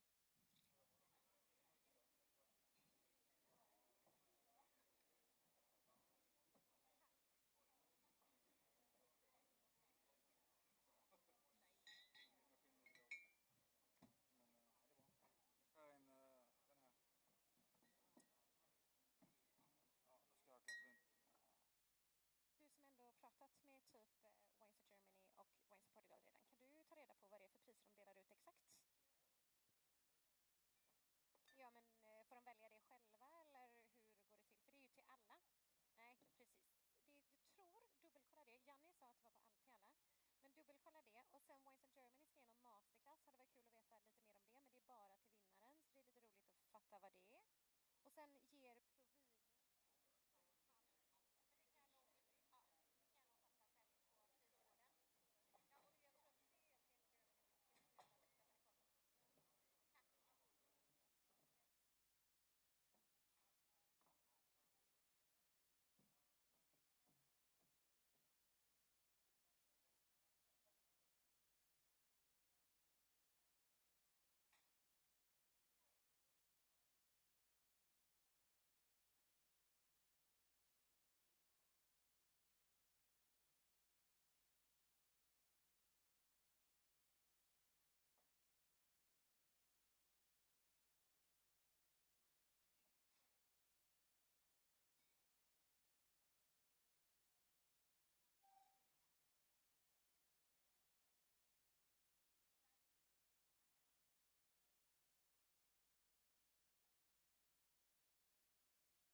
vänster. Oh, vad du. Oh.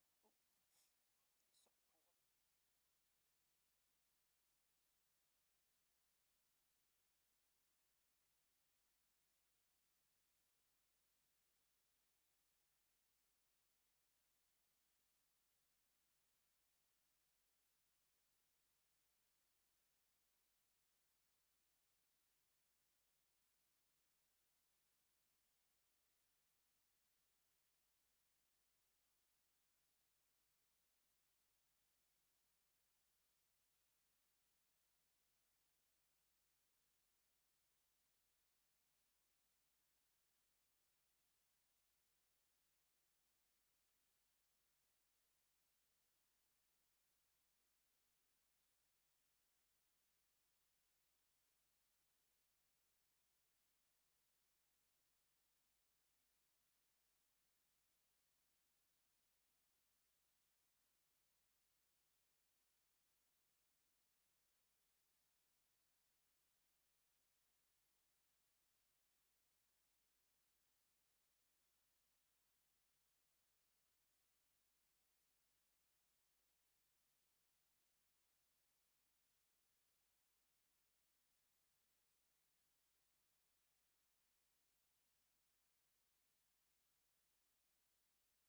om Danny har satt på lite. Hallå, hallå!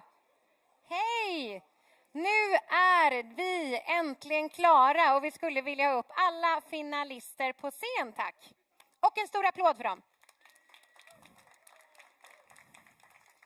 Om de är kvar, det kanske har drag. Nej, jag skiter i det här. Ja.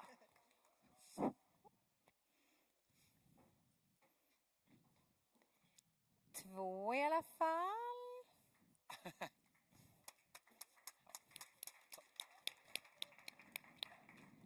Fantastiskt. Ska vi ha Ellen? Du kan väl träna på att svettas på scen också. Det är väl bara att komma upp. Vart är du någonstans? Det är också ett moment. Det här är ju ett av momenten, att bara stå nu och pinas av att inte veta hur det har gått och vart man är och sånt. Och det är tanken också att ni ska göra det, för vi är inte riktigt klara för er. Men ni ska få stå här och må lite dåligt så länge. Och Leora, hur brukar det kännas när man står här? Du har ju stått i en sån här situation innan. Ja, jag tycker alltid det är jätteroligt. Jag blir inte så nervös. Inte? Nej. Va? Ja. Hur gör man det? Beta-blockerar? Ja, kanske det. Men jag tycker alltid bara jätteroligt. Och när jag tävlar så var det, för mig så var det var liksom den stora kicken. Det att studera syns jag är helt pyton. Men konkurrensedag, det är liksom bara, det är det bästa som finns. Och varje gång jag är med på ett SM eller ett norsk mästerskap eller nordisk och jag ser kandidaterna svettas så blir jag sån, åh, jag skulle önska det var mig. Jag ångrar, jag pratade med Lukas när du tävlade, hur kändes det då? Jag kan inte minnas något av de här positiva känslorna. Nej, inte jag heller. Ångest från första minuten till att det var klart. Ja. Men det är ju så, det är ju inte bara våra fantastiska deltagare som är här idag. Det är ju jättemånga andra människor som är i det här rummet för att det här ska vara möjligt att göra. Och jag tänkte att när vi ändå står här så passa på att tacka framförallt alla sponsorer, alla utställare, tacka Ward Wines för alla fantastiska viner, Wines of Portugal, Wines of Germany, Temtech för vinkylar. Att det är många människor som är inblandade i det här. Så bara passa på att nämna det när vi står här. Och vi måste ju också tacka alla frivilliga, volontärerna på svenska, och då med Erika Eriksson, Ann-Charlotte Birnick och Clara Möller Norén i spissen från styrelsen i Sommeliereföreningen. Tusen hjärtligt tack. Topp insats idag. Och säkert mycket i förkant också. Ja, och vi ska också tacka Pellegrino som har hjälpt oss med vatten under dagen. Vi har Riedel som har hjälpt oss med alla glas. Vi har Sergel Hub som har låtit oss få vara här. Och Restaurangakademin som lät oss vara hos dem igår där vi hade kvarts- och semifinalen. Så stora applåder för dem också. Och sen har vi ju en massa priser. Vi har nämligen, om ni... kanske man inte ska säga särar på er lite, ja, men om ni får gömma er på sidan lite. Så ska vi visa lite vackra priser. Alltså de går ju inte tomhänta härifrån. Du gör nog fan det idag, Ellen. Du går nog tomhänt. Du får nog inte med dig någonting. Det får man inte utan tävlan. Jag tror inte det. Men då har vi i alla fall Wines of Portugal sponsrar med en resa till alla 3 kandidater. Och den är planerad och ni ska försöka åka tillsammans. Så det är väldigt roligt. Så det ska ni få göra. Wines of Germany kommer också sponsra med en masterclass om då tyska viner på Restaurangakademin. Men det är till vinnaren. Så den som tar hem vinsten kommer få denna masterclass. Sen så har vi Provinum som sponsrar med Charles Heidsieck i lite olika nivåer beroende på vilken plats ni tar. Vi har helt opartiskt nu då Vinkällan som sponsrar. Och då är det med Vinets kemi till första pristagaren. En 2-dagars masterclass och en annan masterclass 1-dagars till 2:an och 3:an. Och sen har vi Ward Wine som sponsrar med en himla massa viner. Och då kan jag ju visa där i spetsen så har ni alltså till 1:an har ni en Winston Churchill bland annat. Och även en 4,5 liters Tony Port 20 år gammal. Så det är gott.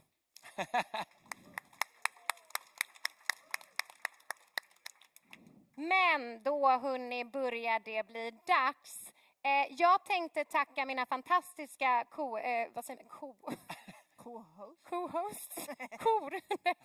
mina fantastiska Lukas och Leora. Tusen tack för hjälpen.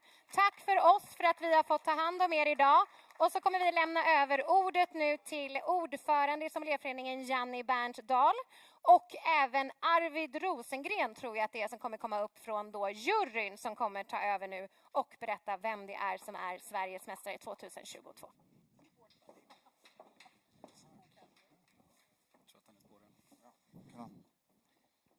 Ja, vilka dagar. Jag är riktigt imponerad. Jag är lite nervös själv, trots att jag vet resultatet. Är du nervös? Jag är helt genomsvettig bara från jag tycker jag blir så... Jag hade aldrig kunnat göra det här igen. Nej. Jag blir så nervös på allas vägnar. Liksom, ja, nej, jag förstår varför jag slutade. Det var bra jobbat. Ja. Nej, man förstår ju varför man slutade tävla, kan jag säga. Och gör sig mycket bättre på andra sidan, helt enkelt. Men ni ska fortsätta tävla, alla som inte har... Ja. Alltså varför jag slutade tävla. Jag sa inte man, jag sa jag. Vill ni rada upp? Ja. Det känns som att ni står livrädda för oss. Ja. Är vi taggade? Ellen? Jag tänker att Nej, men jag tänker att vi börjar med att ge Ellen en stor applåd för hennes prestationer.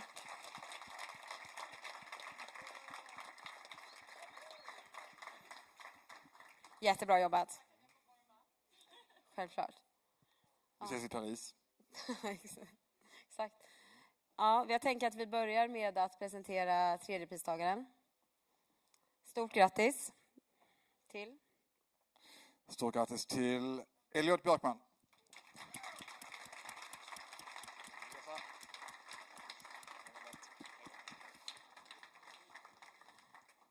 Bra jobbat. Det är nu vi har den här trumvirveln. Nu. Exakt. Och årets vinnare, Svenska Mästerskapen 2022. Grattis. Grattis till Emma Siman.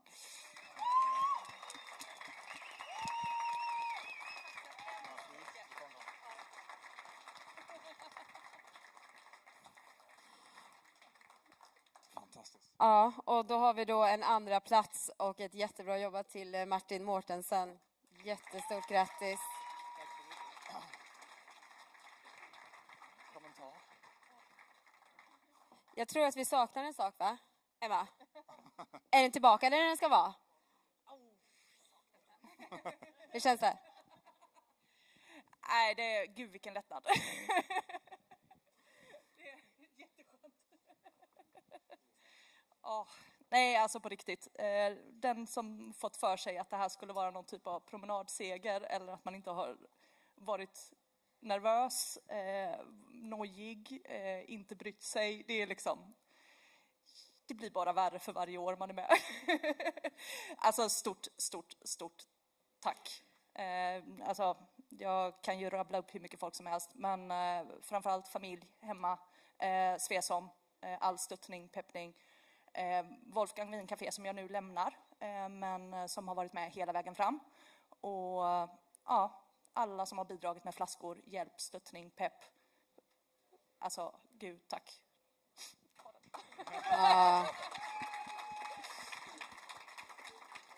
Ja, med det här så avslutar vi den här fantastiska dagen. Stort tack till alla som har deltagit på olika sätt. Jag är otroligt tacksam, ödmjukt, verkligen. En stor applåd till er också.